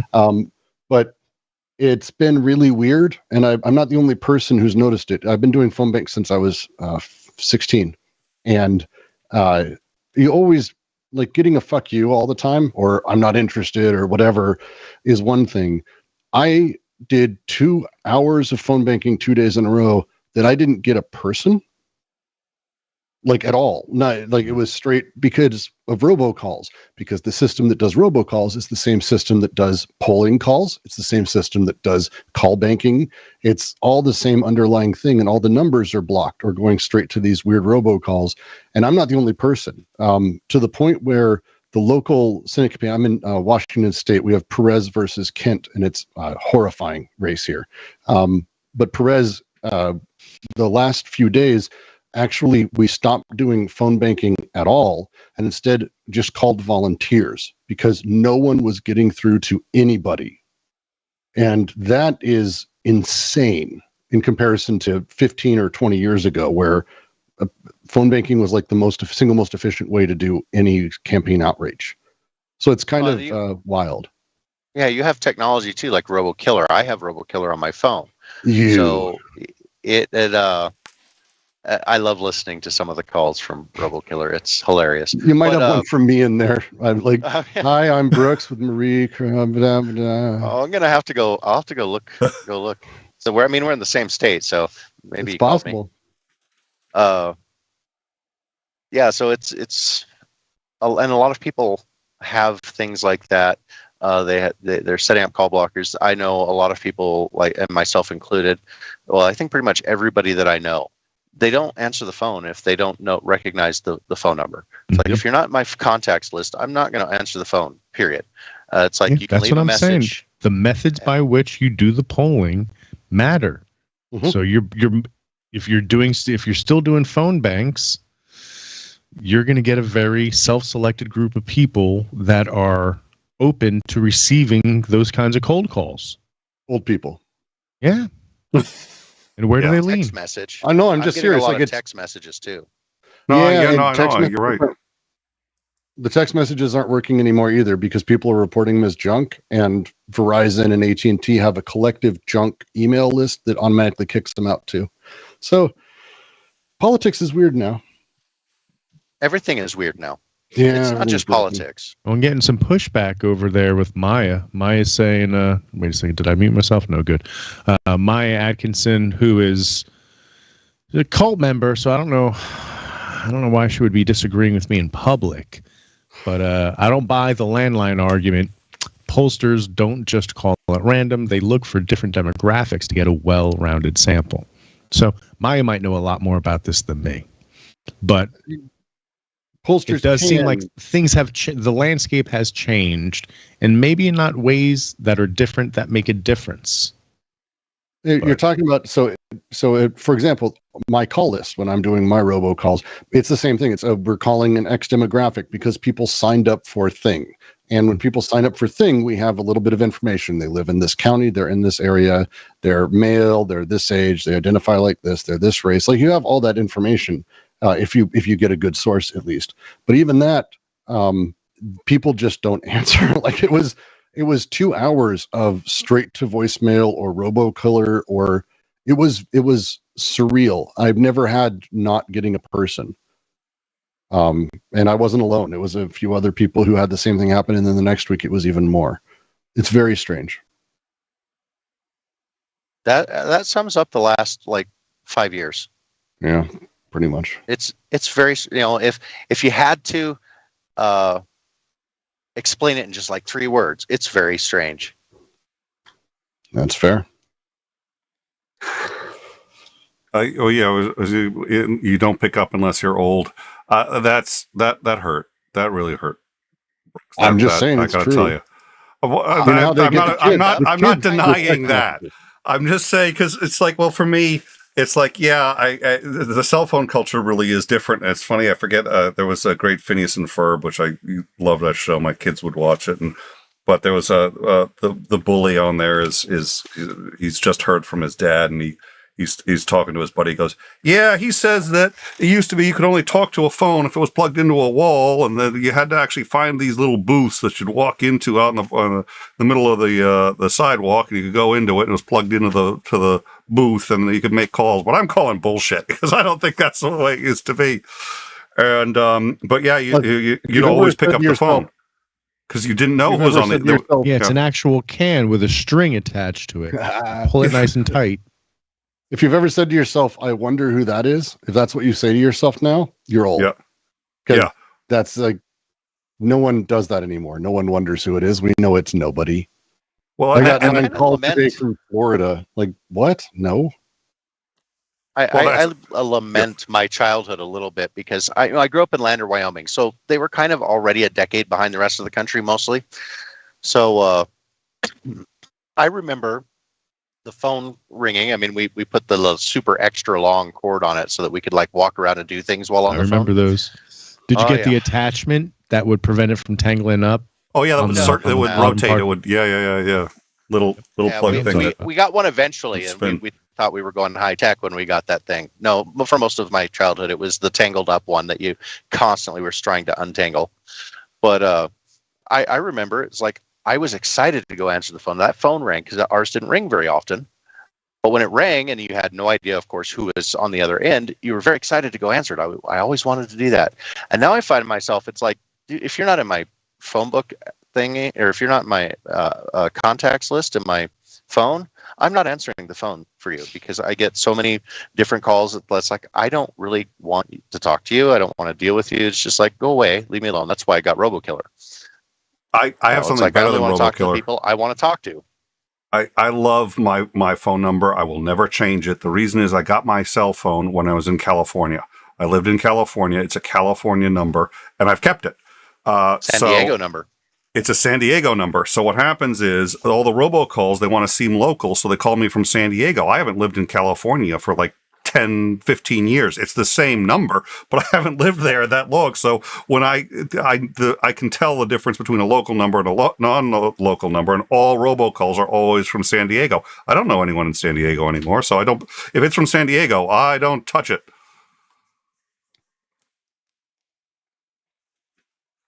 Yeah, I absolutely. People are like, you should pick up it. You should get a local. Nope. I would not trade that San Diego number for anything. So let's see. We've got don't answer. Well, it looks numbers. like What? It looks like the red numbers are bigger than the blue numbers. So does that mean it's the end of the world yet? Can I go break into my bunker of supplies and kit out my full, LARPing gear and shoot anybody that comes on my lawn? Get off my lawn. It's going to be a long 6 to 7 weeks before we know the results. So we have DeSantis, of course, has won again. That was not really, nobody was Democratic Representative Peter Welch has won the Vermont Senate seat, and Hakeem Jeffries will win re-election in New York's 8th congressional district. Democratic John Jackson will win Illinois' 1st congressional district race, and we do have the only Maricopa County judge has denied a bid to extend polling hours. It was actually a GOP bid to extend polling hours, so we'll see how that works out. What we do see so far, though, is the GOP has won 2 extra. They've gained 2 extra Senate seats. They have not gained any 2 extra House seats. They haven't gained any extra Senate seats. So right now they are still on path for a 50-50 split on the Senate. They are slightly ahead in the House, having gained 2 seats. Dems lost 3. One was an independent. So the Dems are now down 3 in the House, and that's where we are. So what I figure I keep waiting for that governor's race in New York. Come on, is it going to be Kathy? Or is it going to be Lee? Who do we have in New York? It's I think it's Lee Zeldin versus Kathy Hochul. No, I don't have it. I don't have it. Oh, yes, I do. Hold on. It's I don't even know, but that one's been called. Let me just let me are you saying for Senate or for? No, for the governor's race, the New York governor's race. It's New York Hochul versus Zeldin. Hochul versus Zeldin. Yeah. Hochul is ahead with 68% of the vote, but only 16% reporting. So that's quite likely to change. So yeah, we don't. It's leaning blue. It's still projected blue, but it's a lean. It leans that way. It's probably going to stay blue. That's my upset prediction. Lee Yeah. Zeldin's going to win. I'm telling you, he's going to win. I'd be surprised. I mean, I wouldn't at this point. There's a lot that like I don't think would actually surprise me. I shouldn't even say that. But like again, this midterm is going to be really weird to watch because we still don't know who's turning out and what the numbers are. Has anyone seen, like, is it larger turnout, less turnout? I'm seeing conflicting both directions. I haven't seen it. I've been keeping an eye out for that explicitly, and I haven't seen anything except one city was showing really high turnout. Let me see if I can find that. But it was just like one major city. It was in was it in Ohio? I don't remember. Let me go look for the city. There was one major city that was Milwaukee. They're saying Milwaukee is expecting a turnout of about 70 to 75% of registered voters, which is extremely high, at least for the U.S. Dang. What are they doing in Milwaukee? Why can't we get that in the rest of the country? No. At least get people engaged in the process.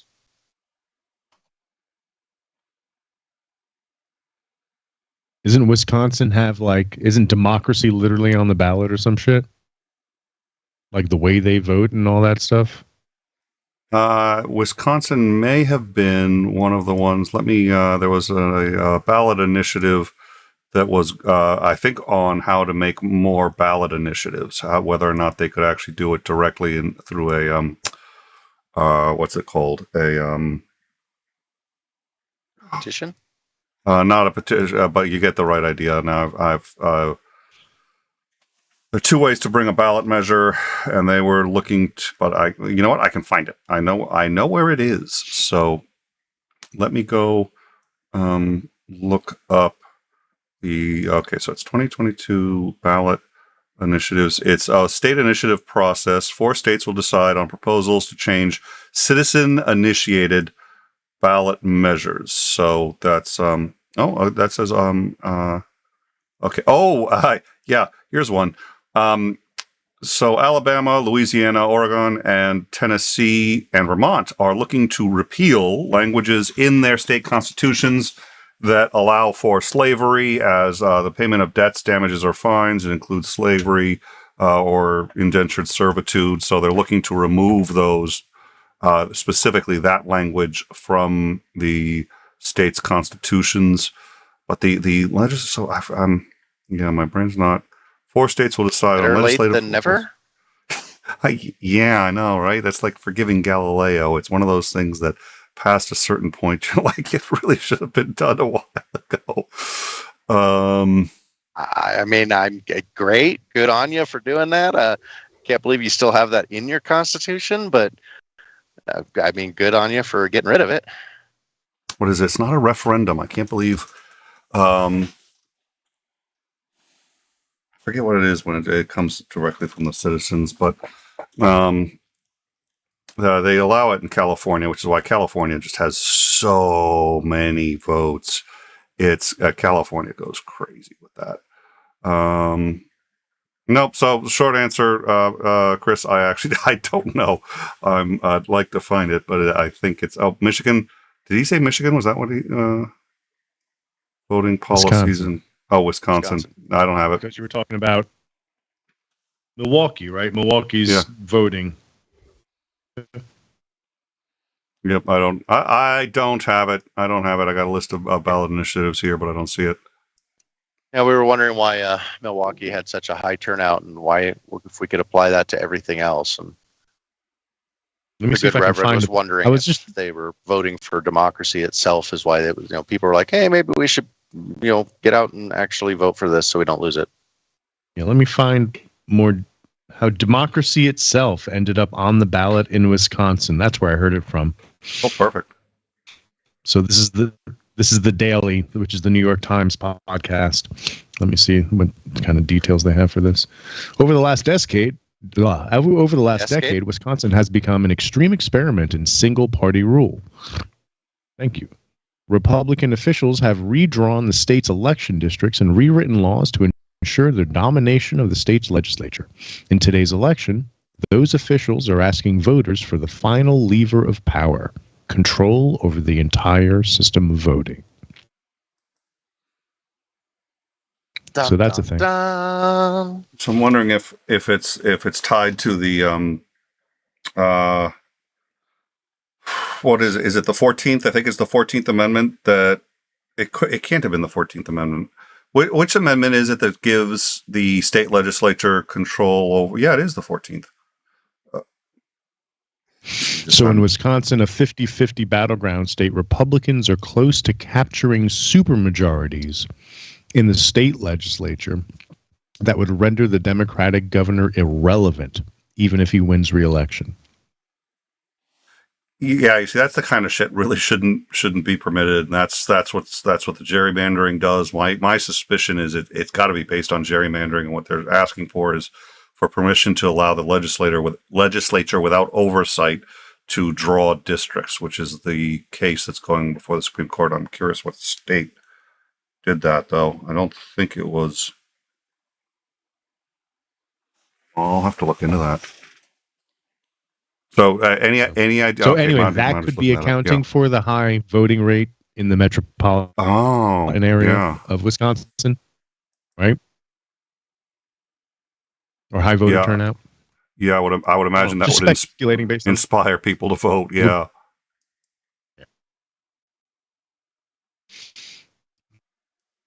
Man, I picked up my cat, and now I can't stop shaking fucking cat hair off my face. Be back in a second.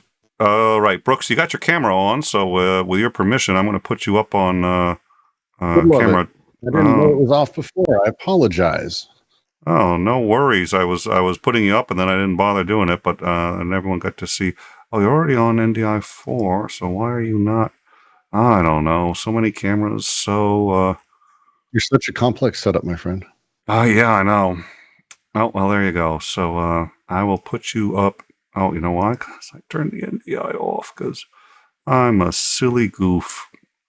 So let's, I remember turning that off too, saying, oh, I'm not going to need that. And then here we are.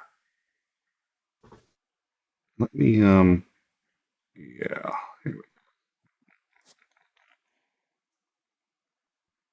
Like, yeah, why would we ever need to be able to change the interface midstream? I don't think there's been like a single stream where we haven't ended up doing that. I really just sort of made this to, okay, he's now house races. Oh, there we go. Let's fix the name there. Oh God, geez. Be a little more, articulate that a little bit better, because you were looking for a place to put Brooks, and then you're like, all right, well, he's now our house racist. I didn't say race. Yeah, that was pretty close. No, not quite, but yeah. All right, there we go. Also, not more important than the House race. I mean, chances are the Republicans have got the House race, as far as I'm concerned. So I don't even know if it's a thing. But the Senate, again, the Senate's the one I think matters a ton. It's going to be interesting. I don't think we're going to know for weeks. But dude, I love that sweatshirt. Thank you. I'm more optimistic. I think we'll know sooner, but recently, we haven't, have we? I mean, the elections have taken a lot long, which is fine, by the way. In most of the rest of the world, they don't have it like right away. It's just we've got enough money. What is it? You can do elections fast, cheap, or accurate, and you can pick two. And we've picked. Oh, we've just gotten used to the media calling it. Like, that's it. We've just gotten used to the media calling it, never second guessing that. Yep. So, yeah, I don't know. I'm cautiously optimistic. We're gonna have a pretty good picture of it by 10 a.m. tomorrow. But you know what? I've been wrong before. I think you are optimistic. Yeah. So, like I said, okay. So you seem to suggest that you think at this point that they'll lose the House, but maybe keep the Senate. I think there are going to be enough close elections that there's going to be lawsuits and none of this matters. Do you think that's a new trend in the U.S., which is that basically we're going to elect by lawsuit and whoever wins now, I'm not. It's hard for me to judge by the number of ways in which you've managed to shake your head. Yes, I don't think we do elections anymore. We don't do elections anymore. It's all about how long we can stretch it out. I mean, Whoever- I'm not, I made the joke about old people. We're not that far apart, but everyone remembers 2000, right? Yeah. Like, we haven't really had significant elections, like only a couple times, really. The legal system's done it for us a bunch. Well, I mean, I hope you're wrong, but I suspect I think you're probably right. 20 years from now, nobody's going to bother voting. They're just going to start with lawsuits against each other and see who wins the lawsuits. And that's not a joke. I think there's going to be a lot of that. I think you got a valid point. Well, and that's what kind of the Rev was talking about and saying, like, what about Civil War? And it's like, I think shit's too boring. I actually like Civil War would be almost exciting and interesting and like action. And I think we're gonna. I don't think that if there was a Civil War, it would be that. It would be anything like what. I don't know. I was going to say what we would imagine, but I can't really talk about anyone other than myself. When I imagine Civil War, I imagine bombastic war. Yes. Right. I don't think it would. I think it would be more muted. It would be more of an implosion than an explosion. See, I'm with you on that. I think we are in the time of bureaucracy. And I think it would be almost a bureaucratic, stochastic, terrorist civil war of random shit happening, sort of, and everyone feeling unsafe for a while. But I mean, fascism wins by bureaucracy. That's always how it works. And it's slow and it's painful, and we don't realize it's here until it's done.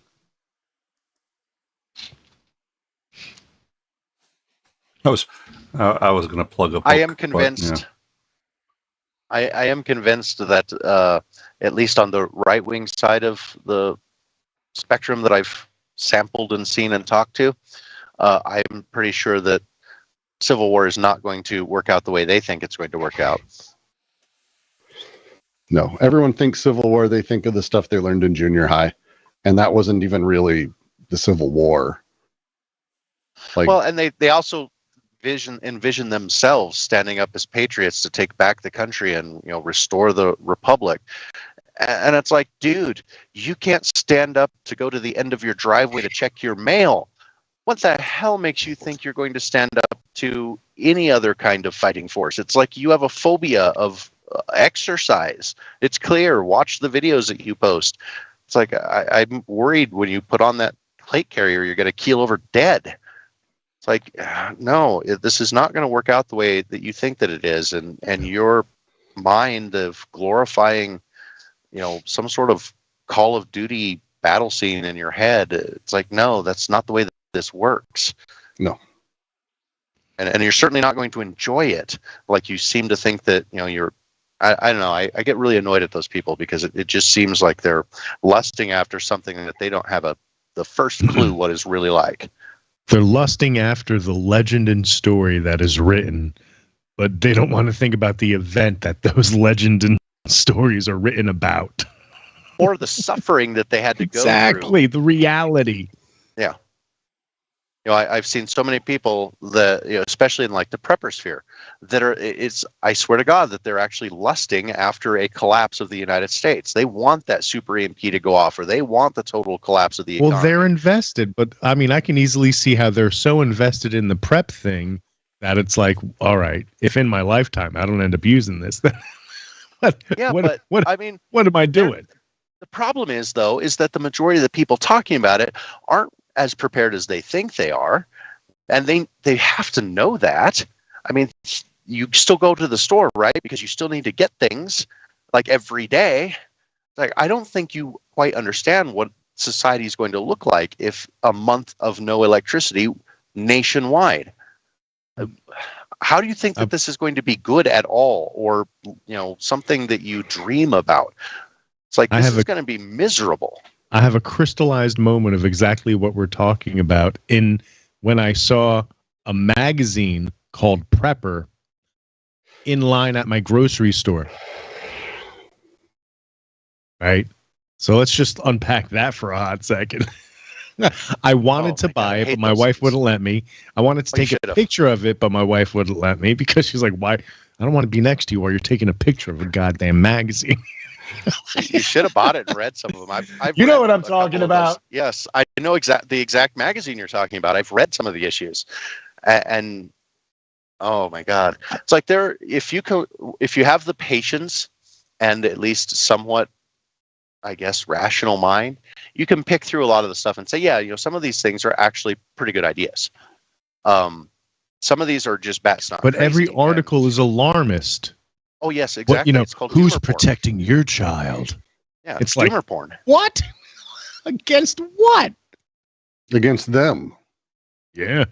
I mean, Jews. Probably Jews. Thanks, Kanye. Just to cut straight to it. Eventually, you get to the Jews. I think in every one of those articles. Unpeel the layers. Yeah, at the center of the onion. It's all. We have a ballot initiative here that's the most milquetoast garbage thing I've ever seen, and the response is amazing. You get those pamphlets, right? They're like argument for, argument against, where like they send that with every voter. And this one is like this. So the Clark County, where I live, they want to add a preamble to the vision statement for the county. It's one of those who gives a shit rubber stamp things. And it's like we value a vibrant, inclusive community, blah, blah, blah. It's like 2 sentences. We respect each other's freedoms and privacy. It's like nothing. Argument for, we need a preamble, blah, blah, really stupid. The argument against uses the word woke 5 times. And that's their argument, is that it's woke. Like, it's literally, that's their entire thing. And I don't even understand what the conversation is anymore because of that. Like, how do you talk to Civil War people? How do you talk to woke or anti-woke, whatever the fuck? How do you talk to people, again, to go back to the thing we were talking about earlier, rhetoric taking precedence, rhetoric winning. And I'm not even having the conversation with you about a real thing. I'm now talking about the idea of the idea, which is, I don't know how disconnected that is from any material reality. But I think that's part of, I don't want to say it's part of a strategy, but when you can take things that are meant to be meat and potatoes, gut feeling issues, and you abstract them to this point of Ethereum, they mean less. It results in LARPers on January 6th thinking they're revolutionaries and then crying because they got maced in the eyes. Well, how did you get maced in the eyes? Well, I went into the Capitol building. It's a revolution.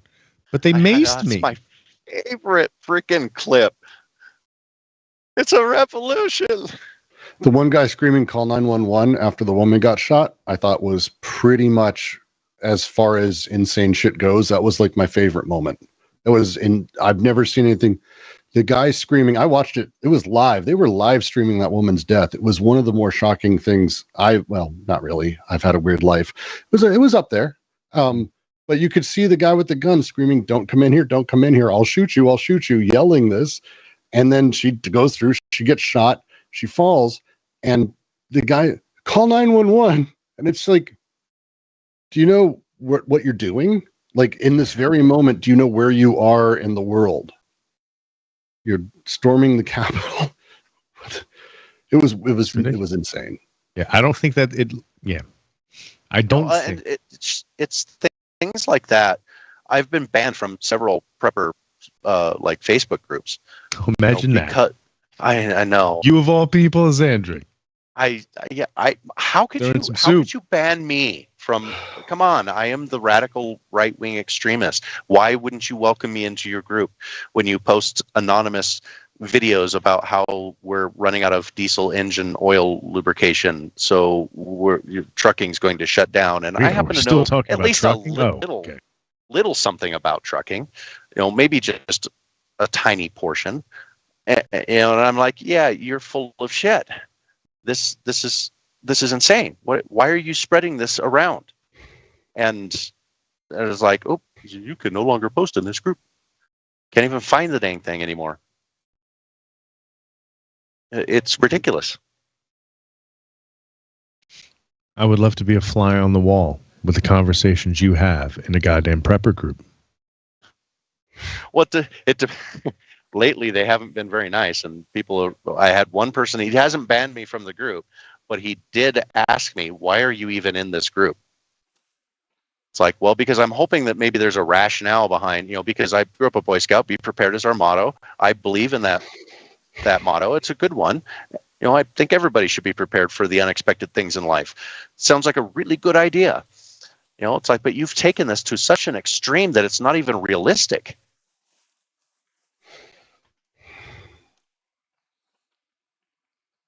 So, do you know, I have to mention, do you ever go to Tartaria conspiracy groups? This is a new one I learned about in the last couple of weeks. That's my new favorite. Though, please don't give me more. Time sucks. Oh yeah, enjoy this one because I'm about to say something you're going to be enjoy this motherfucker. There are buildings in New York that are too beautiful to have been built by us. Okay, by humans. Instead, they are the tops of buildings that were covered up in the Great Mud Flood, and we have built alongside them, and the people who truly control the world live in these beautiful buildings. This is an active thing that exists in a lot of people. Tartaria. Enjoy. I like steak tartare. Oh, no.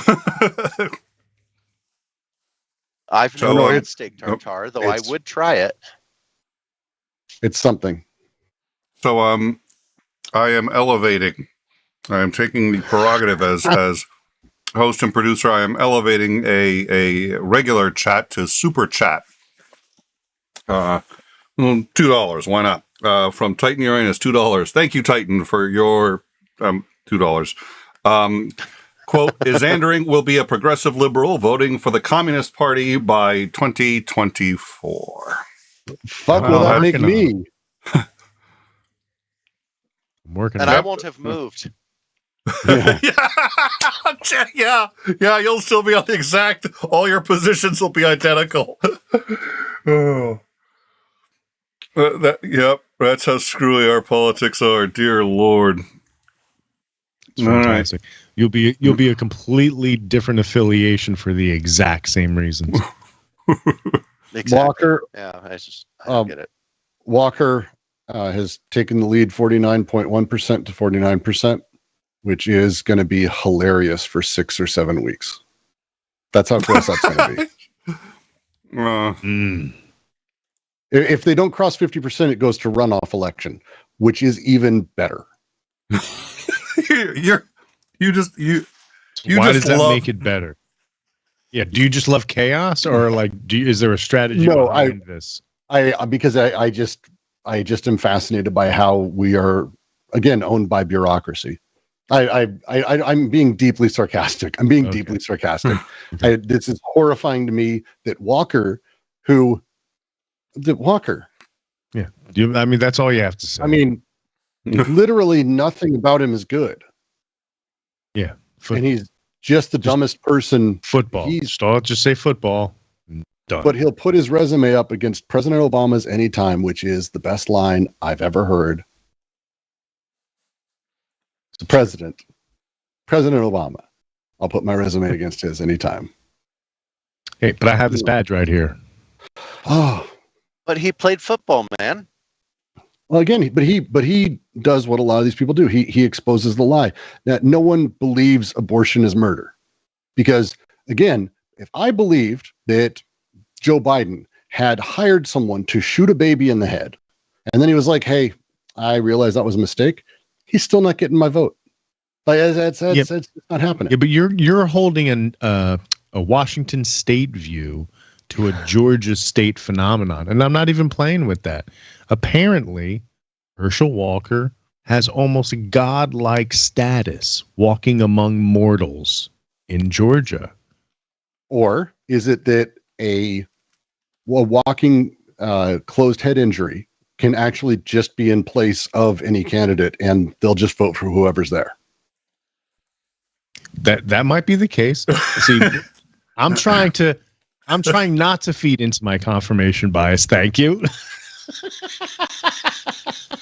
I haven't heard anyone say why they would vote for him. I've had multiple people I know there who are now, they're like, well, I wanted to vote for him because he's for this. I'm like, Warnock's for that. Like, Well, didn't the one Democrats talking head, aren't left wing, dude. anchor person kind of let it slip, say the inside part outside, that like, oh, we just need power. We just need Walker to win because we need to maintain power. Yep.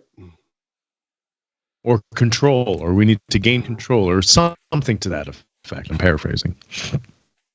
Yeah, well, we have a What's few more the update, polls. Nick?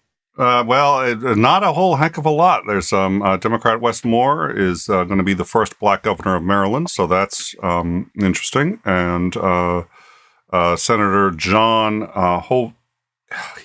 Hoeven of North Dakota has won re-election, and Jared Polis will win re-election in Colorado. So a lot of the seats are staying the same. The Dems are still down 2 seats for the House, but still even split on the Senate.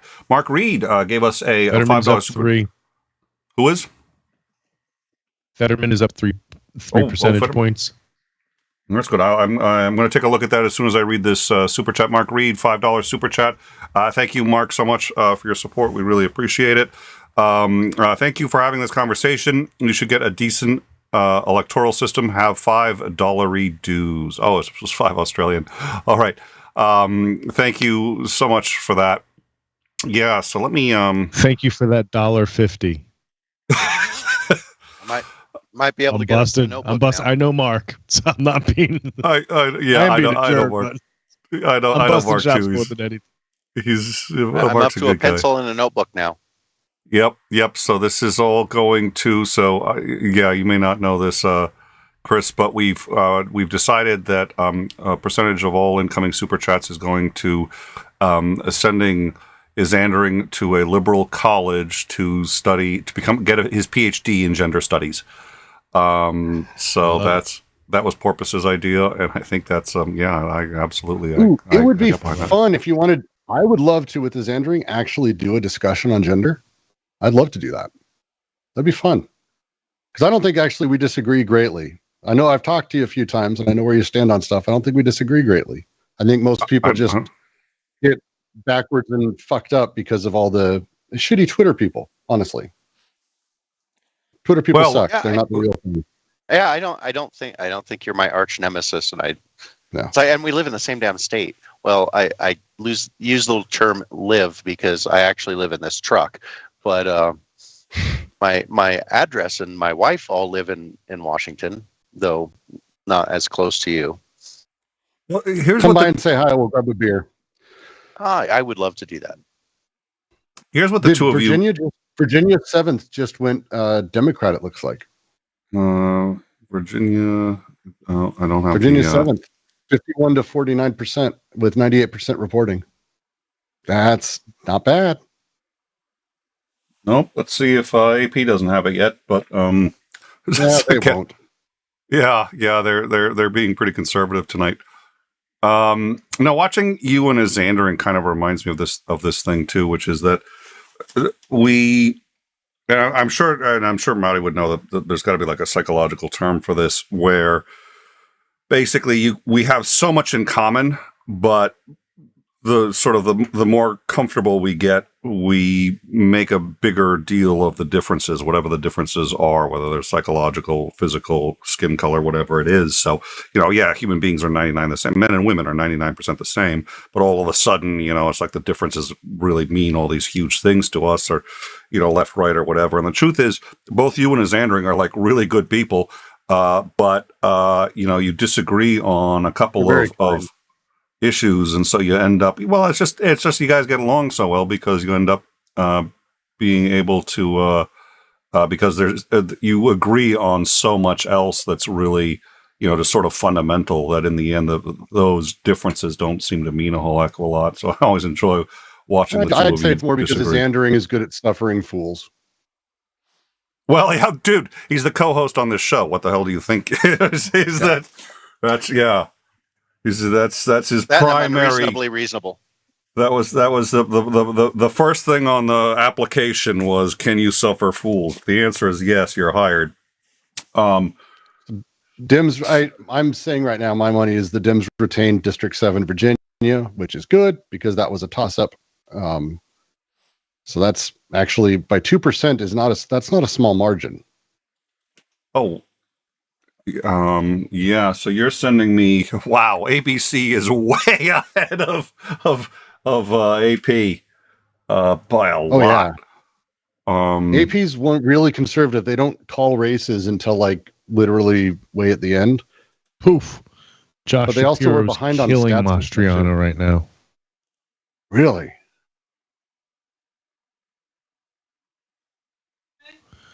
Josh Shapiro is like 15 points ahead of Mastriano right now. That's what I'm saying. Oh, that's good news. It's about 370,000 votes ahead. For like, I may switch this to 56%. switch the screen to the AP one. You mean ABC? AP's coming Or in ABC, faster. thank you. No. Sorry, ABC is a ABC's lot faster slower. than AP. Or AP, Yeah. Wow, yeah, AP is a snail's pace. He's got like 16 things going on I over said here. it's weird because it's It is weird. So wait, how are we doing in the house? Oh. veterans. Fetterman's winning, but it's becoming a more and more slim margin Yeah, I was as the really votes come in. about it. Well, Little Nick's bounce. house has had a flood, so they had to tear up an entire like bathroom and stuff. So I don't think he's doing so great in his house. But my house Yeah, is my okay, house has although been- the bathroom has a bit of a mold problem. But I don't have to live there, so that sounds so cruel of me. Yeah, Let thank the you for wife that. Yeah, Deal with yeah. that.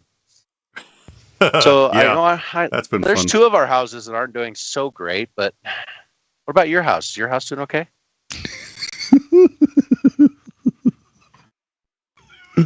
What about your Senate? Is your Senate doing all How's my right? set? Yeah. I flushed my Senate quite a while ago. 2 good Senate flushes a day. Oh dear Lord! All right, now I got too many open windows. I can't find anything. All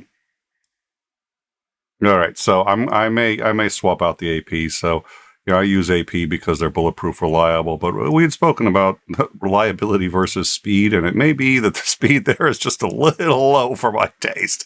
Because the AP Again, yeah.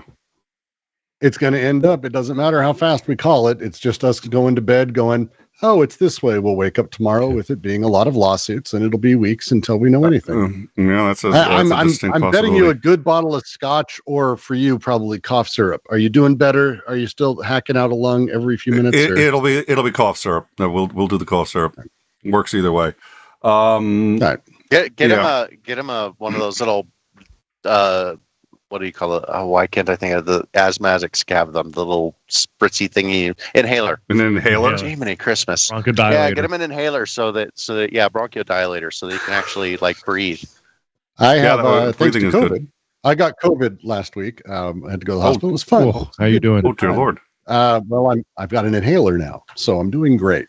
Everyone in my family ended up getting it too. I had 2.5 years. I don't go anywhere, and I go one time for a work trip for 6 hours. Come back, and everyone's got it. So Now, you want to know what fun. really might really grind your gears? For the last 2.5 years, I've been going across this country, going to every single state in this country, with the exception of Alaska and Hawaii. I haven't, in the last 2 years, I haven't been to those two states. But the lower 48, I've been to every single one of them in the last 2 years. And where I stop, sleep, bathe, eat, all of those things is at the one place where all of the travelers in that area all congregate. And I've had COVID exactly once, and it was gone in the weekend. I went to a conference I was speaking at. So it meant people from all over the world flew in, and that was the dumbest thing I've done, but I had to for work. It is what it is. So we've done the drives. We did the drive when we moved. I no issues. We've done fine. It's been good. It's just the way it works. It's the way it works. Yeah, I found it really bizarre. Maybe it's a little autoimmune issue thing I have. Maybe it's overacting, and so maybe it's killing the virus quicker than it can. I don't know, but I had it once. I had a little bit of a fever. And the only reason I knew that I had it is I lost all my sense of taste and smell. Couldn't Oh, taste shit. anything, smell anything, nothing. And that took a couple of weeks to come back. I'm not entirely sure if it completely came back. It's so hard to tell. Does this taste the same, or is this as tasteful as it was before? I can't really remember. So As I somebody who don't really know. cooks all day, like I'm the house cook, it would make me insane if I lost both of those. I'm very lucky I didn't for this one. It was bizarre. It was really, and I was Well, getting coffee, That'd be horrible. and most truck stops make their coffee kind of weak. And so I went into this one place. They have the fresh grind thing, so you can kind of make it as strong as you want. I mean, you could just make it straight espresso if you wanted to, because that's essentially what they are, is little espresso machines. So I made it the way I normally do, and I drank it, and I was like, wow, that's freaking water. So I like dumped half of it out and started. I eventually had made it like pure espresso, and I still couldn't taste. And that's when it dawned on me. It's like, I can't taste anything at all. I was confused for like a half an hour while I was trying to figure this out. And that's when it dawned on me, I can't taste anything at all. And that lasted a couple of weeks. I had a little bit of a fever, like 101, felt a little run down. I spent the weekend in my truck all by myself. Even though I was in Washington at home, I wasn't going home because I wasn't going to give it to my wife. So I stayed pretty much isolated in my truck for a week, and then I got my load and left. And that was literally, it was one weekend of, I think I'm just going to sleep all day today. I have to admit, now I have a vision of you like pouring sugar packets in your face, wondering why you can't taste. Like packets of like little things of creamer, you're just like chugging, putting everything in your mouth. Like, I can't taste anything. I ate an onion. I would. Really? Somebody told me I needed to. Yeah, I ate an onion just to see. Texture not on onions, kind of weird. Couldn't taste it. My eyes still watered though. I still cried. Well, the, an onion's an onion, motherfucker. Yeah, that's it. Nothing you can do. But he called me up too. He's like, somebody wanted me to. Yeah. Go. Sorry. Go. Oh, somebody told me I should get a lemon and eat it like an orange, and I'm like, yeah, but I did that before. You know, lemons and limes. I actually like eating them just like oranges. I love them. So it's like, that's not really much of a test there, because I already eat those like that. But yeah, it was really, really weird ordering things, and like, okay, well, I guess if I'm going to eat my eat hominy, now's the time to do it, because I cannot stand hominy. Oh God, dude, Pozole is like the best thing ever. I can't stand. No, it is. I'm gonna throw up a little in my mouth here. It's so good. It's like trying corn. No, it's wrong. That's literally what it is. It should never have been invented. No. Normally, I would jump into a food argument, but I don't know much about this. And also, it is my bedtime, so I bid everybody a good evening. Let's not drive ourselves crazy about the results of people voting in states that aren't ours. Good night. Our own. Thank you, Chris. Enjoy, Reverend. Nice to see. Farewell, fond fellow. Close cover before striking. So to mention, because it's fun to talk about, Walker and Warnock are 800 votes apart out of 3 million. Isn't that's also going to, if it stays somewhat that close, that's going to immediately trigger a recount anyway. So if no one crosses 50%, it's a runoff election in Georgia. And then even if they cross, if they're within 1% of each other, it's an automatic recount. There's the recount. Yep. So yeah, no, this is going to be awful. But also, thank you, Libertarian candidate, for stealing 62,000 votes from Walker. So that works for me. All right. Well, let's see here. It's 10:18. All right. Here we go. So we've got a few more polls that should be closing in about 12 minutes, and then after that will be the 11 o'clock close. And what I think we're going to do is, I've got some information coming in, so I got to go look at that. But I think after 11, we'll see where we stand, and we'll see how we're going to proceed for the rest of the night, because I certainly don't want to stay up till 4 a.m. and still not have any results. My hope is we've done a good job covering it and what to expect, and I'd like to see where we stand at 11. How's that sound for you guys? I'm down. I'm here hanging out. I'm going to be sitting here looking at the results all night myself because I can't help it and I have mental problems. All right. Perfect. Well, let's. I'm going to Yep. need to take a little bit of a break to run into the truck stop, and I don't think I need to take all of the end time audience along with me. As much as I'll still I listen, think, though. yeah, as much as so many of them may enjoy it, I'm gonna go ahead and speak for them and say let's not do that. But yeah, go, and let me. So if you haven't joined our Discord, come join our Discord. A lot of this information is, in fact, also on the Discord, and we're Twitter employee. Yeah. We've had a bit more coming in through there. I usually kind of wait till somebody DMs me specifics, but in this case, no, okay. So that was the Walker thing, which we already have. So all right, well, let me bring up the shield again, and I may move it so we get the other information. Oh, I'm switching to ABC because ABC News. Yeah, no, I completely agree. So what they have is 213 Republicans up for re-election. So it's 213 to 222.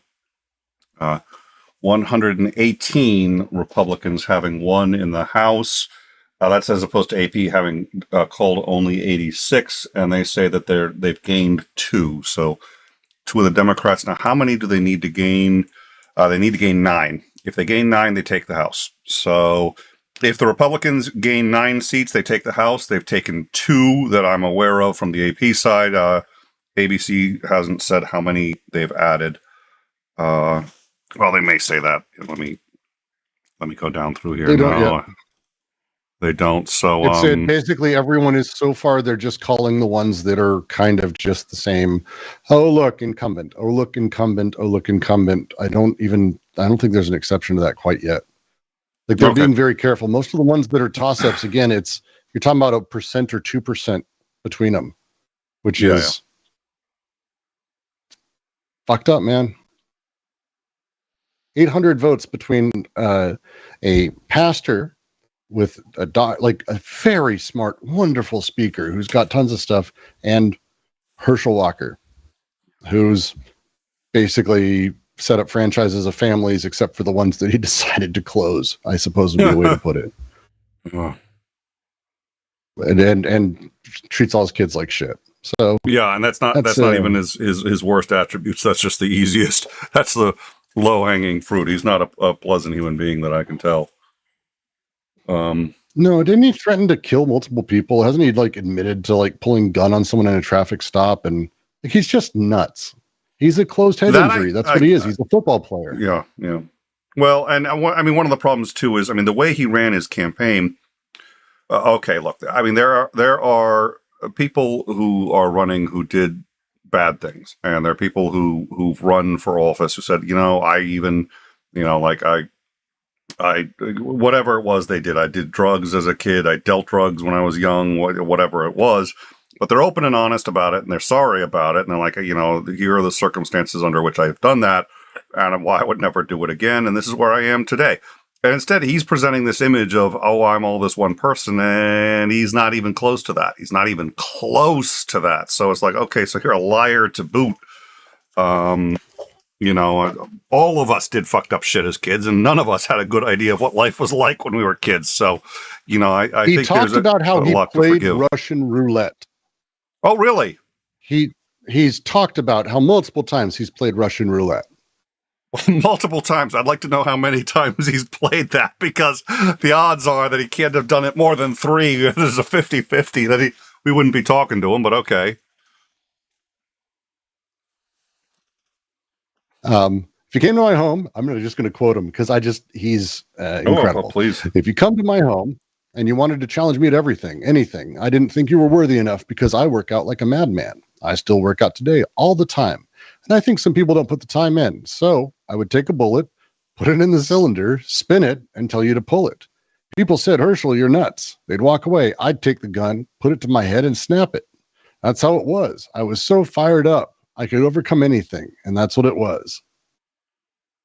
That's not fired up. but okay. I didn't realize it was from anger. All that anger I had that I didn't like myself. I was not happy with who I was. I would agree with that. Probably. No, I think that would explain it. I mean, I think that he's actually showing some insight as to why he was an unhinged psychopath. It's not actually a psychopath if you're putting the gun to your own head, but no, I figure. No, he's a victim of closed hedge injuries. Like, I'm not joking when I say it. He's a football player. Yeah. And those NFL's injuries, a brutal sport. It should not be legal. And those injuries are no joke, and they do cause increased suicidal ideation, quite significantly increased suicidal ideation, and a whole host of other problems aside from just the obvious basic memory and loss of coordination. They provide it's profound psychological impact. Do you follow the gambling on the election, which is the best, the election bidding?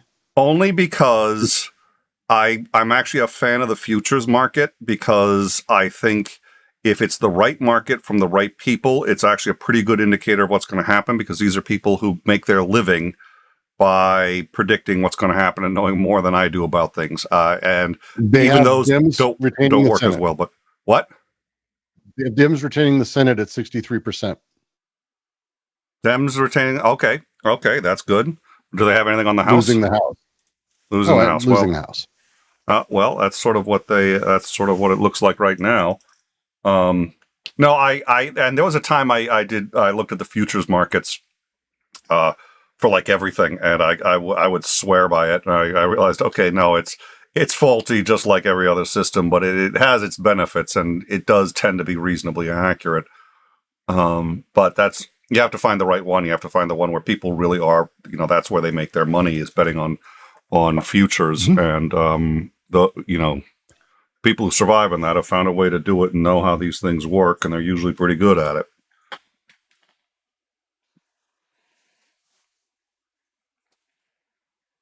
So, Massachusetts voted in. I've forgotten her name. I'm in Massachusetts. I've forgotten her name. So my. I hope you voted for her. I did. I was exhausted. I voted Dem across the ticket. So my daughter had RSV a week ago, a little more than that, than I got it. So that's why, I do actually have my inhaler. You guys were joking, but I've got my inhaler, and it's the only thing that's gotten my pulse ox up to 94. So I'm actually surprised I'm doing this show, but I slept for 10 hours last night, so just so that I could get this show done and out of the way. But my memory is gone. It's like, I'm like, what's my name again? Huh? I've been functioning reasonably well for the show, but anyways, there you go. Well, I can empathize. Yeah, well, apparently, and I've had COVID, I think 4 times now. Now, my first time was extremely serious. I was triaged at the hospital. Have you gotten vaccines? Every single vaccine, every time. Dude, I'm so sorry. That sucks. I've had the most recent time I had COVID. It was, I wasn't even really sure I had it, but everyone else in the family had tested positive. I was like, there's nothing else this could really be. And I tested and I was positive. And I didn't think I had it because it was the first time it wasn't really serious. I'd ended up with just, it was rough cold symptoms, but the first time didn't actually bother me. It's like, they're like, you're in serious shape and may not make it. And I was high as a kite. My pulse ox was so low, it actually felt good. I was just like, I'm fine. If I don't make it, I don't make it. I called a few people and gave my goodbyes. I really didn't think I was going to make it. And like, this is terrible. I was like, no, it's going to be okay. It's, as far as ways to go. Now, that may not have been your experience. You may not have been majorly hypoxic, but, it's just like, it actually wasn't, there was a lot of suffering getting to that point, and it was very difficult on my family because they had to cart me around to the ER and back and forth and all this other stuff. And this was at the height of it. So the hospital was completely flooded, and they're just like, look, if we take him in right now, like, unless we just like, there's absolutely no other option, we ain't taking him in. They said if his pulse ox, I forget what the limit was. They said if I got I want to say it was 82. I don't remember what it was, but they said if it gets to this, we'll take him. But anything short of that, nope. And it was there, but I'm couple of days later, it came back. So there you go. I remember that one. My most of the fans of the show remember that one. We had to have a couple of other people, and other people did some great job hosting. But I think I've only not been on maybe 4 or 5 shows, and basically all of them are from that period. Jesus. Virginia District 7, ABC has called for Spamberger, and that was supposed to be one that the Republicans might be able to steal, so kind of boding well at this point. All right. 52 to 48, 99% of vote. So that's a for sure call. Oh, nice. All right. Well, and I mean, it's not like it's just one that they weren't able to steal. So that's a good that's a good sign again, but it's a 4% and they were down. I think it was like 5%. They were down in the polls. Early polls are going to be useless for this fucking whole election. It's going to be meaningless. You think Trump's going to run again? Well, no, he's going to run again. Never mind. Let me rephrase that. Of course he's going to run again. Of course. I'm sorry. That was like I said. Okay. Obviously, excuse me. I should have asked something less certain, like, is the sun going to rise tomorrow? Let me ask a different question. Is he going to win the nomination? Is he going to be the nominee? Or is he going to be a serious contender for the nominee? Yes. Oh, of course. It's still his party. DeSantis won't. DeSantis, I think, is too stupid to realize that Trump should run. And he would probably get elected if DeSantis stayed out. But DeSantis is too stupid, I think. I think he's too set on what he's doing.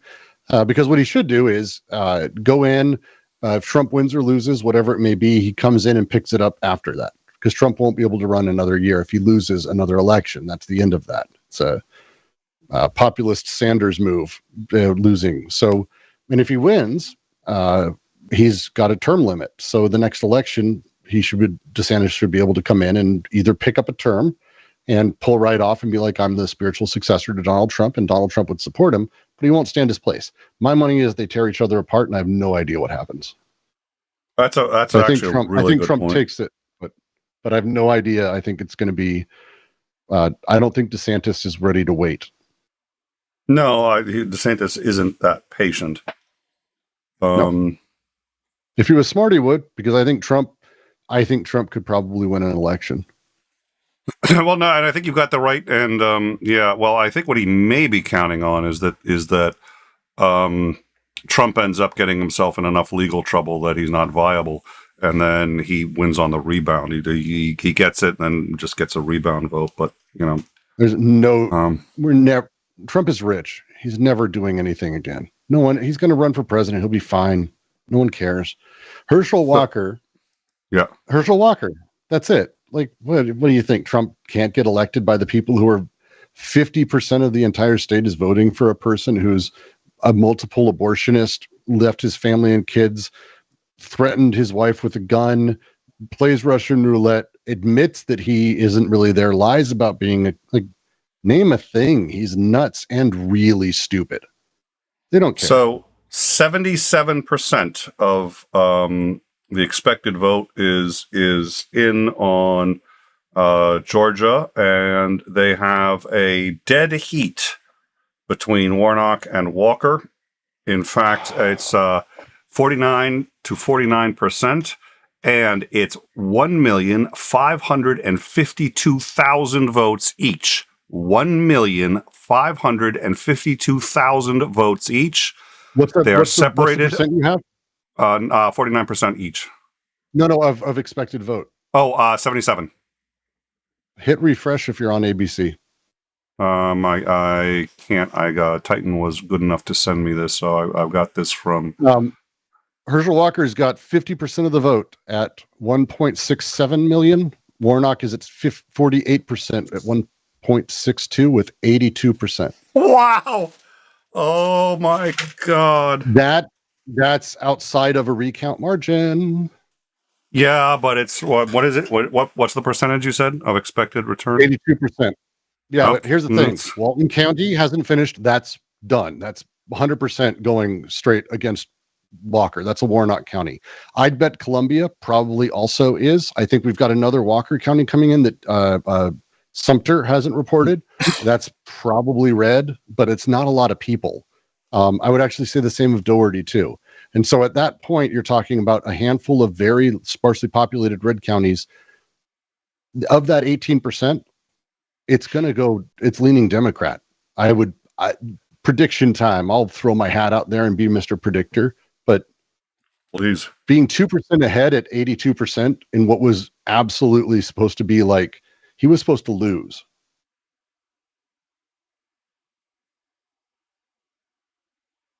I mean, he was supposed to lose. Warnock was supposed to lose. This was not supposed to be this close, let alone to be winning at 82%.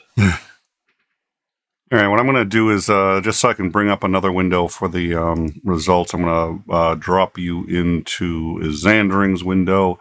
Gotta tell you, even though he doesn't have his camera on, I'm not usually a fan of doing it because he gets an image on his shield because that's his spot. But we need the space, so I'm going to... Dude, take me out. I'll turn my camera off. I'm not pretty. No, I like having as many cameras on as possible. I think people should see who's talking. It's it helps. Fair enough. So let me see. I'll put you into.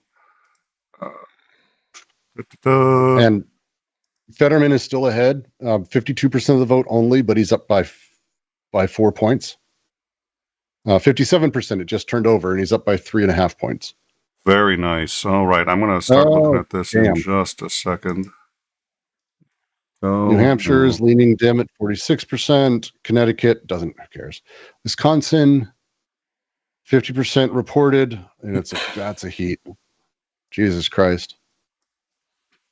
Iowa, 56%, and it's Chuck Grassley. The state that prides itself on electorate is Chuck Grassley. All right. Let's see. Okay, so now I had the that ABC one. I just don't know my way around it, but it works about the same as. Oh, okay. Now I wonder if I can switch this. Okay, so this is awaiting returns, counting. Yeah. Oh, that's why. Okay, so there's the house.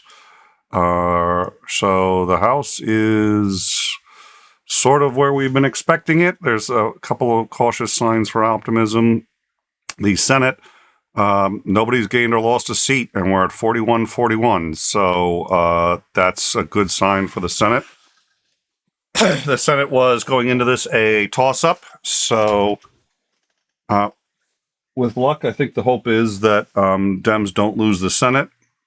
They are still projected to lose the House, although it looks now by not quite as much as was expected. They are down at least 2 seats, but there was a seat they were expected to lose that they kept. Who's going to become the majority leader of the House? I was actually just thinking that. They're going to have to vote for somebody. It's normally a vote. I don't know if the minority leader gets promoted automatically until the vote is held. I'd assume they'd hold the vote before they actually take it. I mean, I can't imagine McCarthy has the political capital to stay leader of the House. He sucks. They don't like him. They have him as a minority leader just because Pelosi. It doesn't matter. But I can't imagine him being in charge of Congress as the majority leader. Yeah, I really can't. But everybody knows him, and he's a name. I don't know. I mean, is he a name? I have no idea. He's a name compared to. I mean, what? Okay, pick another name. Well, that's my point. What is the other names? There isn't. That's my point. He's a name. He's not. I mean, he's not the. Almost nobody knows who he is. But you still. I mean, leader is more of a political. Not a political. Sorry, what's the term? Sort of like a press position. But I mean, it's got power, and you do stuff. But the one of the biggies is being able to rally the caucus. And they want somebody who can present well for that. This is a person who does money raising. That's what they do. Their job is to be the money raiser and distributor. That's why Pelosi has controlled it as long as she does. No one likes her. She actually has horrifying approval ratings, but she's effective. Yes. McCarthy's not a money raiser. Like, it's going to end up being, it's going to be someone new. Is my money. I'll bet you that. If it's not him, it's going to have to be. Well, it's going to be someone new.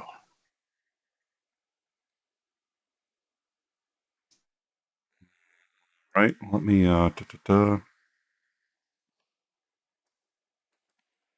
AC turned off. I don't know why, but I'm going to go turn that back on in a sec because it gets hot in here. All right, so let's look through the main toss-ups. Iowa's 3rd district is leaning Dem currently with 86% Dem. Michigan's 3rd is leaning Dem. It's only a 3rd in. Let's go find some others that are closer. Pennsylvania's 17th is 10 points ahead at 86% Dem. Are you kidding me? How is that still a toss-up? It must be mostly conservative districts that are out because the good polls take that into account. The good, they figure out who's out. We're talking 85% reporting, and they're up by 10 points. That's must be a hell of a set of red districts left. Yeah, Pennsylvania's 17th. Let's go take a look at that one.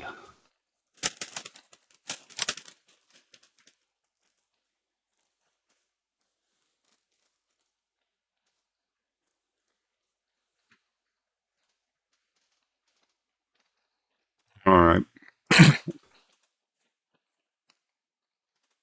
Still haven't completely gotten my voice back. Hey.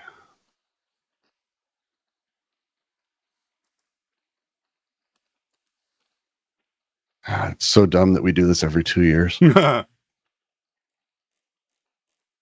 86% with, let's see, so doing math, 164 to 135. You're talking about 300,000. 85% of those was 15%. Yeah, it's really weird that they aren't calling that. That's fine. That's one of the toss-ups. I always love learning about Colorado, toss-ups. Yeah. Bobert, okay. And that's one that looks like they might be able to call, but nope.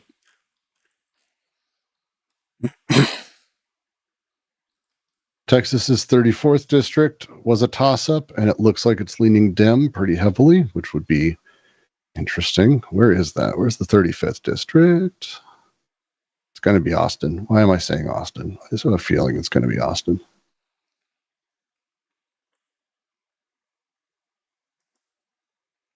All right, let me see. I'm going to try to get some... and connection was lost, of course.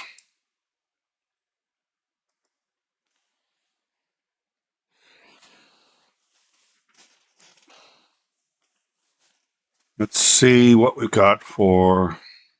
they've lost another January 6th committee member.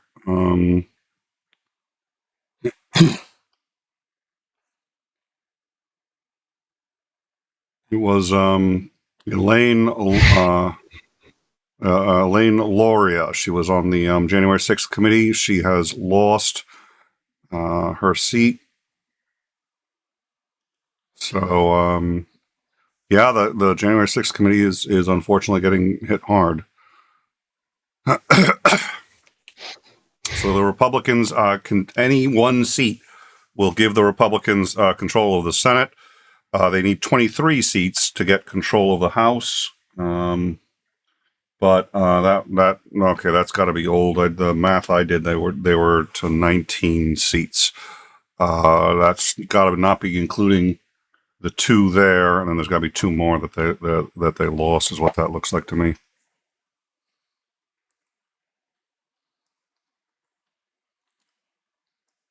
Oh, Sarah Huckabee, I did it again. Sarah Huckabee Sanders has become the thank you for that projection. I appreciate that. It's nice to see some news organizations on the ball.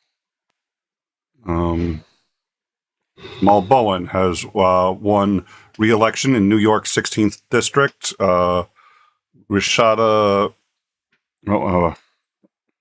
Greg Abbott will beat O'Rourke in Texas governor's race. So Worth noting, 538, great little note worth bringing up.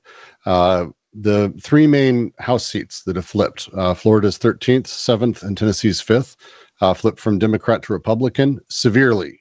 I think Florida 7th, they're up by 17 points, the Republican, Jesus. and it looks like they're going to win. All three of these are 100% because of gerrymandering and redistricting that actually would have been illegal if the Voting Rights Act and the hadn't been Supreme Court hadn't gutted everything. So had again, just going back, if just a handful of people had sucked it up and voted for Hillary, just saying. Wait, didn't the courts say that we didn't need the Voting Rights Act anymore and that these states wouldn't take advantage of things anymore if they were no longer being observed? Yes. Okay, that's what I thought Tennessee's they new said. map broke up a Democratic stronghold in Nashville that was formerly a 15-point Democratic lead, pushing the boundaries of the district further southwest to include more rural Republican-leaning counties. The net gain of one Republican-leaning seat from this new congressional map has already paid dividends, which flipped another one of the 5 seats they needed to control the chamber. That's it. Like it's the they don't believe in democracy. It's a very good thing to be aware of. Well, they do, but only when they're in charge. No, when they're in charge, they would rather actually not have anyone vote. They've said multiple times that the fewer people that vote, the better off the Republicans are, and they know this. Yeah. Kansas's 3rd is staying Democrat, so that's not being flipped, and it was supposed to. That was weird. Polls are going to be weird. This is going to be very strange to watch. Governor Reynolds takes Iowa. It takes its re-election. So Abbott beat O'Rourke. We already have that one. They called it? Yeah, they called Abbott wow. Just over a minute ago. Wow, I didn't realize. My condolences, Texas. Yep. Oh, yeah, it's Texas.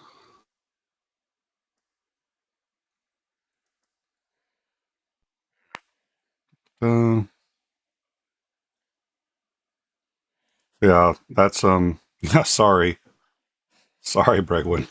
Really, I really am. Well, and then let's see. I mean, so up to O'Rourke 40. was the wrong person to run. O'Rourke is eternally the wrong person to run. He's literally what Texans hate. So, and he's not even left. So he doesn't energize people. He doesn't get people excited. He's not that person. It's a shame. So the yeah, I really do like the way the AP lays out their map better than anything else. But on the flip side, it's like their data is just lagging. Their data is like 20 minutes behind at least. Mm-hmm. There's Arizona. Let's see. No. What I'm really interested in, what everybody's interested in. Does that have? No. You know what? I'm just gonna go back to. There we go. Governor or Senate? I wanted to do it. Senate. So let's go.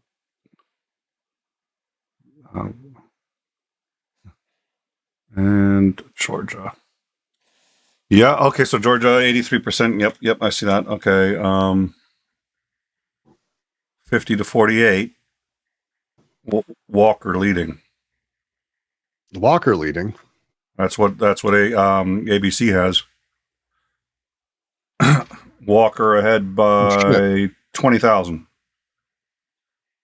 Fuck. I was all excited. Wait, did I just read it wrong? I think maybe you inverted it. I fucking must have. Oh, god damn it. 4850. Yep. Joe, serious-minded. Still a large amount of votes outstanding in Fulton County. Well, Fulton County is always the one that makes it there. So that's good. Yeah, they haven't been willing to call it. So in fact, I think it still leans blue. No, it's leaning red. Oh, that's for U.S. Senate. Yeah, it's leaning red. What is Um, Fulton County? not the county, but the state. No. Georgia. AP has Georgia leaning red. Right, but this happened last time because it's the same thing that always happens in Georgia is that Democrats' votes are counted the latest because they're in urban population centers. Yeah, but they should be taking that into account when they do the projections. I mean, that's common knowledge. That's why they're not projecting. Well, they have it leaning as far red. As I can tell. Well, I mean, AP has it leaning red, which seems to me that given the basis of the information that they have, if it's just based on polls, then yeah. Polls. If it's just based on polls, yeah. Well, and Joe agrees with you, so I'm probably wrong. Yeah. All right. Yeah. Joe and not Brooks for the win. Yeah. Yep. I haven't seen it, and no Senate has flipped. It's all just, hey, shit staying the same. Yep, nothing changed in the Senate, and they're up to 43-42. So, and that's ABC that has them at 43-42. Now we've got AP up on above. I like AP because they tend to be accurate, but in this case, they're going significantly slower than they have in past elections. So, you see on your left there, that's the Senate. It has them at 40-41. It's actually 42-43. But no seats have flipped. Two Republican seats two Democrat seats have flipped for Republicans on the House. They needed 23. They are now needing, by my count, 19, because I think I got another 2. But the official count is they need another 21. The Dems did pick up 2 governorships, and the good, Dems, aside from yours. The Dems picked up the Dems picked up, it looks like a seat. The Republicans lost one of the gains in the House. Maryland and Massachusetts. Oh, in the for governor. So no, I'm a big deal, actually. I agree that's a big deal. You're saying the Senate? I'm saying the House. The Republicans were up 3 for the House. They are now up 1. It's a net up 1. They lost two of their gains. What? Oh, hold on. Let me go look at the so House using ABC. So ABC has 21 that are likely going Republican. With 188 seats, we need 213 to take the House, which is more than that. So the 21 is right on that edge. Is that exactly putting them at half? No, that puts them just underneath that. So we have 13 that are a toss-up. The toss-up districts are the ones that matter. It's Alaska, Iowa 3, Michigan. It's the ones down the middle. And Iowa 3 is 1% apart, too close to call. Michigan 3 is too early. New York 19 too early. Nevada doesn't close until fucking 6 in the morning or whatever because they're out drinking. Oregon doesn't close until 11 p.m., so we won't know about that. Oregon's 5th, though, I would bet is going Republican if I had to guess. I'm kind of nearby and heard too much. Pennsylvania 17, my money is that goes Democrat, which is good. Pennsylvania 7th, probably going Democrat as well. Like Oz is going to hurt the ticket throughout Pennsylvania, is my bet. But we'll see. Rhode Island is 3% in favor of the Dems, with 92% reporting in. This is not looking nearly as bad as I thought. Like everyone was saying this was going to be a bloodbath, and the polls were showing that it was going to be a blowout, and this is not that. It doesn't look like a blowout. It still looks like losing the House is very much on the table, but it's not as guaranteed as it looked. Some of these numbers are starting to look reasonably decent. Yeah, so I put up the AP. Yeah, Joe, check your Discord. It'll be in about 2 minutes. You should still have the other link. We don't ever change the link. But if you don't have it, I'll send it to you in about 2 minutes. So let's see. This is...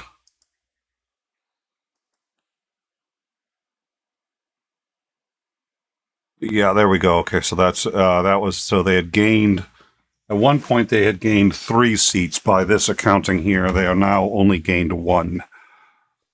So that's an improvement. How do you have it in that where it says that the Dems lost 3 seats, but the Republicans only gained 1? Did it go to Narnia?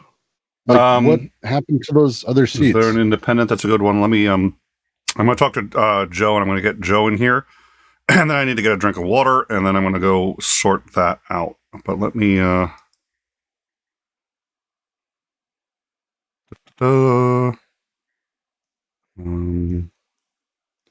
with 50% of New York's vote in, Hochul has a comfortable lead over Zeldin in New York governor's race, 61 to 39%. That was supposed to be a close race, if not a possible. Like, the Dems were nervous. It was way too close. It was getting blown out.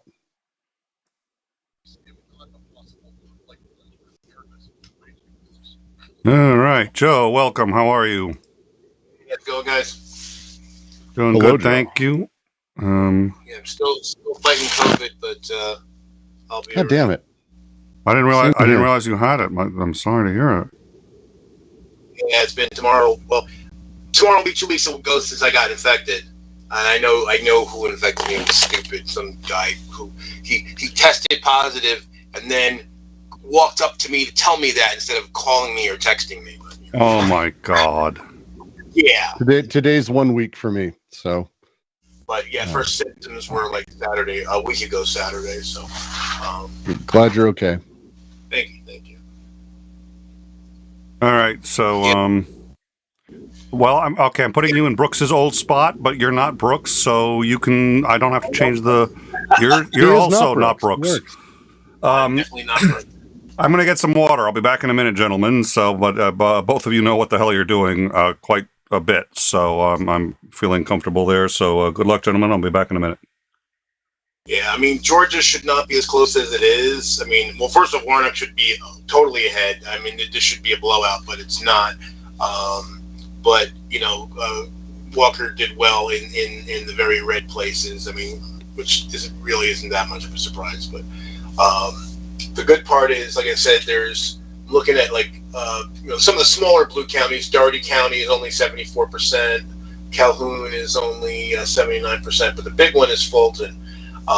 It's now at 85%, and When it closed in, so where we left off is it was at 83% with a sizable, I think, 2% lead for Walker, but now ABC's got him at 85% with I mean, they're dead heat, 49 to 49, but it's a total separation of votes of, I'm terrible at math, but it looks like 18,000. Which is yeah, I'm nothing. looking at CNN. Maybe I'm seeing on CNN 1,713,781 for Walker.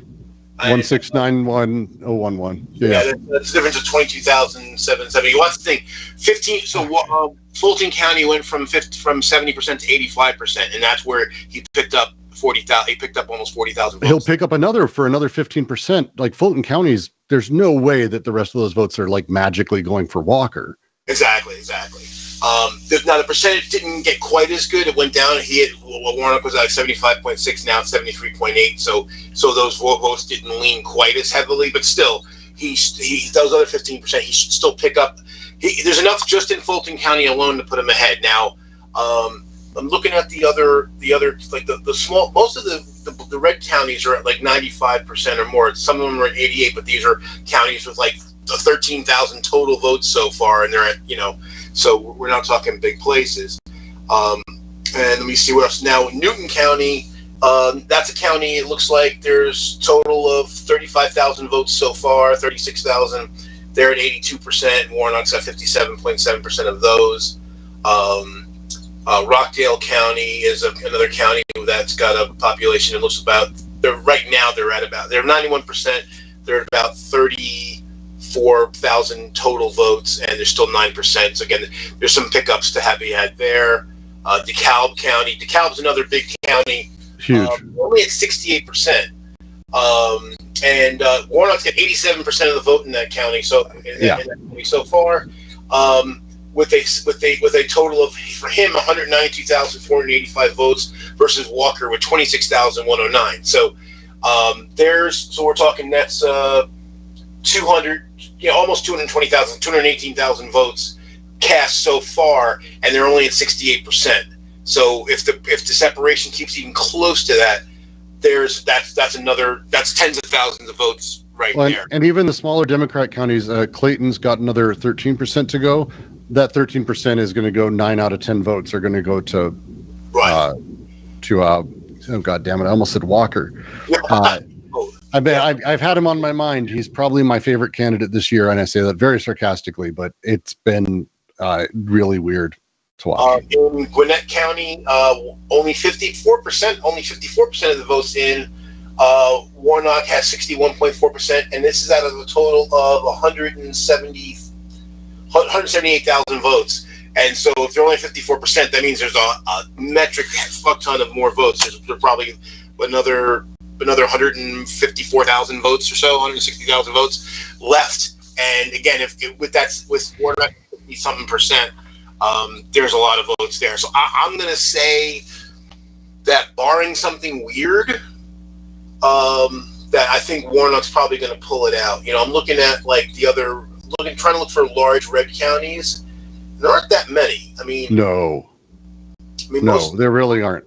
Yeah, I'm looking for, there's a lot of counties with like 2,000 or 3,000 people, 10,000, 15. There's one county here that's like 23,000 votes, but they're at 93%. So again, Walker will pick some votes up, but he's not going to pick up a ton. It's going to be a Walton County that hasn't had anyone called for it is going to go huge for Walker. It is, and it's probably going to end up, I think.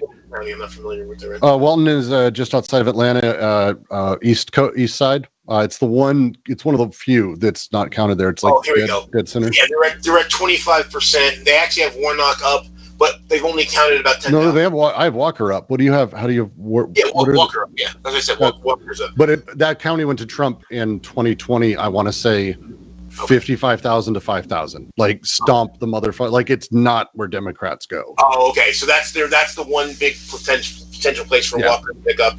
But again, they're at 25% and 10,000 votes, which means if it's proportional, that means there's about 40,000 votes there.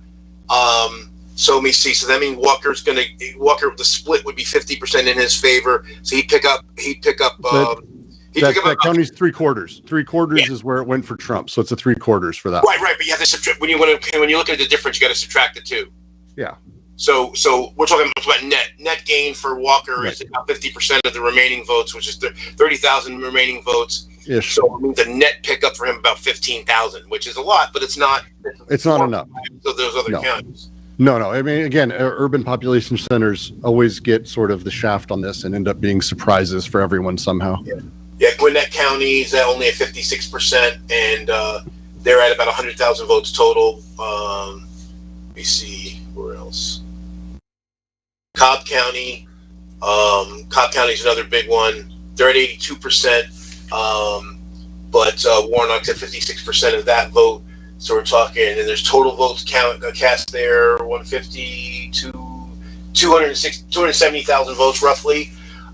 So there's another, so it's not quite 20%, it's 18%. So there's another 36,000 votes, and Warnock will get a net gain on that about 10%. So that's another about 3,600 to 4,000 votes for him.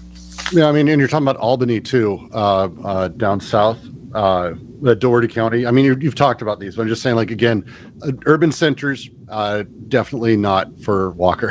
And I think they're reporting that 25% is a huge number of votes in those places, even though it's just, fuck.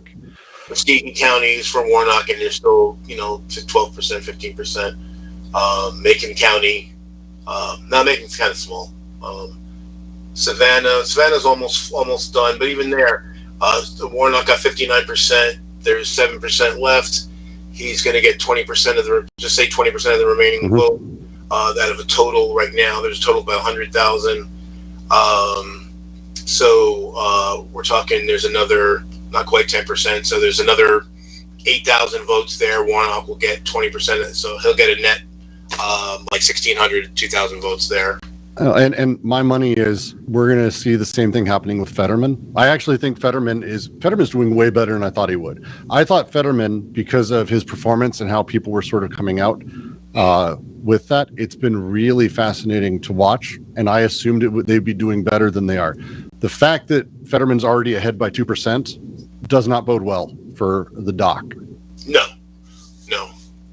Yeah, that's the thing. I mean, I would say any place that the Democrats are, that's been closed for a while, that the Democrats already have the lead, they're probably holding. Yeah. If the Republican has less than 2% lead at this point, the Democrats have a chance. If it's 2 to 4, who knows, and more than 4, probably stay Republican. Delaware County hasn't almost any votes in it, and they're 9%. There's zero chance it goes to Oz. They're 9%. 83% voted for Fetterman already. And that's only 9% of the vote. You're talking about 800,000, 1 million people. It's an extraordinary number of votes that are going to just pour in, and there's just not enough rural voters in the rest of Pennsylvania.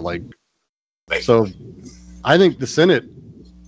That's the thing. Democrats are good. So they're going to. So regardless of what happens in Georgia, I think Georgia, the Democrats will pull out, and it looks like the Democrats are going to pick up at least one Senate seat. Now they may lose somewhere else. Also, I was looking at Wisconsin. That one is, last I checked, was super tight. Mandela Barnes was actually, he was slightly ahead actually. Senate. Yeah. I haven't been following Wisconsin. I have the governor's race, but not Senate. Oh, for fuck's sake. That is... I mean, this is really... I keep going back. It's the thing I asked at the beginning where it's like, do polls even matter anymore? How can we... how irrelevant could polls be at this point?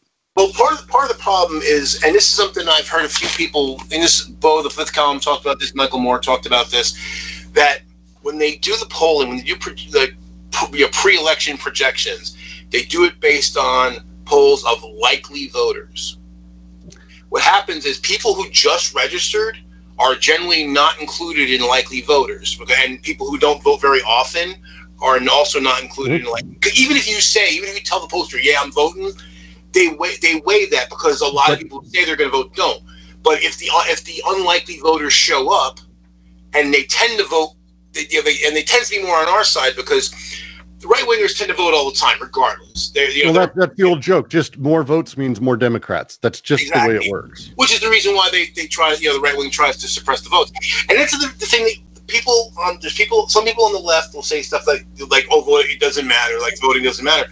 I'm like, if it didn't fucking matter, they wouldn't spend so much time, effort, and money and political capital trying to stop you from doing it. Yeah. The right wing knows they're not getting more votes. They have who they have. Well, again, I always go. I now go back. My thing I'm going to be pointing to is here in Washington, we have on the ballots ranked choice voting, which is literally the thing that is the best way to have democracy. It's so good, and the amount of money being spent against it is just like, hey, boy, you're right. I guess it doesn't matter. Billions of dollars being spent.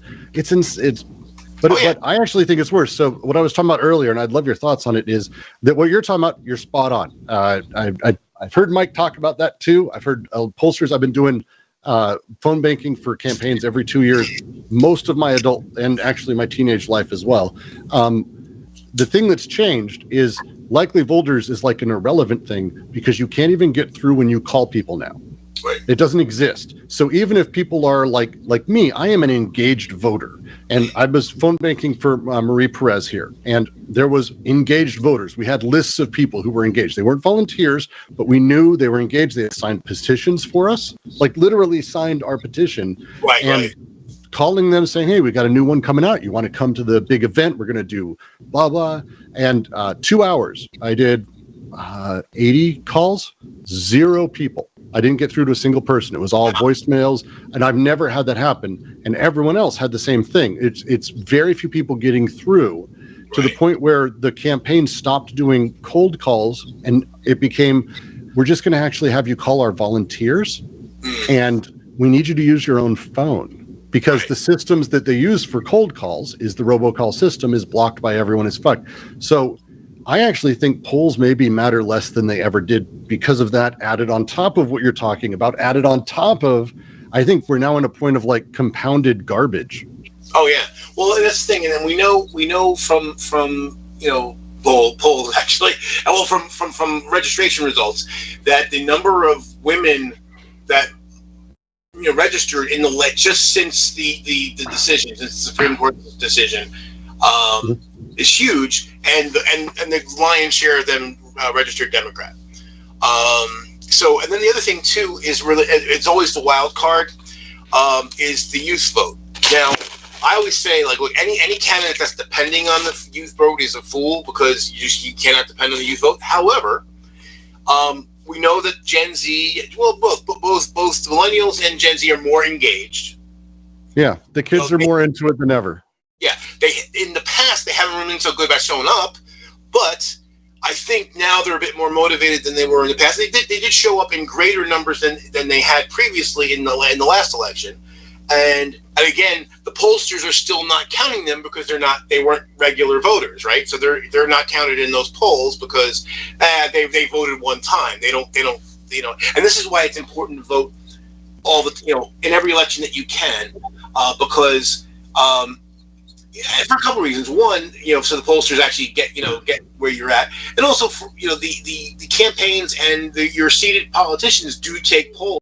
They do polling over on issues all the time, and whether they how much they weight your opinion depends on how much you voted. If you didn't vote very much, they pretty much ignore you, because you can have an opinion, they don't care, because your opinion is not going to show up in the ballot box.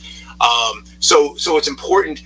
Even if you vote third party, whatever, I don't suggest it, but if even that's what you do, it's still better to do that and get out there and get at least vote. And we need you down ticket. And again, I go with Chomsky, who I don't agree with on a great deal, but it's his line. That's fine. Be a revolutionary. Take 20 minutes, go fucking vote, and then go back to the revolution. It's literally the least you can do to have an effect change. That's right. Well, that's the thing, Real quick, I just want to mention ABC News has called Pennsylvania's governor's race for the Democrats. Shapiro blew him the fuck out, and it wasn't supposed to happen. Just mentioning, it was supposed to be like a, oh no, and beat the shit out of him. just beat the shit out of him, which is really good, honestly, for the Senate race, as far as I'm concerned. Yeah, absolutely. Yeah, because it's very rare that people are going to go and vote for the Democratic governor and then not vote for the Democrat for Senate. And New York, also, the governor's race has been called for the Dems for Hochul. So, again, supposed to be really close. Actually wasn't. You said this earlier, and I want to amplify it because I think it's extremely important. There's something a lot of people don't realize. This is the problem. This is what I try to tell people. Especially the further you're on the political left, I think people need to really gather this message. Most of the stuff's not going to happen on a national level. National level, you're voting mostly just to harm reduction. But if you care about gerrymandering, what you have to do is you have to stop the people who are trying to do the most harmful gerrymandering from getting elected in the state, because it's at the state level that all that stuff's decided. The districting is decided by the governor and the legislature and in your state. So it's very important to make that as blue and as leftist as you can, because one thing too I want to say about gerrymandering, and I think it's important, because one of the things, it's good to be armed when you run into, if you engage the other side, it's important to be armed with information. They love to point out that, the Democrats gerrymander too. And there's truth to that. However, when you look at examples of the actual gerrymandering, the right-wing gerrymandering works it out so that even though the Democrats get more votes overall, the Republicans still get more seats. When you look at the Democrats doing gerrymandering, and this is so funny because somebody on the right wing actually threw this at me, and then I looked into it and I just threw it back in his face. He pointed out there's these two odd districts in the Chicago area, and they kind of, if you put them two together, they're like one big ball.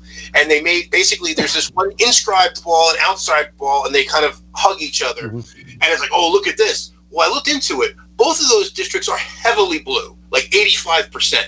But what the Democrats did was, one is a predominantly black district, the other is a predominantly Hispanic district. So what they wanted to do is make sure each of those communities gets represented. got representation. So I'm like, you know what? If someone's gonna gerrymander to make sure that all the communities are represented, I'll take that any time over the guy who's trying to make it so that the people with the fewer votes get more seats. Well, again, and this is, I'm sorry I'm saying this, Nick. I fucking hate YouTube culture and all of the way that people do politics now, because it's this hyper simplified child's version of how things work. Oh, look at how weird the shape is. It must be gerrymandered, versus literally in Tennessee where they move a square district a little bit over, and actually that's way fucked up. And it's like, come on, guys. You could. There's a little bit more depth. There's a little bit more reality to what's happening here, and you can take a. No, you can't. Oh, I'm sorry. Apologies. What's the thing? When you look at the shape, also look at what the population density, right? Because this is the thing that you run into all the time. I mean, I'm sure everyone saw after the 2016 election, right wingers were doing this thing of showing, oh, look at all this red all over the map. But when you actually looked at it weighted by population, it was a lot more balanced than it appeared on that map, because land doesn't get to vote. So very often there's a lot of unincorporated areas or areas with low population density that just kind of get shuffled in to something that's nearby. Fair. Well, and it's worth mentioning. So Kemp in Georgia, who I believe is actually one of the anti-Trump candidates left. Correct me on that. Kemp is an interesting character. I'm not exactly a fan of, so it's hard for me to praise him in even the smallest bit. But he won. If the Senate race goes to a runoff, we are talking about that being detrimental to Walker, because Kemp brought people out. Like that governor's race is a huge deal to Georgians, and Walker absolutely depends on that for the vote. Republicans don't show up to runoff elections. We've learned that before. It ain't anything that they do, and they have to spend a ton of money on it. Right. We made a few calls while you were gone, just mentioning Nick. I don't know if you were listening. I have the wireless headset. I can go 300 yards with this thing, so I'm always listening. So I'm looking at Johnson's ahead by 30,000 votes and change. Just checking to see where the votes are now. Iowa County. Shapiro wins in Pennsylvania. That's the governor. Yep. Was that the one you mentioned earlier? Okay, yeah. Also New York. The governor in New York also they've called. But then those were supposed to be like contentious races. I want to get back to that, and like it's worth going over polling as we lead up to this, because that was not supposed to be the fucking case. Here's the question. Now there's nothing reporting from Green Bay. I'm assuming since it's a city that it tends to go blue, but I don't know that for sure. How did Green Bay County in Wisconsin go last election? Let's find out. And Marinette County also. Those are two big counties that are not where they have no reporting whatsoever. There's a lot more blue on some of this. The AP still has a lot of leaning blue coming in, which is more than I expected. We're at in Wisconsin? No, just across the across the whole map. I've got it up there on the corner. I can put that across the whole screen there, but it's AP, and I'm noticing that they're unfortunately very far behind. I do like them, but Walker is still ahead, 49.6 to 48.4. Yeah, he picked up a little bit again because we're getting most of those red counties are basically coming in now. The ones but they were already at like 90-something%. Fulton's still at 85%. Gwinnett's still at 56%. Rockdale's at 91%. Newton's still at 82%. Let me see where else. Looking for the other bigger places here. Muskogee's at 90%. So there's still a fair bit of places out there. Savannah County is 93 and 93%, and that was where it was before. So there's still a lot of blue places left. So they certainly can make that up. Obviously, I'll feel better once that actually starts happening. But yeah, most of the red places are almost done.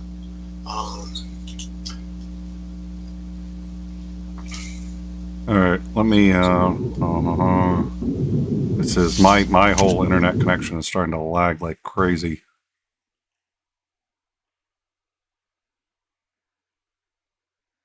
See, okay, so that's all that's from 5 minutes ago.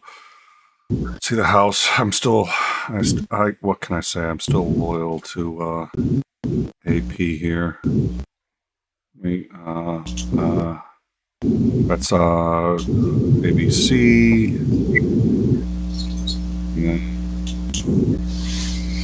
Yeah, it's hard to tell in Wisconsin.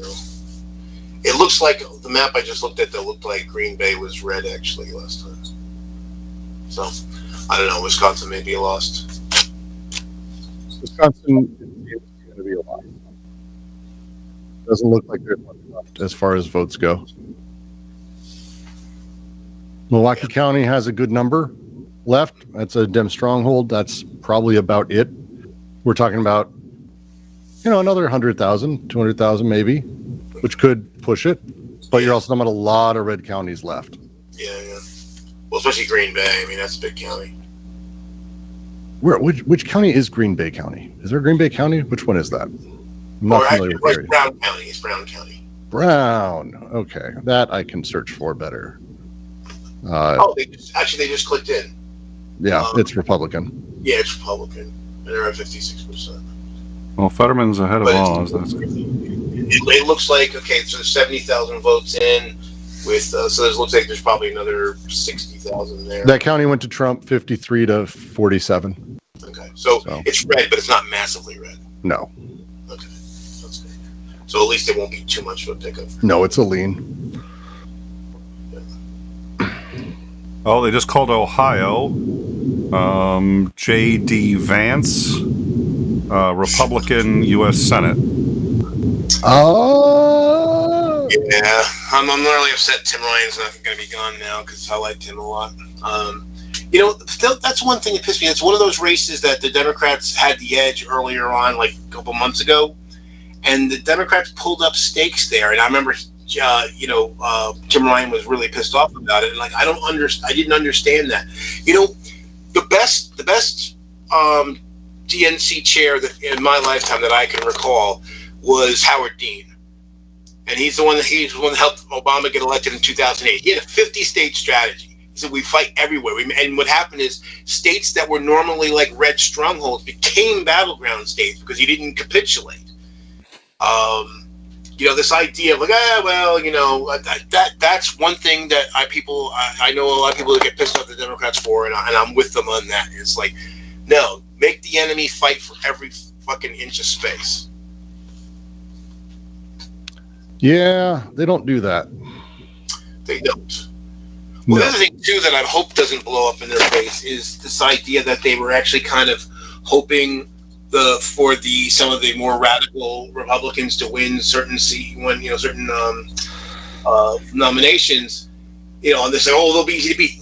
We thought that with Trump. A lot of us thought Trump was a joke too. I didn't do it, but I know a lot of people. He's going to be easy to beat. Never assume the other guy is going to be a pushover. This is why we lose debates too. This is the reason why Sarah Palin didn't walk out getting spanked in her debate with Joe Biden way back, because it wasn't that she did well. She didn't drool on herself, but because we played down to our competition and we make up this thing they're just fucking idiots and we can beat them. And then when people see it, people who aren't plugged in, they see she didn't drool on herself, so she's not so bad. She's not, It turns out we don't care if someone's an idiot. I will say one of my personal moments predicting politics, I was at work when Trump came down the golden escalator and everyone was laughing and I can't remember. We were all together. Everyone was laughing. And they were like, I was like, he's literally the only person who can beat Hillary. What are you laughing for? Because people didn't understand politics. People forget how politics works. He is the candidate. And I go with Norm Macdonald's line every time. They fucked up because they hated Hillary so much that they voted for someone they actually hated more, which is a great line. And I think it's actually probably a decent way to describe it, is a lot of people went, fuck it. I hate her too much, but this guy is fucking insane. Let's go. There's a lot. My dad's one of those. I have family who voted for Trump. That it's an issue to discuss for sure. As you might assume. Yeah, no doubt. Yeah. But this is the thing. Never play down to your opponent. Always assume, even if they are a fucking idiot, play it like they are competent, because hubris is a killer. Yes, it is. Every time. That's something I was probably. I've always been paying attention to politics for a long time, but I remember when the first time I got really super involved. It was I actually was stumping for Wes Clark in the 2004 primary. Oh, and a friend of mine, we went up to New Hampshire and everything, and when I saw what went on and how it was reported, David Broder was standing 4 feet from me, and I saw his reporting on the rally where Michael Moore was out there stumping for Clark as well. And I saw David Broder lie his ass off on TV, and I'm, dude, I was right next to you. I heard the same words you did, and that's when I started realizing how fucked up things really were. But yeah, it's you never and everybody Howard Dean was a shoo-in, right? And then he did the Bia thing, and then he knows that. And the funny thing is, I didn't like Howard Dean as a candidate. I didn't understand why everyone was getting on his case. He was trying to whip up the crowd. He's trying to get people. I have no idea. I still don't get it. Yeah, I still don't get that. But okay, yeah, sorry. But the media jumped on him and sandbagged him, and he went down. Well, because it's simple. It's Obama's tan suit. It's a very specific setup of they get angry, and what it is it's people in positions of power. And that anger then has to be discussed, because the liberal class can't help but discuss offense and see, is there a reason for us to be upset? But the very fact of having that discussion in Howard Dean's case, and it's not just him, we're talking about Sweaty Nixon too. It's the same kind of thing. It's an irrelevant, the discussion about the discussion is the problem. And the moment you've done that, you've died as a candidate, flatly. And you can't have one of the ones I stumped with, Mike Gravel, who I still think is my favorite candidate who I've ever worked with. His performance in the debates, single-handedly my favorite moment I've ever seen in a debate, someone has ever part of. But he was the wacky old guy, and the discussion was, should we allow? Should he have been allowed in there? At no point was it discussing what he was doing, what his policies were. It was the discussion about the discussion. And that's American politics. It's YouTube. YouTube is American politics. It's the same thing. Yeah. Well, it's the thing, and I'm glad you mentioned him, because I remember him too, and I heard a lot of people being so dismissive of him. I'm like, do you know anything about him at all? Nope. He wasn't my choice, but I wasn't against him. And I didn't see any genuine American hero. Whatever people say, genuine American hero. The Pentagon Papers. He's the dude. That's the dude. That wasn't a small thing. Granted, it's for old people to get excited about, but that's a thing that's going to be in the history books. That's a moment, and to not even give him the time of day is incredible. It really is, and this is, and again, but this is again the problem on our side. This is something that the right wing attacks us for, and they're actually not wrong.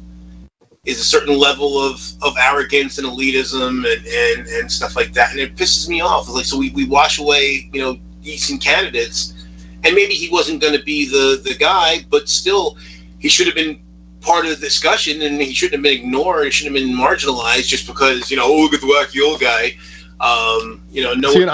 Anything about him. I think, to me, it's less even the arrogance, it's the discussion about the discussion. The Democrats have this really fucked up way of not understanding power in a material sense, which is hilarious, because they're called Marxist by the people who actually do talk about power in a materialist sense. And the Republicans are deeply aware of what power is, how to get it, where it wins. They're doing local elections. They're doing school boards. They're doing, right now, secretaries of state. Does anyone here even know who they voted for? You fucking should have.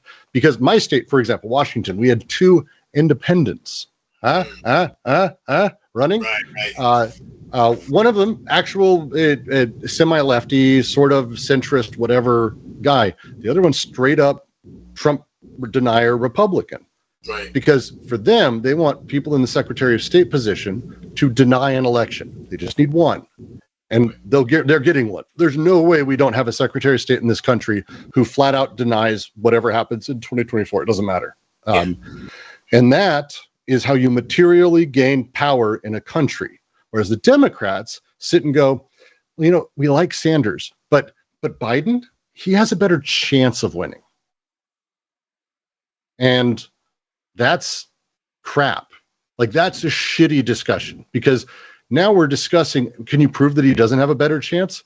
The polls, he lost. He got his ass handed to him, except for some weird poll. Yeah, but he's more electable. What the fuck does that? That doesn't mean anything. But I can't have that discussion because it's the discussion about the discussion. Meanwhile, the Republicans are out there saying Mexicans are rapists and fuck everyone and why aren't white people in power, and being very open because they know how to fire up the base, get material power, and hold on to it. Democrats suck at it. We always have. And this is the other thing too, Nick, and to people I know that are to the left of me who would really like there to be a viable, third party. And I'm like, look, that's cool, but if there's always this fixation on the presidency, but there's no, like you said, building up, you need people at the local, state, county levels. You need all that, and and I remember I was so pissed off. This was during the 20, I forget if it was 2020 or 20. It might have been 2016 election. There was some YouTuber or what, whose name I won't mention, but I was like, well, great, you're supporting Bernie, that's awesome, but let's not forget the down ballot people, during the primaries, because if you want to get, if you want Bernie to get in there and have a chance of actually doing anything that he says he wants to do, you need to get him a friendly, House and Senate. Otherwise, his agenda is not going to go anywhere. And this person said to me, "Oh, we can worry about that later." I'm like, "No, you can't. The primaries are at the same fucking time. If you don't take care of the president, the president of the county you want, and the House, and the House and Senate, and the state people, and all that, if you don't build the coalition, you're not going to get what you want. Even if you get the guy you want, and you're never going to have a viable third party as long as the third party candidates run for president and they don't run anybody in the local levels, the local county." Without a doubt, and it's my hot take. I got a little bit of shit for on another channel I said it on, and I'll say it again because I believe it. I think the worst thing that would have happened is if Sanders had won. Because if we got in a position where Sanders was president, leftism, progressivism had its shot in the moment, and absolutely the progressive people are not there to support that. They were not. They absolutely weren't. There was no structure. The worst thing that would have happened would be Bernie fizzling out, proving that there is no left, and disengaging all of us. Right. I think that could have been a horrifying thing because people don't get involved. I have anyone who says voting doesn't work, I go, okay, so what are you doing? Like, give me a thing. If you're not going to vote, you're not running for shit. You're not donating to local stuff. You're not working, and you're not, going to town council meetings. You're not putting up petitions. What are you doing? Well, I sit on Twitter, and it's like you're useless. You're useless. And nothing from Washington yet. Trust me, the moment anything happens, I'll let you know the moment I know my ballot's been counted. It has not yet. Well, one of the things that I always point out to people that say the same things that they're saying to you is, okay, if you're not happy, you say, you voted for the Democrat and they didn't do what you wanted. Okay, did you ever call their office? Did you ever write? Yeah. Never. Did you ever visit them? Because they have office hours. You can schedule a meeting with your representatives. Hell, for some stupid reason, where I live in my town, we keep getting shifted between New Jersey 10 and New Jersey 7. I swear, every 2 years we get switched to the other district. So right. I voted for Malinowski. So last time I voted for Malinowski. This time I voted for Payne because my house didn't change, but my district did, and I have no fucking idea why.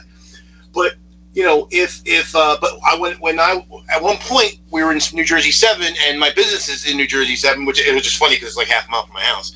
And Leonard Lance was in my office, Republican Leonard Lance, because the guy, if you know who the True Puka is, but he works for me, and he's plugged into all the local politics, and Leonard Lance was in our office. So you can talk to them if you try, but if you just sit back, they don't look at Twitter, and if you never reach out to your representative, they're probably not going to reach out to you, and they're probably not going to care what your opinion is. No, people have a fucked up view of what lobbying is. They think that lobbying means giving someone a big bag of money. It ain't. There's lots of laws. There's actual laws against that. Instead, it's, hey, I need time to talk with a senator. The fact that as a constituent, you literally can do something that other people are paying $50,000 to $100,000 for, and you're not taking advantage of it, good job. Just good job. Right. Well, in fact, as I pointed out, is when it comes to lobbying, Mothers Against Drunk Driving is a lobbying group. I think that's probably, I think that's a group that probably most of us are probably in favor of. At least we don't think they're sinister anyway.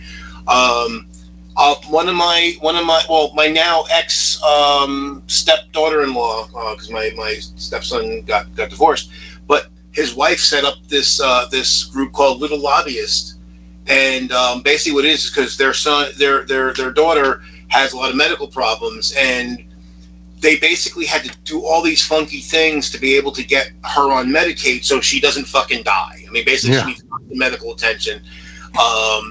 And so she and other mothers that were dealing with children with all these special physical needs, they formed this lobbying group, and and she's actually friends with Nancy Pelosi. She knows hopefully some senators, and they're basically pushing so to make sure there's health care for everybody, but particularly their kids with problems.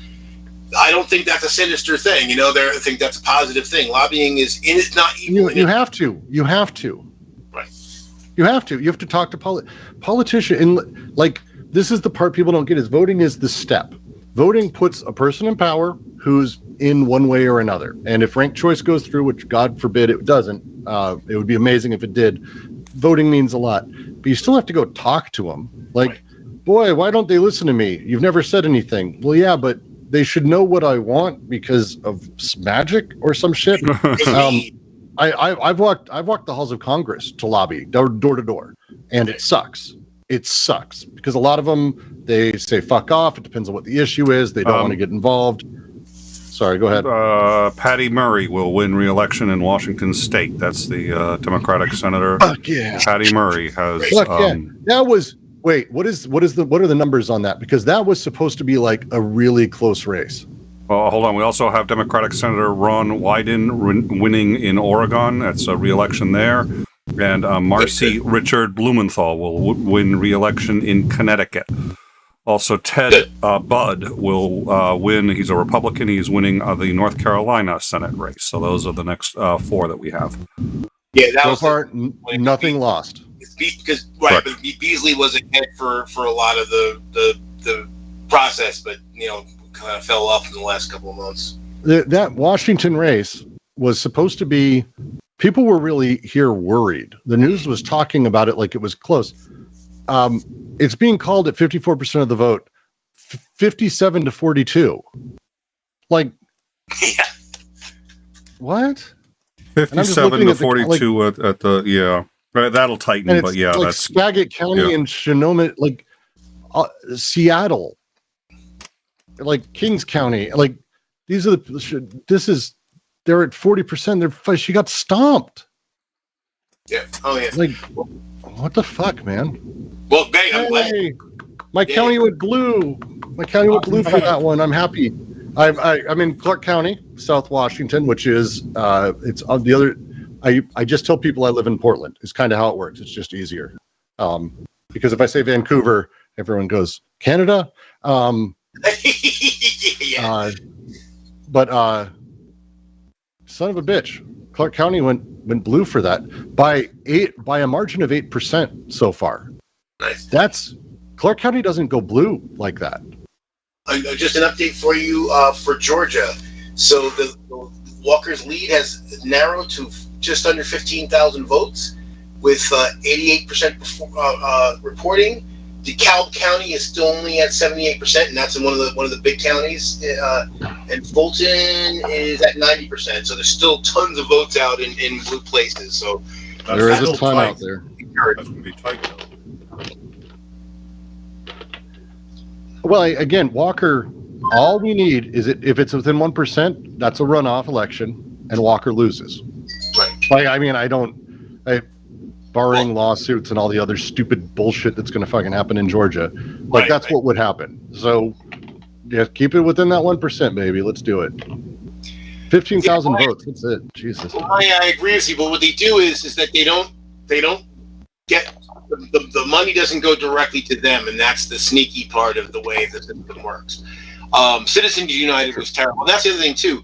I mean, basically, the only way we're ever going to get Citizens United overturned is to have have not right wingers on the Supreme Court, and so we're a long way off from that, unfortunately, because the only one that's I think at least as far as the right wing judges, the one that's closest to like kicking off would be Clarence Thomas, and No, the only option is to do what Biden should do, and he won't be able to because I do think we're going to lose the House, and then once we lose the House, it's a lame duck presidency, and everything's fucked up for 2 years. It's going to be weird.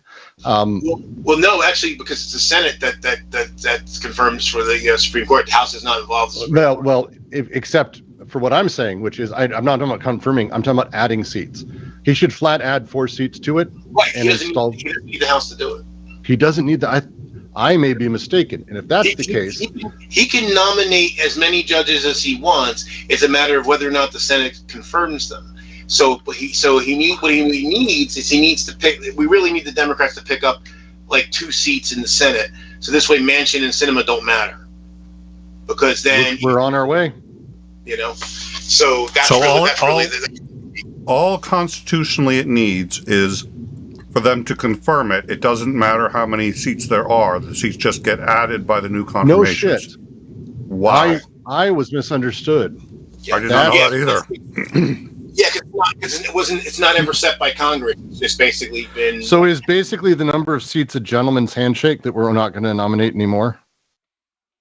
Is that kind of the idea? That's how it's been. And here's the funny thing. In the past, up until a certain point, I don't remember where this changed. It used to be that there was basically 1 justice for every circuit plus 1. So if there was 5 court circuits, Oh yeah, no. I thought it was a change. I have been severely misunderstood on that as a crux moment. That again. So then my point would be, if we win the Senate, Joe Biden needs to immediately do that. That needs to be his only thing. If he doesn't do that, we're talking about a literal failure of all of a presidency. No, but Joe's right. He can't do that, though, unless he has at least 2 seats, because Manchin's going to become a hero by shooting him down. Yeah. Like we're talking about the 2 right now. He needs to win by 2. If he's got anything less than that, he shouldn't dare try it. Warnock. Yep. Well, Warnock's not, remember, because Warnock's incumbent. Warnock's incumbent. Who would be the, we're just getting 1 more then. Yeah, because Barnes is losing and probably not going to make up the difference. But I'll tell you what. I mean, the thing is that maybe you could get 1 of the 2 of them. Maybe you could. Yeah, you might. But here's about lobbying, though. This is something again a lot of people on the left got upset about. Is that basically Biden had basically cut his bills down in order to get Manchin to vote for things, and that sucks. But that's part of politics. That's how it works. That's how it works. So we could lament that, but it's just reality. And you know what? I would prefer large change to small change. But if I can't get large change, I'll take the small change. I'll take small change over stagnation. And at worst case to worst, I would rather have stagnation than retrograde. Don't ever lose ground. Don't pay twice for the same dirt. Because that's the thing. I've had arguments with people. They tell you, "Oh, you only want incremental change." No, I love broad sweeping change. I'll accept incremental change if that's all I can get today. And this is the other thing too. Compromise today does not mean you compromise forever. It doesn't mean that you can't fight from where you're. Take the win and fight for a bigger win tomorrow. So then, to ask, what would be the other win that we need? What would be the other Senate spot? Because my money is at this point Pennsylvania is going Democrat, but that's a steady. That's not losing, basically. Right. Nevada, that's an incumbent. I'm pretty sure Democrats are going to take that if the night has been what it is so far. Which one? Nevada's seat that's up. My money is that it'll be maybe close, but it's been close. My money is actually based on how polls are showing to be useful. But I think Georgia goes, and that's a loss for a Republican. No, that's a state. So see, the thing is, with places to pick up were Wisconsin and North Carolina, and Ohio. North Carolina's out for sure. Ohio's already gone. North McCarthy just out. won. McCarthy won re-election. Anna Presley won Massachusetts 7th congressional district. So, but McCarthy on California's 20th. Ron Johnson winning Wisconsin is so fucking horrifying to me as a thing. Yeah, and I'm upset too because Barnes was up, in polling for quite some time, and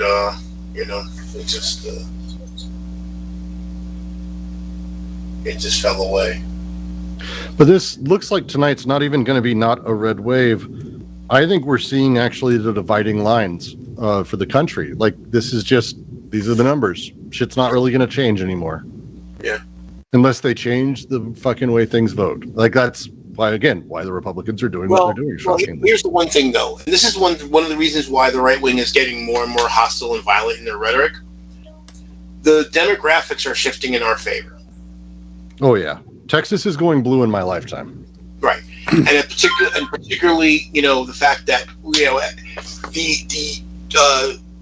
millennials are more to the left than my generation. I'm a Gen X. More than the Gen X was at the same age, and way more than the because remember now the millennials now all actually 40, 30s and 40s. Hello. Yeah. So yes, and so you guys are way more to the left than boomers were at that time. They started out probably as leftists as you guys way back in the 50s and in the 60s, but they sold all that for pasta machines and soybean futures, as George Carlin loved to say. But not wrong. By the time they got to your age, they were already yuppies and conservative. The Gen X is more liberal than boomers were at the same age. You guys are more liberal than we were at that same age, and Gen Z is way Gen more. Z would get mad if you said that they were more liberal because they're left. Oh, yeah, they're more leftist. Sorry, excuse me. Yes, they're more leftist than any of us were at the same age. So the demographics are in our favor, and the boomers are starting to die off. Yay! This is why years ago. Do you know Zinnia Jones? You know who she is. I know the name, but not. Trans activist. She's been on YouTube. Yes. For a long time. Thank you. Yes. So she did a video years ago where she didn't understand why there were a lot of people against the idea of a universal agapic. What a universal agapic means is basically the ability for humans to basically live forever, to be effectively immortal. Like, we might die from illness or injury, but we wouldn't die from natural causes.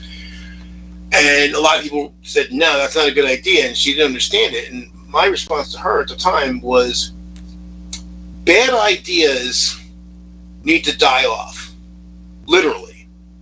And the only way that happens is if the people who hold those bad ideas, because the world is generally moving in that general direction, moving further to the left, it's getting more progressive. You need that old guard to die off in order for the new ideas to flourish. It's actually the sentence that got me banned from Twitter. Is I said it to the head of the RNC. The one saving grace of life is that it will end, and so will yours. Yeah.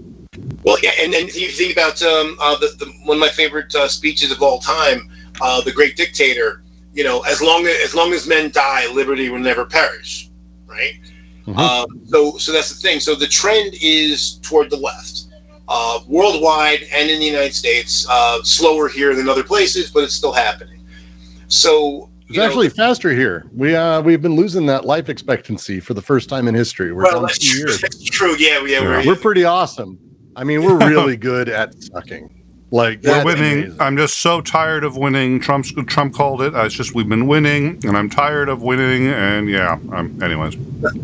We're so advanced that we said fuck technology, and let's go backwards. So that's the thing. So we're better. We're moving in the right direction, and they know this. And so this is why they realize this time period is really their last opportunity to inculcate society with their right wing bullshit. Because the younger people are not buying it and won't be buying. Like I think as you guys get older, you're getting a little bit more conservative because that's kind of natural, but you're not getting to conservative to the degree. In my experience, everyone I know is getting actually further left. Like, I think we're in a unique space because usually, like my dad's generation, who got way more conservative over time, a lot of that was due to Reagan, who was very good at liar's rhetoric. I don't know how else to put it. Like, he knew how to bullshit and be the good dad and the shining city on a hill, and we're gonna blah. Like, he knew how to say the quiet part quiet, I guess would be the way to put it. Right. Whereas I think with Trump and with all the Republicans, flatly asking for transgenocide is a thing. Flatly saying they want to get rid of miscegenation laws, like go back to miscegenation as a thing. That we have a Supreme Court justice who said that we should go back. Like, that is not something I think. That's the loud part out loud. And I go back. The thing that shocked me the most was that Roe versus Wade was leaked, and that was leaked by a conservative. But it was done to push Roberts because Roberts, who's probably smarter than everyone else on the Supreme Court for this, wanted to hold the decision, minimize it, and then after the elections, get rid of Roe v. Wade. Right. Because that's what a smart person would have done. Like, the last thing we need is a bunch of angry women coming to the polls. Like, do you want that? Do you want a rallying cry? And so they did it, and I'm just like, wait, guys, no, you're supposed to wait. But there's like a panic that they have that this is it. We don't have many more chances. We've got to do what we can and do it and just, guerrilla in a shop. And it's scary, honestly. I mean, I make a lot of jokes and I kind of laugh about it because it's so painful. You have to. That's how I deal with trauma is laughter. I think Nick, I did a show about my trauma with you, and we talked about that at length. We did talk some. We haven't talked specifically about yours for very specific reasons, which is which we can discuss at some other point. But we would be happy to, would love to, but we actually haven't yet. We were talking. No, we did not. We will. We will. Oh, excuse me. Hold on a sec. I'm actually having a sandwich. Excuse me. I've had nothing to eat all night, so nobody needed to see that. So I kept the shield down. I'm painting my nails. You relax. We've had you on a number of times. We love having you on, and in my view, you are a brilliant contributor. So we really love having you on. Oh, you're very kind. You have a lot to contribute on one topic in particular that we would love to do at some point, but we haven't asked for the same reason that you go by Not Brooks. At least that I suspect you go by Not Brooks, because there's a lot more to you than that, and so that is why we haven't asked. It's a safe bet. So I have a question for you. I can't make fun of you. Here's the thing. I can't make fun of you and bust your balls once we have that show. I just can't do it anymore. Yeah, no, it's one of the reasons. It's one of the reasons I don't have that conversation too, because it changes everyone's relationship with me. Yeah, exactly. So it's that's why. But we'll discuss it some other time. What's I'm sorry, man, because I forgot your name. Brooks, not Brooks. It's Brooks. Okay, no. so you're not. So okay, so Not Brooks was part of the inside joke. Okay, I got it. No, I go by it whenever I'm on stream because I don't believe in a centered subjectivity. So I tend to just say, look, I'm not Brooks. I don't give a fuck what you call me. Like, it doesn't really matter. Just the idea that I am Brooks or you are Joe or that's Nick is silly to me on a significant level. So I just try not to do that. So what were we talking about? I know I was going to say I am becoming more conservative as I get older, not by a huge amount, but it's noticeable, and it's weird because name one thing, and I'm going to tell you why you're stupid. Name one reason you're becoming more conservative. One thing, I don't know. Well, I'm listening more to his Andrew's position, so there's one. That is like. Well, I wasn't prepared to defend it right now. I'm running on 3 hours. When I talk to his Andring isn't even really conservative. His Andring's a libertarian. When you actually talk about what policies he wants, he's a socialist. But they'd be dirty words. People don't. Libertarianism is socialism. Like Karl Marx was Mr. Libertarian. People just don't want to have that conversation because they've associated with the USSR because everything's fucked. Like, if we want to talk about actual policies, I guarantee you we're going to match 9 times out of 10, and the other one you're just wrong, which is perfectly fine. Libertarians, I've encountered right wing and libertarians, and let's see. New York Governor, Democrat Kathy Hochul. Yep. Has yep, one. Called that. Okay. Yep. There we go. I'm just very happy about Patty Murray, and it's such a large margin, and I'm very happy my county went blue for this one because that's, again, so Marie Gluesenkamp Perez versus Joe Kent. You get your voter pamphlets where it's like a little bit about you, and for her it's like a list of all the I volunteered here. I was part of this group. My husband and I have owned an auto shop, and for Kent, I am a warrior. That's how it opens. Wow. He's that dude. He's awesome. Also, he probably works for the CIA, and I used to say that as a joke with a lot of people, but then it turned out actually maybe he does. Like, no, I'm not kidding. Like, it's creepy. It's very creepy. Sorry, I'm trying to catch up on numbers here. I don't think any new ones came in, but I think we're going to get a few. CNN Washington projects District 3. Ron DeSantis. So this is Yeah, this sorry, is a congressional house. District 3 yeah. Washington is actually, this is one that could flip because this was Republican. Marie Gluesenkamp Perez, the Democrat, this is my county, is up 53 to 47 with 60% of the vote. And that is intense here because that is kind of not what I would expect.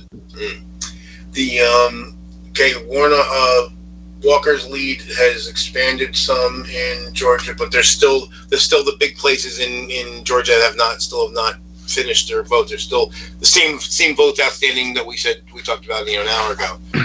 Still 49 to 49%. And they've got an even split in the Senate right now. 8 seats left. The seats are projected to go 4-4. So right now, if everything follows projections, Nothing changes. So for it to go 4-4, that would mean the Democrats would have lost a seat somewhere and picked up one because they're going to pick up Pennsylvania. Yeah. Okay, wait a minute. If it's an even split right now with 8 seats left, where's the other one coming from? You're right. Where the hell? What the hell? Well, unless they think Walker's going to win Georgia, but I don't think so. There's still too many blue votes. Yeah, well, it's too close to call, but maybe that's what they think. No, I wouldn't call that even if there was a chance of the runoff. I wouldn't come close to calling that. No, Georgia's not getting called. I don't see it. Fetterman is now 60,000 votes ahead with 83% in, and again, lots of blue votes not counted yet. So that's nice. He's gonna run away with it. So yeah, Walker was within a 0.3%, so 0.3 points, and he's now within. He's gained. Joe's right. He's gained, but not by a lot. He's a 0.8%, so it's still within. If it were called now, it would be an instant runoff. Yeah. Well, it'll be a runoff because he's below 49. He's 49.4. So it'll be a runoff for that reason, and it would also be within the 1% margin on a recount. So, and so right now Walker's up 30,000 votes, but again, we're still the same several 100,000 votes in blue areas that are still out. So Georgia's going to be a while, I think.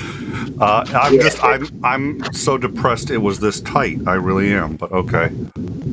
Of course, not my prediction. Remember my prediction. I remember, Brooks. I remember. Speaking of, where's the mute on his camera here? Another update. Georgia, Warnock just picked up 11,000. So now their margin is now 19.6. Oh my God, That's going to be so intense. Again, though, if he's within 1%, goes to runoff. Warnock. Well, not if he's below 50, it goes to runoff. If he's below 50, it goes to runoff. If it's within 1%, it goes to recount. It goes to one recount. Sorry. That still has 28% of the votes to go, and that's a county that's so far. That's 222. That's 235,000 votes cast, and they still have 28% more to go. So that's the thing. I think there's Fulton still has 10% to go. Cobb County's at 82%, and that's a county with 170,000 votes cast so far, and they still have 18% to go. So there's lots of big blue areas left. So I think there's potentially enough votes out there for Warnock to get to 50%. I can't find my top coat. It's making me nuts. But what's actually helping, because the Oliver is a libertarian and he's like right leaning. So I think he's getting the people that can't bring themselves to vote for a Democrat but could not vote for Walker because they realize he. Oh Christ! Yeah. Oh. I mean, I find a lot of these people fascinating, and I want to sit and have a conversation. Like, so what do you really believe? Can we talk through that? Like, what is your thing? I think Titan made a really good point. That the big message, meta message here is that everyone was expecting this red wave. It's clearly not materializing. No. Even if they get the House, it's going to be a razor thin majority, and that's not even a fait accompli right now because they haven't picked up that many seats. So basically the idea that they were going to so actually they're underperforming. That means they're underperforming. They're deeply underperforming, yes. And I think again, if we want to project this forward, midterms are the shitty election for Democrats. Right. So this is not a good sign for Republicans 2 years from now, no matter who the fucking candidate is. No, I think they're going to be panicking. Okay, answer me this. Who's going to run for the Democrats? You really think Biden's running again? Someone we don't know. No, someone we don't know. Bill Clinton and Barack Obama were chosen literally as dark horse candidates that came out of fucking nowhere. That's who wins for Dems. Yeah. And yeah, I agree with that. And it's because it's not going to be Biden and it's not going to be Harris. I just say she was somebody I was on board with very early on, and I was very disappointed in her performance. So and as vice president, now I know the vice president doesn't often get to do much, but Al Gore did quite a lot. I mean, you may not like what he did, but he did a lot as vice president. And Dick Cheney was vice president. Yeah, Dick Cheney was president. the shadow president. So she has squandered her opportunity to elevate herself, and so she will not be the candidate. Not a chance. I'm with you completely. I don't even think Buttigieg has a chance. I think it's someone we're not knowing of. I hope it's not Alexandria. I think she has a shot in 8 years, 10 years. Yeah, plus the demographics have to shift a bit. Yeah, she's got to. If she buys her time, I actually think she could become the first woman president. Now, one person that I was supporting last time, here's the thing that was kind of sad for me. Literally, every single person I picked. So I picked somebody. They were out, and it was what's her name? She was one of the first candidates out, woman, and I can't remember her name at the moment. I'm drawing a blank. But anyway, she was out. Then I was for Harris, and she was out. Then I was for Cory Booker, and he was out. And literally, if I picked a person, they were the next person out. Yeah. Well, with the one exception, there were those two kind of very centrist guys that ran. Okay, I didn't. They were. I don't count them because they were non-factors anyway. But you pretty much any of the potentially viable candidates that I selected lost. They were when I selected, they were the next to lose. So. Right. ABC News just projected North Carolina's 13th is going to the Dems. Nice. Is that a pickup? I do not know, but I just know that that's Bo Hines' district, who sucks as a human being. So I'm glad he lost.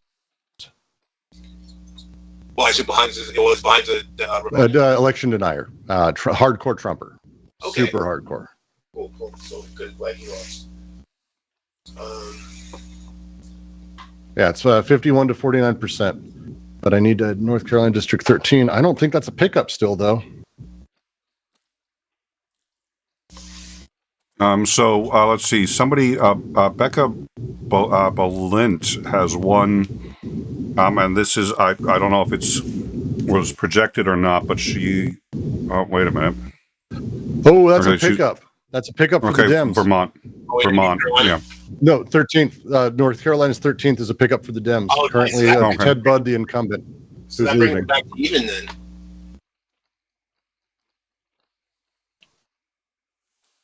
And really, if the Democrats end up like even or only losing 1 or 2 seats, that's effectively a bloodbath for the Republicans.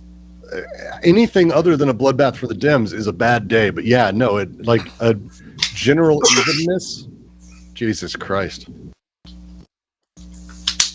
And this is where I'm going to toss out a prediction. This is because this wasn't a blowout. DeSantis and Trump, who've both been saying it's going to be a blowout, are going to blame the other one for it not being a blowout, and it's going to be awesome. Like Trump has already said he's going to do that. We quoted him. He's already said he's going to blame everyone else if he loses. He literally said that. That's funny. I would love to see the two of them tear each other apart. So so North Carolina, yeah. So I guess Bo Hines, who was backed by Trump, has lost to Democrat Willie Nickel. 538 had given Hines a 77% chance to win, and Hines has lost to Democrat Willie Nickel. Yep. Which district was that? North Carolina 13. That was the asshole I just mentioned. That was the one he just, yeah. Nice. That's a huge deal. Like, again, the polls, what is with that? That's 77%. Again, 538, I'm not saying, like, I believe in data as a thing, but 538 to be 77% chance. Yeah, and again, that's 5, yeah. And that's 538. It's probably based on a poll difference of about 5% between the two. Still. Well, I mean, keep in mind, though, okay, yeah, but 33% of the time or 23% of the time when they say 77% chance, they're going to get it wrong either way. So, I mean, it's possible. The question is, how often are they really, are the numbers going the other way? We don't know they got it wrong. We just know that they said that was the chance. Fair. Let's see. I want to see the polls from North Carolina's. Georgia is narrowed to 12,000 votes. And again, checking the big places. Douglas County still 8% to go. Cobb County still 18% to go. Fulton County still 6% to go. Gwinnett County still 28% to go. Rockdale County still 9% to go. Newton County still 18% to go. So still, Henry County still only 5%, but again, it's a place that Warnock is ahead by quite a lot. So the big question is, I think Warnock's gonna take it. The question is, will he take it by enough to avoid the runoff? All right, so Hawaii has finally closed. Alaska doesn't close still for a while. Most of Alaska's, I think, closed, but there's, I think, at least one place, it may be Anchorage, they stay open for, I think, another 3 hours. So, and they don't report any of the state until they've all closed. Well, not that that's going to be groundbreaking, but we're coming up on the end of the voting. I think Alaska is the only state left out, unless I'm missing something. So now it's just how long it takes them to count. Yep, polls are closing in Alaska. It is okay. According to CNN, yeah, what they're saying is it's an even split in the Senate, and no seats have flipped yet. I thought we had. I don't know. Well, no, that means that's saying net. So that means that the Democrats have picked up as many as they want. Okay. So seats have flipped. It's just the control hasn't changed in the slightest, but you can't sit there and say no seats have flipped. I'm just saying. This is CNN. I've got a personal beef with CNN because the number of times we've quoted them and they've had a story wrong is really fucking high. Yeah, well, and they're not saying that no seats have flipped. They're just saying there's no net change. Well, no, this says, quote, no Senate seat has flipped yet. That no seat has flipped. That's what CNN is saying, and it's not true. Well, it's because Pennsylvania hasn't been called yet, has it? I don't know if they consider Pennsylvania called. My understanding is it's not true, but I could. It'll be a bit. Okay. I have to run. I have a work meeting because all right. It never stops. I will return if you guys are still going, but I expect you to be sleeping at some point soon, Nicholas. Well, I will. Thank you. I appreciate the concern. I'll do my best. The good news is I can sleep in late, so we'll see how long I can go. I will try to take care of myself, though. I do appreciate it. Thank you. Do what you can. And good to meet you, Joe. This was lovely chatting. Say hi. Nick will connect us. I will. Absolutely. It would be my pleasure. Thank you, guys. And thank you, audience. You're always lovely, as always. Thank you in time. Thank you, Brooks. We will see you soon, I'm sure. So that's the thing. So Pennsylvania has been called. They're at 85%, and the margin is it just changed. It was 49. It just went to 64,000 votes, and there's 1.4% difference between the two. So I would say they're probably going to call it soon because let me just check here. I just want to see the blue counties. Chester County is at 79%. Montgomery County is at 79%. Delaware County is only at 31%. That's like downtown Philadelphia. Philadelphia County, well, it's not downtown, but it's a big part. It's toward the middle. Philadelphia County is at 66%. So there's still a metric fuck ton of votes left. Bucks County is at 65%. Northampton County is Northampton County's done, just about done. Lehigh County is 95%. Monroe is at 95. Lackawanna is 98. That's where Scranton is. Allegheny County is Pittsburgh. They're at 95%. But all the red counties are all like 95 to 99%. So there's not a lot of votes left, or at least big pickups anyway for Oz. Berks County is slightly for Oz, 51 to 45, but they're at 95%. Luzerne County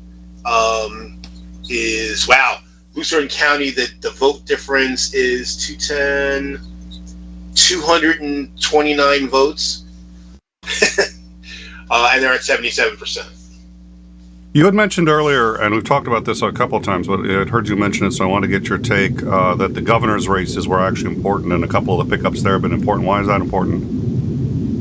Well, the thing is, what a lot of people don't know, and I know you know this, but what a lot of people don't understand is how the districting is done by the states, and also it's the now in some states the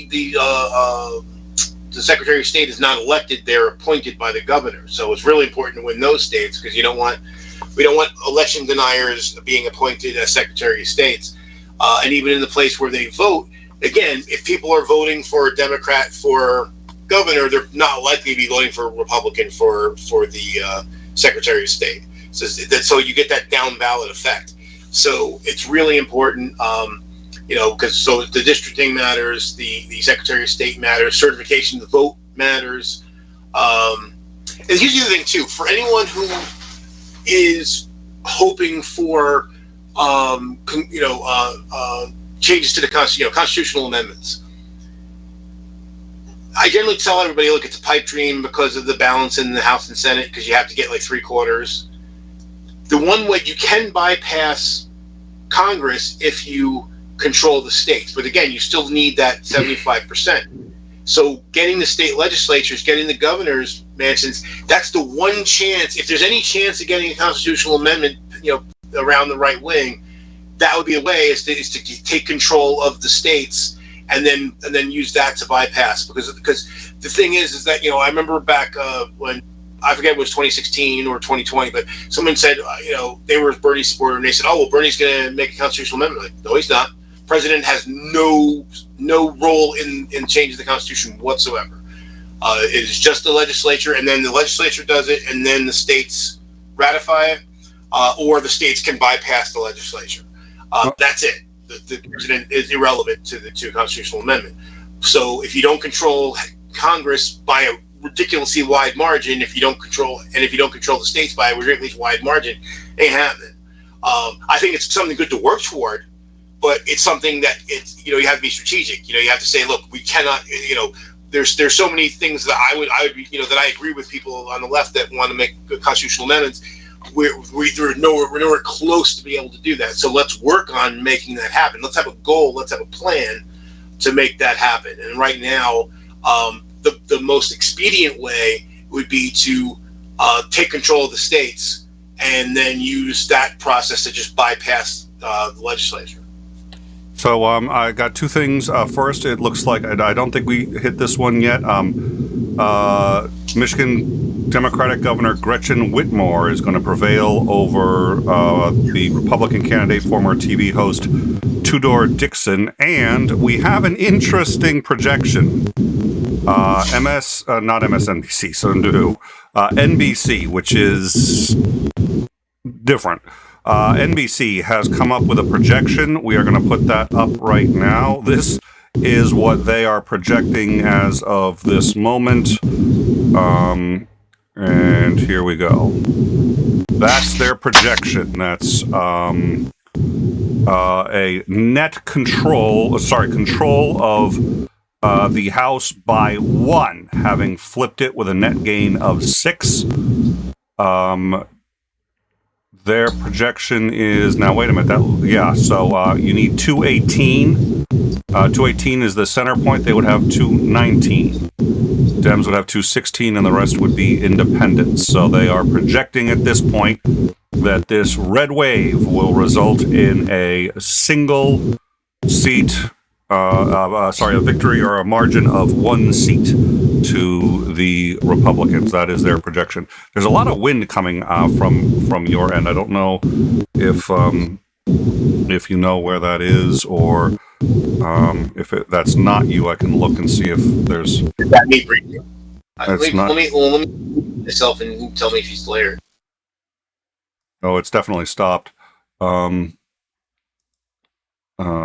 Not sure what the other thing is. I can. All right, I'm gonna switch to my. 10 times better. 10 times better. Thank you. Oh, I'm not on the headset yet. Oh, yes, I am. It sounds like you are. Okay. Oh, you know what? Oh, you know what? The problem was I was on the headset the whole. The microphone for the headset was on the whole time, and I wasn't wearing a headset. Oh. Well, that'll do it. Yeah, you were awfully quiet at the beginning. We have an automatic gain that was boosting you. It was pouring everything into boosting you, and I was trying to figure out why it was doing that. How am I now? I took it off the... You're good. It's okay. Don't have the wind background, that's for sure. You're not quite as good as with the headset, but you're still very audible. It's quite easy to hear you now. All right, perfect. Yeah. All right. Yeah, I don't know how they're... Nick, can you please exit the wind tunnel? That was not me. And then Bregwin, who's in the wind tunnel. Why do I always get it absolutely was. Oh, dear Lord. Sure, Joe comes, and all of a sudden, I'm the bad guy. That's right. Well, the thing is, I don't know how they're getting this because, again, I don't know where they're seeing, because basically there's a whole bunch of races that the Republicans were supposed to have won that they didn't, and they get picked up and lost just as many. So, I mean, I suppose it's still possible, but I don't know. I think they're wishful thinking on their part, I think. So that's a projection. They seem to think that's what it's gonna be. I haven't taken a dive into that, but they seem to think it's going to be a net gain of 1. Looking at what I'm looking at now, that seems like a distinct possibility. I'm not in the projection business, so I'm not sure. Well, that would be a net gain of 6 for them. Oh yeah, sorry, net gain of 6. You're correct. Thank you for that. That's an important distinction. It would be a get control by 1, which is still a big deal because it means the Speaker of the House changes. The Speaker of the House gets to set the agenda. So if there is a Democratic policy that the Democrats want to discuss, the Speaker of the House can say, yes, I think that is a great policy. Let's discuss that 16 years from tomorrow. And that's when it will be set. And nobody can change that. That's the Speaker of the House. So the Speaker of the House will flip. It is not an insignificant. The balance of power will change dramatically. Having said that, their ability to prevail on votes has not changed all that significantly. And that's not as important as I'd like it to be, but it's also not insignificant. A margin of one is. Yeah, Bregman, I would say no, because one, they'd have to get every single one of their members in the House to vote, which that's unlikely. And then on top, even if they did, they'd have to get it through the Senate, and it doesn't look like the Republicans are going to take the Senate. So I would say, and even then, and again, too, the Democrats can filibuster too, right? That door swings both ways. So so there's I would say the chances of them destroying Social Security is zero. I would very much concur. I think Joe knows exactly what he's talking about. Again, because they've only got a majority of one, if these are the final numbers, it's worth discussing as a projection. It's worth remembering it's not the numbers yet. But if it's a victory that's that small, you have to realize it's terrible to be the majority in that position. And the reason is all of a sudden every single member realizes you must have their vote. And now they want all their pet projects. And they're going up to you saying, listen, we're in charge now. Let's take this power for a spin. I want this, and this, or else I'm not voting with you. And they all have that power, where the people who are in the minority by such a small amount, everybody says, we don't want to lose any more power, so everybody coalesces, and getting everybody to agree and vote together is a lot easier for the minority party, especially when it's off just by that small amount. So, for them to do a vote, and they can't have anyone be sick. They can't have, if somebody gets COVID and can't vote, they've lost it. So that majority is that small. They do get to set the agenda. What that means is, that's exactly what Brooks was talking about earlier. Joe Biden becomes a lame duck president, because anything that he wants passed through Congress, all the Republicans have to say is, again, we'll schedule that. Let's schedule that for 6 days from when hell freezes over, and it doesn't get scheduled. They don't discuss it, and it's not going to pass in Congress. So this does give them significant control, but more to deny agendas than to push anything forward or change it. And Joe's brought up another excellent point, which is, even if they tried to do that, even if they could get everybody on board, which would be virtually impossible with only one majority, it would still have to pass the Senate. And right now, the Senate's looking to still be 50-50, which means the Dems own it because of the vice president being a Democrat. So, I wouldn't worry about that in the slightest. I think Joe put it perfectly. Snowball's chance in hell of them doing that. That's not the way it works. It's still not great news. It's better, I think, than the news we were looking at going into tonight. Yeah. One of the things that is concerning me, I'm looking at the New Jersey races because, I'm in New Jersey. And Tom Malinowski is actually behind right now. And what pisses me off the most about that, now there's still 10% to go, and I know that there's areas of the county that won't have been counted yet. But that's the district I used to be in that I voted in last time, and so I'm not in that district anymore. So my wife and I, our two votes, really would have been useful for Tom Malinowski. I don't know why they keep moving us to different districts. I really don't fucking understand it. I know that keeps. Okay, I'm going to take a minute. I want to say something.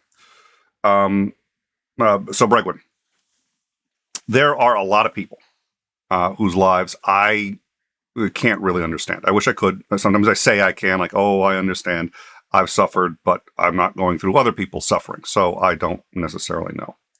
But I heard this a couple days ago, and I thought this was worth remembering, which is, when I take a look at the things in my life that I worried about, that I had no control over and I worried about, something like 90% of them never actually came to fruition. I don't know. I wish I could tell you to stop worrying. I probably couldn't if I was you. I couldn't. And this goes for so many people who feel like this is a huge loss. It's not as big a loss, I think. It's not as big a loss as it could have been for this country and for many. And how many losses have we had to suffer through the Supreme Court so far? So, you know, I wish I could say, you know, oh, hey, don't worry. But I will say this. The Social Security is safe. And there's any number of reasons. And I hope you can take some comfort in that. And I hope you will worry more about the things that you can control and the things that are in your immediate domain. I don't think this is one of them, and I don't think it has to be. But again, I'm not in your shoes, so that's pretty easy for me to say, and I'm aware of that. I wanted to say that for you and for a lot of other people who it's been, and I know Joe completely concurs. It's been a hell 2 years. And a lot of people are facing just sort of their fundamental rights going away. And then the Social Security for some people is basically the right to live and exist, especially if, you know, if you don't have a lot of other options because of medical issues. So it's been hard for a lot of people. So we appreciate, yeah. I'm sorry. What was it? And I'm going to say, we didn't lose yet. Bregwin then says, I was hoping that people would learn from those losses, but no.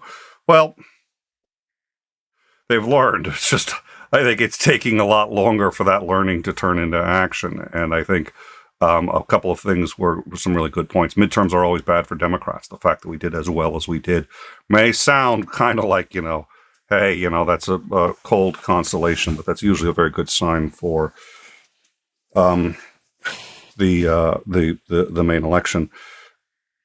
I'm very glad about one thing that's happened in the last few years, which is I didn't realize how many things we'd won on until we started losing. The last 50 years have been a paragon of liberal success, and that's history. That's human history, which has always been progress, usually by liberals against conservatives who want everything to stay the same. And that's why we have the life expectancy we do, and we live in the best time to be alive. So we'll get back to those victories again, and it means that we can't sit there and be complacent. But I'm thankful for one thing, which is learning the lesson of just how fucking important it's been, and that we will lose that ground if we don't stay vigilant. So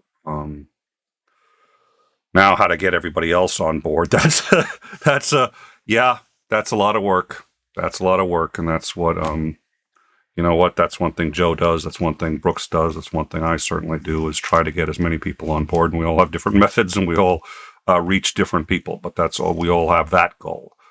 Even though we differ on some of the minor details, all three of us and everyone else here, we all try to get people on board. We try to make life better, but that doesn't mean it doesn't suck ass when we lose. It's not as big a loss as we had anticipated, and it's scary in general.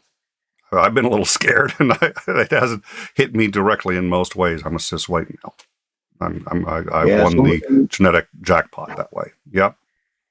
It looks like Malinowski's probably going to lose. They're showing 99% in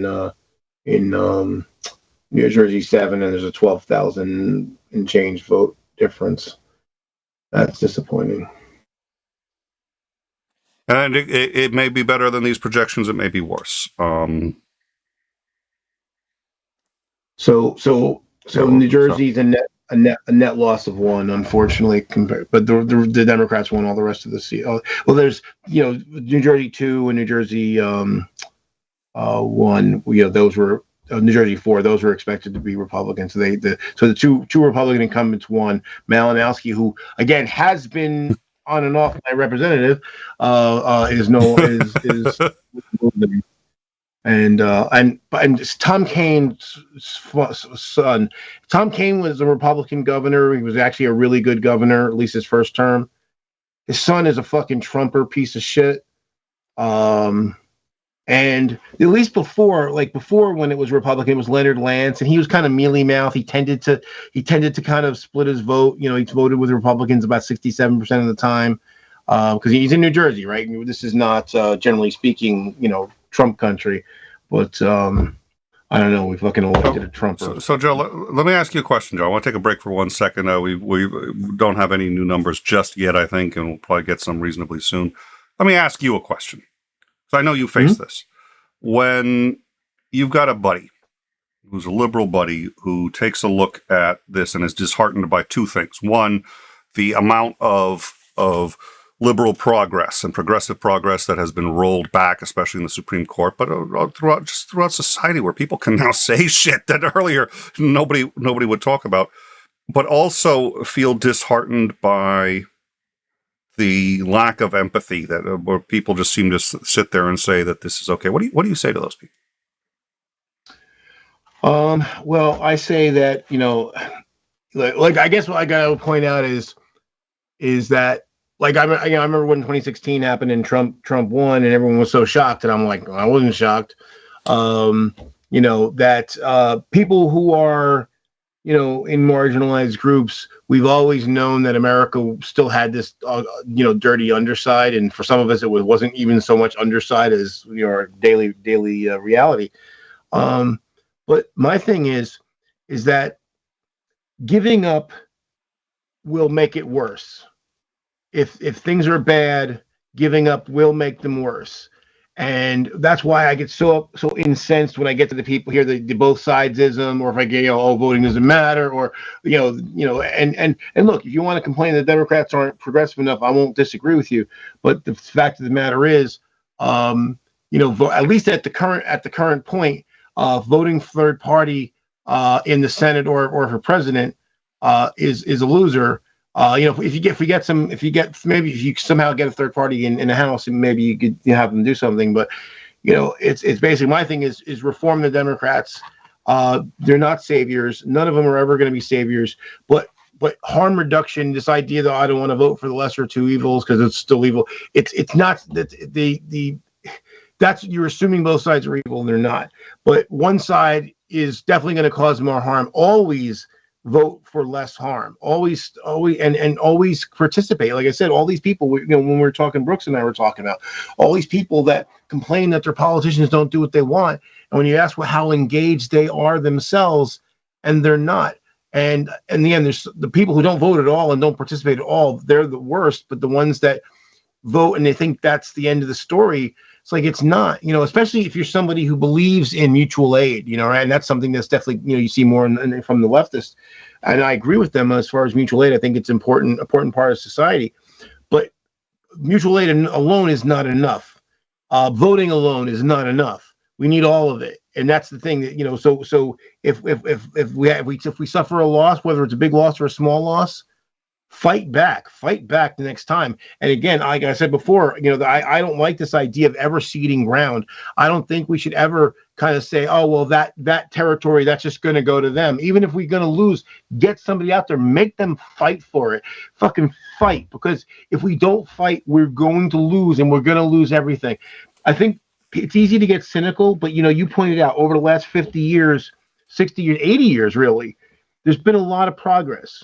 Almost 100 years now. We're talking, another, the New Deal started, early on 32. Yeah. New Deal will be about 100 years. So we're at 90 years now of progress, and to just be cynical and just think that that's not important because we're not where we need to get. Well, we didn't get to where we got by giving up. We got there by fighting for it, and so don't lose what we have ever. And then if we can and get as much more as we can and move in the right direction, keep pushing the penny. And look, I'm 54. I just turned 54. I'm black. I'm morbidly obese. I got high blood pressure, diabetes, a whole bunch of things. I don't see that I'm going to be around in 20 years. I hope so, but I don't expect it. So I'm not fighting really for me. I live in New Jersey. Even if the worst happens, it's probably not going to happen to me here in New Jersey. But I'm fighting because I want the world. I want the world when I leave to be better than the world I came into, and better than the world we have now. And I always tell people who sit on the sidelines, but want things. If they don't, but they, I take a line from the movie Arthur, what John Gielgud's talking to Liza Minnelli's character, and he said, "Young lady, this is not a tie you can steal. This is a tie you must work for," and that's always the case. We get what we, if we don't try. And the thing is, the other side is really good at getting in lockstep, right? But we know that they're going to vote. They'll vote for people they hate because they know at the end of the day it's going to get them what they want. This thing of this person doesn't excite me. Stopping fascists is fucking exciting. This is exhilarating to me. So and if we can do better than that, I'm with you. But let's at least stop fascism, right? So take. Oh, Warnock just moved ahead. But take every gain. Don't ever give it up, and push for more tomorrow. I'd rather some people have the the all or none thing. If we don't get everything, I don't want anything. Well, that's a bullshit attitude. Because that person that's going to lose, it might not be you, but it might be somebody else you care about. Let's look at that poll, but before we do, the heavyweight champion boxer of the world isn't the guy who didn't get knocked out, isn't the guy who wasn't thrown to the mat time and time and time again. It's the guy that got up every single time and tried again. All right. That's right. What have you got? Okay, so in Georgia, Warnock now at 49.1% to 48.8% for Walker. He's got a 9,386 vote lead. And checking the big counties, Newton is still at 82%, Rockdale at 91%, Gwinnett at 78% still, Fulton's at 95%, which is probably that's what put him ahead. But there's still 5%. And again, there's just to give you an idea, Fulton County total votes so far, 400, that's 411, another 8, 419,000 votes. There's still 5% to go. So that's like another 25,000 votes to be counted. And Warnock has 73%. So he's going to pick up some more votes there. Let me see. DeKalb County is at 90%, and that's the one with, roughly 300,000 votes with 10% more to go. So again, there's another 27 to 32,000 votes left out there, and Nice. and Warnock is 84%. So again, he's going to pick up a lot of votes there. So the question is, will he pick up enough to give him that 1%? More than 1% separation. Hard to say, but it's possible. So Gio Streber has woken up. Morning, how bad is it? Not as bad as people thought. It's not good. It's Dems looks like aren't going to win, but we don't know yet. It looks like they're going to hold the Senate, which is probably the single most important thing, was holding the Senate. It looks like they will hold it at this point. We don't know that for certain. We have 8 races that are due in on those, but we're not expecting any surprises on those 8. And if they happen the way we expect, then the Democrats will hold on to the Senate. The Democrats, it looks like, will lose the House, but it doesn't look like it's going to be this huge wave that everybody expected. Latest projection from NBC has them losing the House by 1 single seat. We don't know yet how accurate that is. That certainly is plausible based on the data we're seeing. It is, however, a projection, and there are a number of races yet to be called. However, a number of wins did not pan out for them. So, so far, it looks like the Dems will lose the House. It does look that way. It's possible they won't, but right now it's looking more and more likely that they will, but not by the huge shutout that was expected, not even close to that. So that is where we are. Oof. Yeah. All right. So what I'm going to do is, if you could just stand by 1 minute, I will be back in a minute. I was going to try to change my audio to this thing, but that's not set up, and I don't have the energy to set that up right now. I'm going to go quickly. I just wanted to take my temperature real quick, and then I'll be back in a minute. But I'm feeling want to make sure, and if it's starting to go up, I may have to bail, but we will see. So give me a sec. I'll be back in a second. Okay. So one thing now, again, I'm not going to accept that projection yet because there's still too many races out there. But in the event that the Democrats do lose the House, one, like you said, it's going to be a very razor thin margin for the Republicans. They're not going to get a lot passed. Now, although it's going to really make it hard for Biden to get anything done either. But now one thing I will say that I hope that I hope the Democrats win, but if they don't win the House, I hope that Nancy Pelosi will not be the minority leader. I don't have anything against her personally, but it's time to groom some new leaders. And, I think that's well past that time. I think that, somebody else should hopefully step up. I don't know who that'll be, but I think it's time for somebody new. This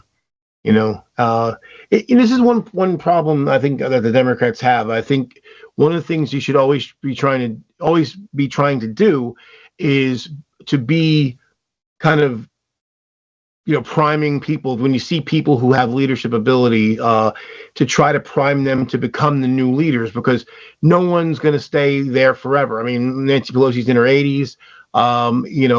She's going to have to quit at some point, or she'll die at some point. Either way, you need to be bringing up new people. I don't remember who the House Whip is. Unfortunately, I'm kind of embarrassed to say that, but let me see here. Democratic Whip. Oh, it is Clyburn. Okay, cool. And even him, he's no spring chicken either. But somebody new to try to lead for, especially if there's a loss.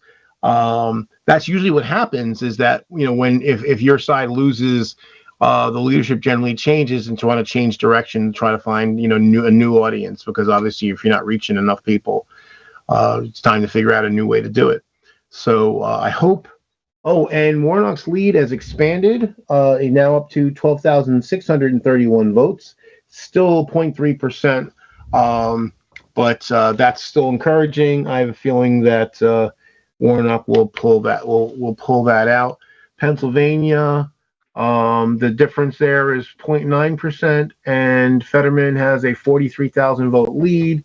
And as I said before, we're still seeing Chester County at 79%, Montgomery County at 95%, Delaware County at 32%, Philadelphia County still at 67%. So there's tons of Democratic votes out there. I think Fetterman's not only going to win, but he's going to win by a big enough margin that there won't be a runoff or recounts or anything like that. So he has to win. He has to have more than 50.1% of the vote in order to avoid a runoff, and he has to have greater than a 1% lead in order to avoid a recount. Either one, he'd probably win, but would like to see both avoided. We have a comment. Yeah. Musical Neptunian. I consider this to have worldwide consequences. America has been arrogant for a very long time. Oh, we're the most important country in the world, and you need to listen to us, and so on and so forth. And we've been very arrogant about that. But there is some truth to at least that what we do has an impact. When Trump won and we withdrew from NATO, please tell me that didn't have a world impact for better or worse.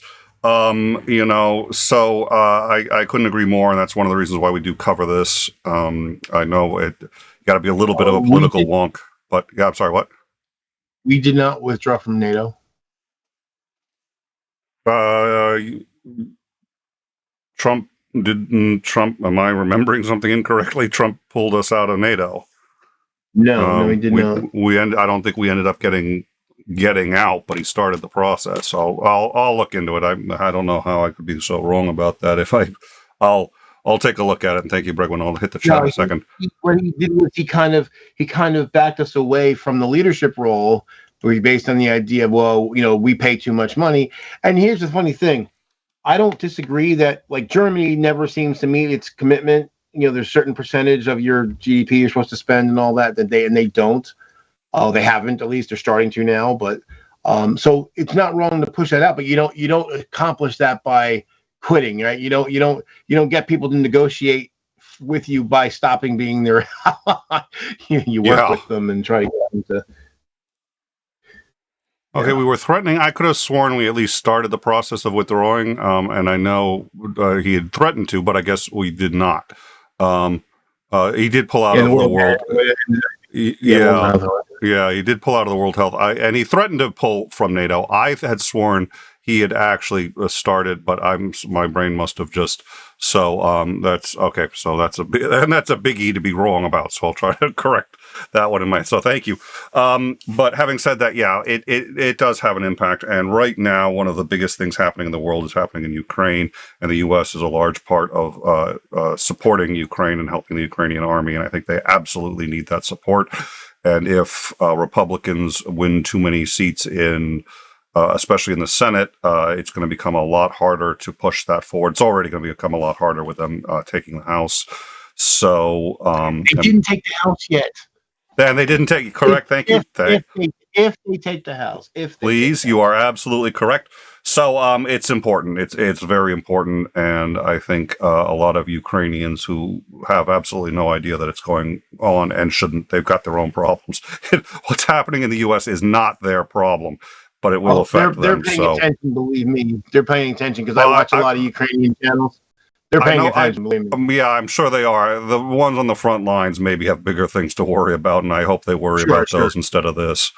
Well, never you remember though, the people in the front lines are worried about their support going away because they know that some Republicans have threatened to pull back on the support.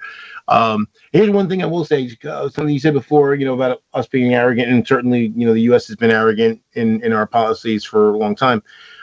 One thing I will say though, we're not the most important country in the world, but I guess I would say we're the most impactful. Yeah, we have to be among them. Yeah, I'm not saying that's a good thing, but I'm just saying that happens, economically, militarily, that's just a fact. Again, and this is one, and actually Trump, and as much as people in other countries grouse about it, for the most part, they generally, whether they put up with it or are okay with it at one level, but Trump kind of changed that a bit because they started to see, okay, we can't depend on the U.S. because we got a nutbag here who's, unstable and doing all sorts of wacky shit. They started to try to pick up, and that's actually another reason why the Germans have kind of picked up on their end, because they realize, hey, okay, even if, with Biden, okay, Biden's on their side and that's good, but it's possible to get a Trump-like figure in the U.S. again, and they realize that they're going to need to kind of not depend on us as much as they might have in the past, to, at least to be consistent, because we're obviously not.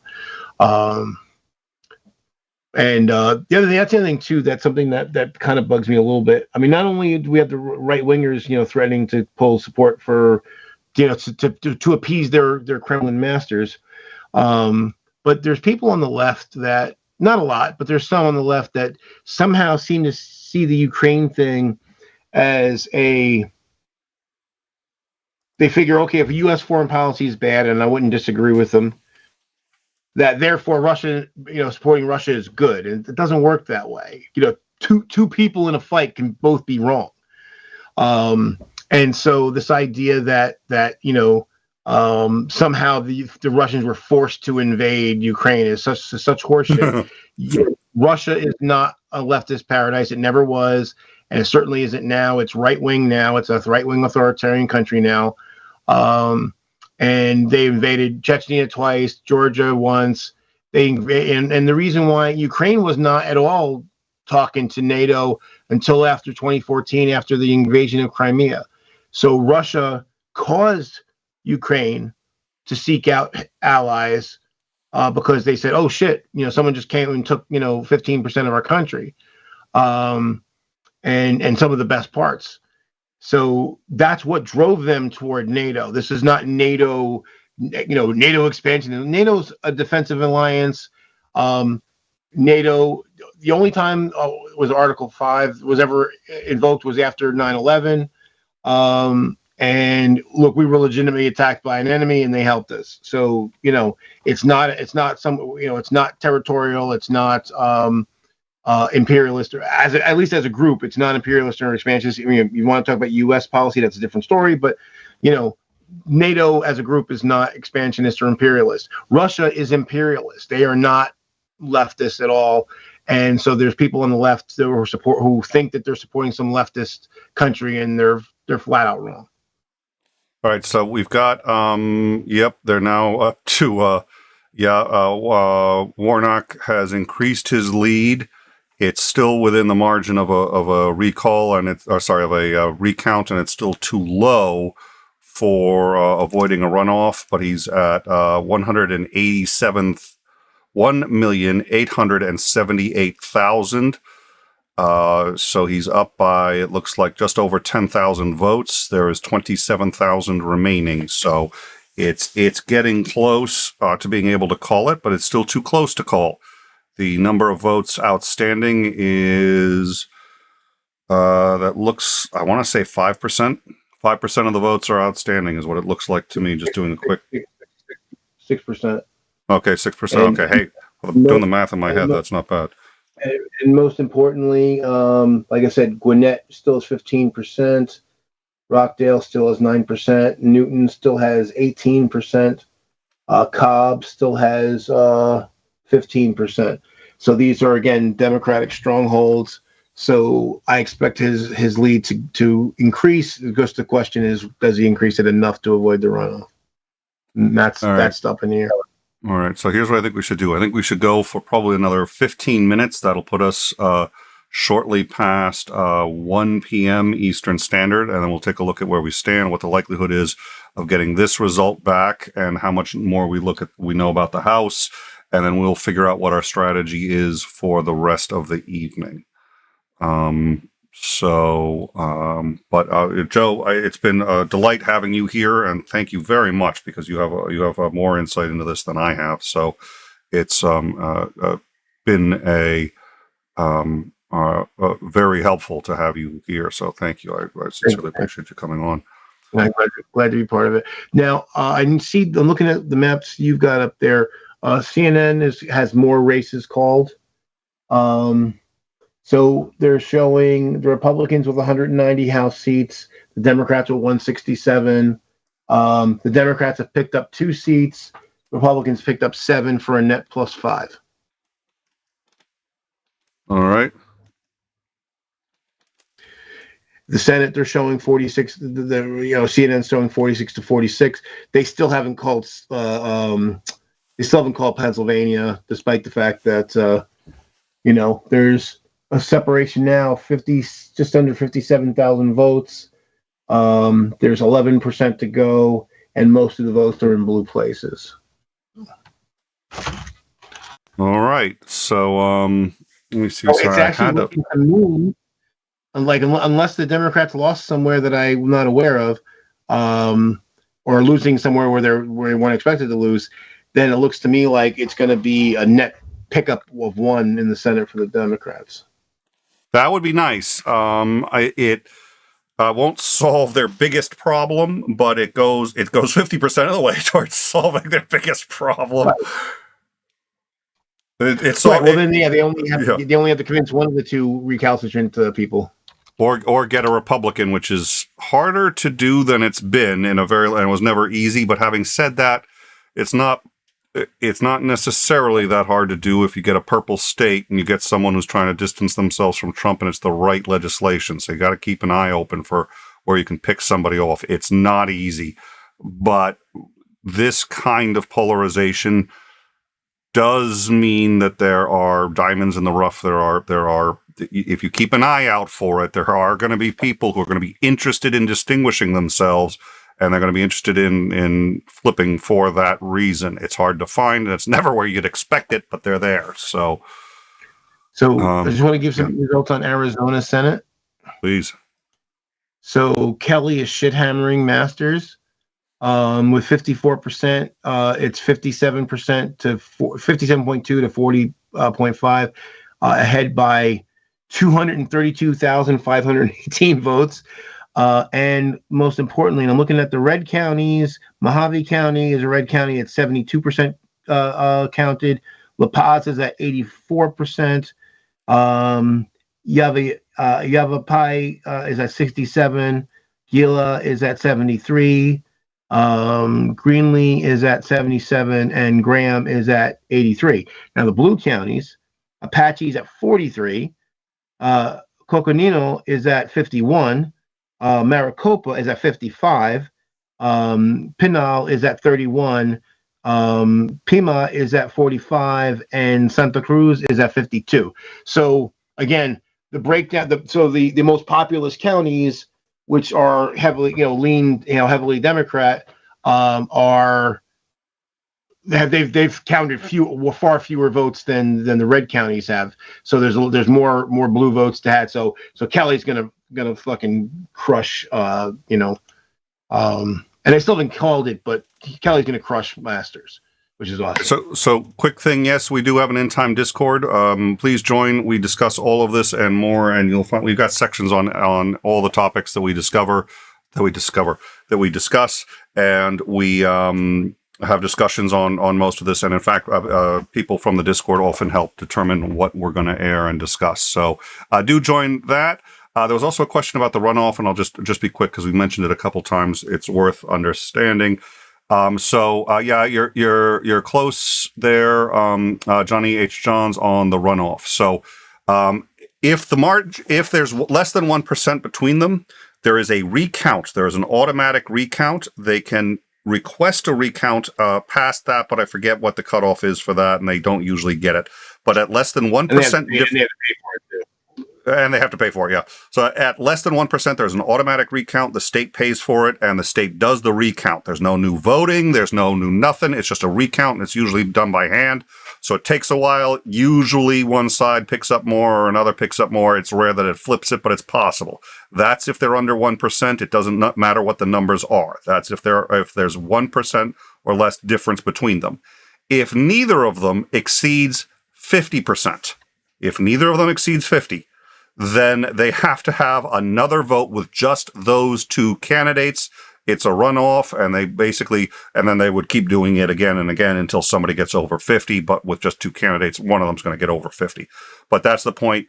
They won't accept a victory by a majority, by a plurality. They won't accept it just whoever has the most votes. No, somebody has to get over 50.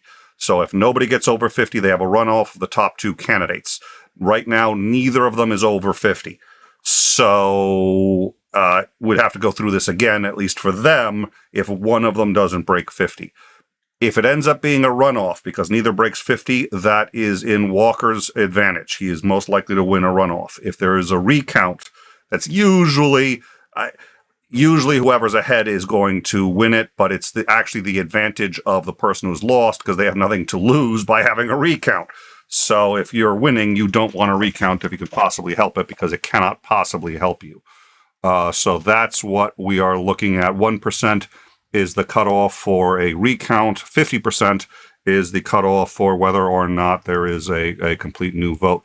Democrat John Fetterman wins the U.S. Senate race in Pennsylvania, according to NBC News, a post. Thank you, Titan. Pennsylvania goes to Fetterman. That is NBC making a call. Right. Yeah, because Pennsylvania is not a runoff state. Like, there's no, basically it's plurality. Whoever gets the most votes wins. Yep. And right now he's up by 1.3%, so enough to avoid an automatic runoff. Which, to tell you the truth, I don't think a plurality should ever win, but I also don't think you should have runoffs. The answer to that is ranked voting. That accomplishes both. Ranked voting means it's the candidate who gets the most, who has the majority wins. That's what ranked voting does, but you don't have to take 6 or 7 different votes to get there. It's caucusing without all the let's vote 16 times business. Well, see, here's the thing, and I've heard another alternate voting system that I like better than it's an instant runoff thing, but it's instead of doing ranked choice, it's basically go no go.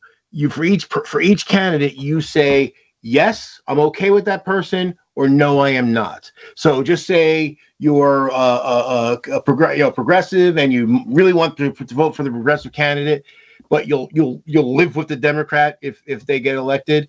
Well, you vote yes for both of them, and whoever gets the most votes, most yes votes wins. And I like that because this way it'll actually allows you. There may be some candidates that are considered fringe that you're like, hey, I'm still okay with that person. They have no chance, but right now, but maybe they will. And if you were able to just do yes no voting, and it's simpler than ranked choice, because ranked choice, they have to basically automatic run up. They have to do all this thing. They have to do a lot of math. Pass fail is basically, hey, these are the 3 people I can tolerate, those are the people I can't stand, and whoever gets the most yeses wins. Boom, done. Yeah, we've been having people move around. I wanted to keep the 2 windows free for the House and the Senate, and I can put the governor in any one of those as well. And we've been looking at all of them. We've discussed earlier why. I won't repeat it just now, but the governor races are very important. And it looks like the Dems have lost. The Republicans have lost 3 governor seats. Last I saw, 3 have flipped. So that's important for reasons we've discussed. So we have 2 windows. We've been alternating between the races. We had another guest in here, so we've been moving people around. I wanted you guys to be able to see the guests. I think that's important too. So when people move around, the titles and names get a little. It depends on how Johnny on the spot I am as to who gets. We had not Brooks here, and he was up there. And when I put Joe in, and Joe's also not Brooks, so it worked out just perfectly. Not Brooks. You're not Brooks. I'm not Rappaport. Well, according to Brooks, you're not Joe either. So I don't. But I really do love Brooks. I think he's an awesome guy. He's an awesome guy. Warnock has expanded his lead to 18,000 votes and 0.5%. So he was at like 0.3 before. So there's still moving in the right direction. I don't know if he's going to get to 50%, but. And Johnny is literally on the spot. Yes, sir. That's not me. Maybe my glasses on. All right. So let's see. I got to figure out where we stand. I mean, got to admit, even if you're not willing to see the NBC projections, at least they're better than what the projections were going into this thing. Oh, hell yeah. Yeah, I do think it's amazing how much power the Speaker of the House has in that respect. They don't actually have the same kind of power that the head of a party would have or anything like that. The power is organized very differently. But the reality is because they can set the agenda, because they can, the House, they own the entire House. They are one of the most powerful people on the planet because if they don't want anything to pass in the U.S., it's not going to pass in the U.S.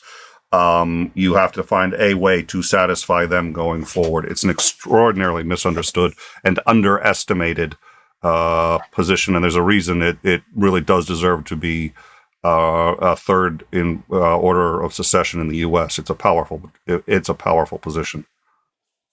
Yeah.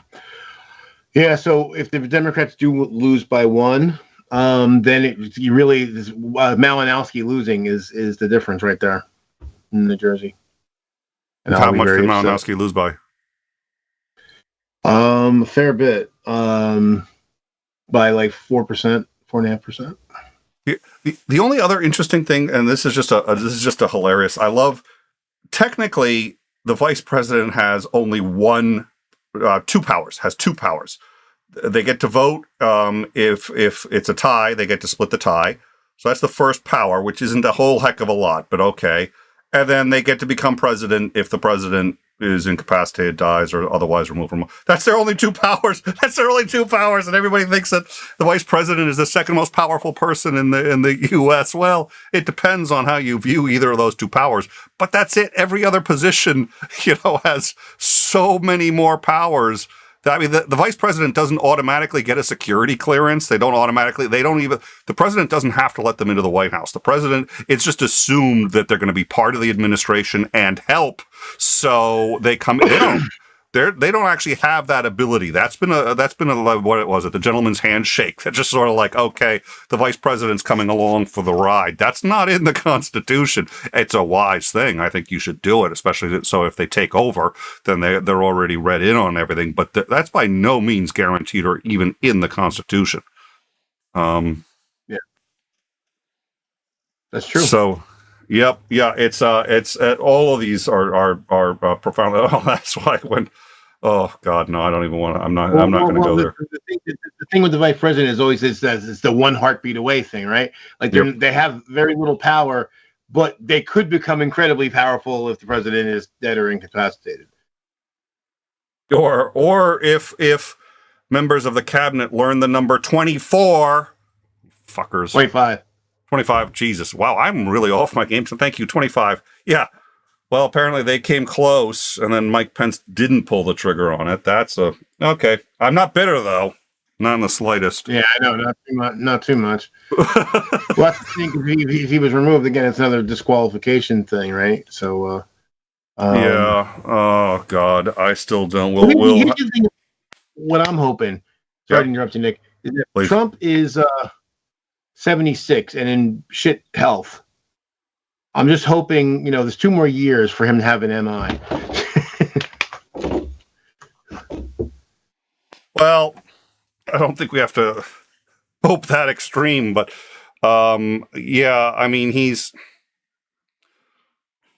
I don't think Biden is viable again for any number of reasons, and Trump isn't in as bad shape, but he will be. He absolutely will be, and I don't know how he's going to be viable around that. And the amount of time that it takes, a campaign trail takes a shit ton out of you.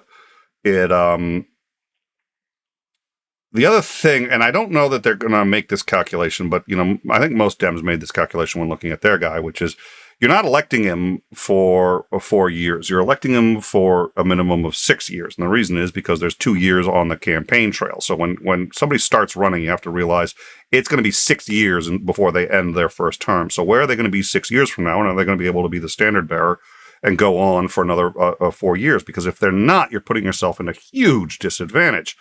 Is that a prohibitive reason for voting for someone? No, but that's something that, in my view, factors into the calculation. It's a little cynical. It's more cynical than I like to get. But Brooks was talking about how to make these calculations for president. Now, this may be the discussions that he was saying don't have, so I'd love to get his take on it. But, you have to figure you're actually looking at whoever says they're going to run, unless they've already lost a term, which he has. You're looking at 10 years. You're looking at 10 years is what you're going to want out of them. 2 years for the run, 8 years in office. And if they're not capable of pulling that off, don't run. That's my view. Trump's got 6, okay? So he's going to have to run, and you have to ask yourself, where is he going to be in 6 years? The other thing is, Trump's a lame duck the second he gets into office. I know most of them aren't going to think about that, but it's like, how many coattails does he really have for that point going forward? What does he have to offer anybody? He's not going to, it's not another term. Right. What's the thing? I mean, the Warnock's lead is up to 18,545 votes. Again, he's still only at 49.2%, though. He's at what? 49.2. 49.2, so sure. he still hasn't.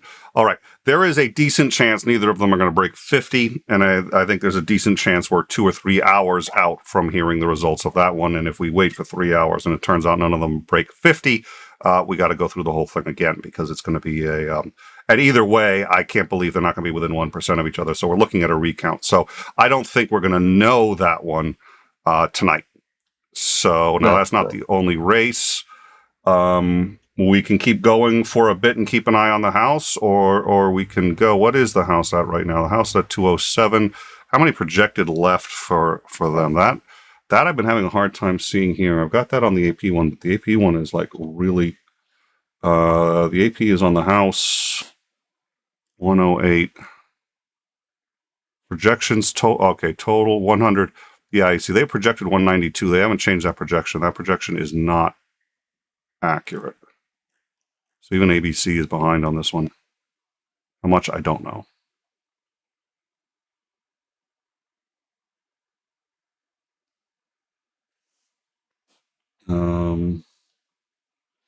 All right.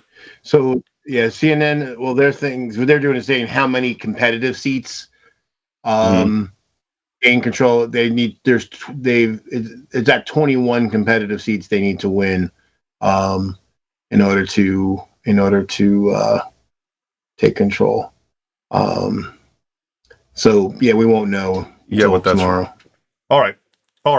So I think we're going to wrap this up. Thank you all for staying with us. I think what we do know at this late hour is that it's much better than anticipated. It does look like the Republicans will take the House. We don't know that for certain yet, but the odds do appear to be in their favor for that.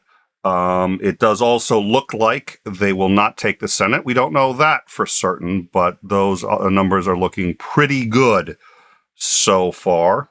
It also looks like they've lost some governorships, which is actually very, very important for reasons we've discussed before and won't discuss right now as we wrap this up.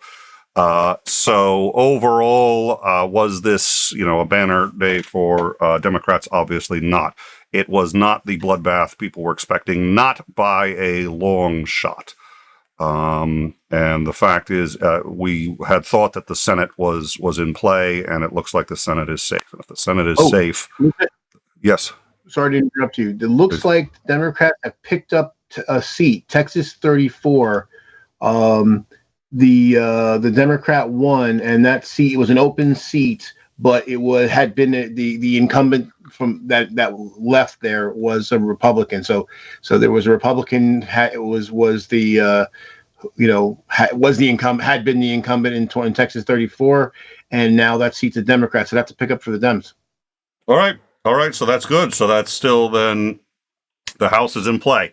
The numbers aren't great for the House, but it's in play. We haven't lost the House, so we don't know where we'll be later, but it's not yet lost. So we will see. Joe, any final thoughts before we go? Like you said, I don't know. I had a feeling things were not going to be as bad as they thought. I'm glad that so far that seems to be playing out. And again, it looks like the Democrats are actually going to pick up a seat in the Senate. So if they can manage to hold the House, then I think we'll actually get a lot more done. If the Democrats do lose the House by one, as NBC is saying, Biden can still get some things done because there are a few Republicans in the House that are not wingnuts that want to have some accomplishments. They want to be able to go back to their people and say, particularly that's my hope. That's my hope about Tom Kaine Jr. As much as he's a Trumper, he's in New Jersey. You can't be too extreme in New Jersey and get reelected. Remember, I said it before, Leonard Lance was kind of mealy mouth, and Trump didn't like him for that reason because he had to toe the line. He had to be careful because he's in, New Jersey. He's in same district. In fact, it's the exact same district. So I think Biden can still get some things done. It won't be as much, and that's something that it's a shit sandwich. We're all gonna have to take a bite. But I think that don't lose heart. Let's take whatever gains we can get and use that. And then just go to 2024 and knock them out the box and really, improve on what we got and then keep pushing forward. You get the idea. On chair switching to PBS after this. Well, we appreciate you sticking with us. I think, we don't have a full team, and Joe looks like he's fading. I'm starting to fade. Yeah. So probably we're best for everybody. The other thing is we're going to be expecting breaking news over the next couple of days. At a minimum, Trump's announcement that he's running for office and a few others that we're expecting, and none of us are any good if we're absolutely exhausted. And at this point, I think we've done about as much as we can here. So, but thank you all for joining us. I said at the top of this, and I meant it, you guys have a lot of options of places you can watch. I like to think In Time provides you with people who know what the hell they're talking about. And so hopefully you enjoyed it. Hopefully this was helpful to you, and we appreciate you coming here. So thank you all for that. Thank you for your support. Thank you for those of you, again, who were in the Patron hang yesterday. And for those of you who want to join the Discord, come in, find us there, have a chat with us. And otherwise, we will look forward to seeing you. We will have Operator Starsky, who is a member of the Ukrainian National Guard. He will be on Friday at 1 p.m. to discuss updates in Ukraine. He was unable to attend last time because he was being shelled, which is, Joe, why have you never used that excuse, Joe? Huh? You were like, oh, sorry, Nick, I'm late because I got now that's a good excuse. Well, the thing is, for all the talk of the right wing, they love to say how the blue states are these, bastions of high crime. It's just not, there's just not that much shelling that goes on here. You haven't, you haven't. So we will be seeing him again, we believe, this Friday, and he is good. We let people know on the Discord because people were worried. We were worried when we lost contact with him and he lost power.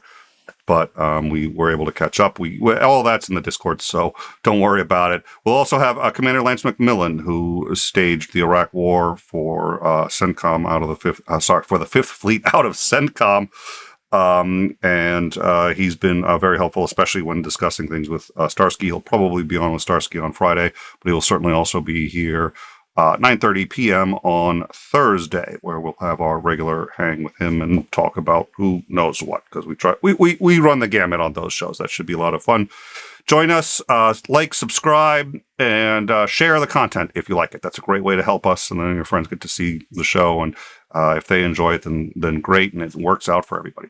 Thank you all for joining us, and thank you, Joe, for coming by tonight. We really appreciate it. Thank you to Not Brooks for coming by as well, and to Isandering for gracing us with his presence. I appreciate all of you. Thank you for coming, and we look forward to seeing you all on Thursday. Have a good night, all.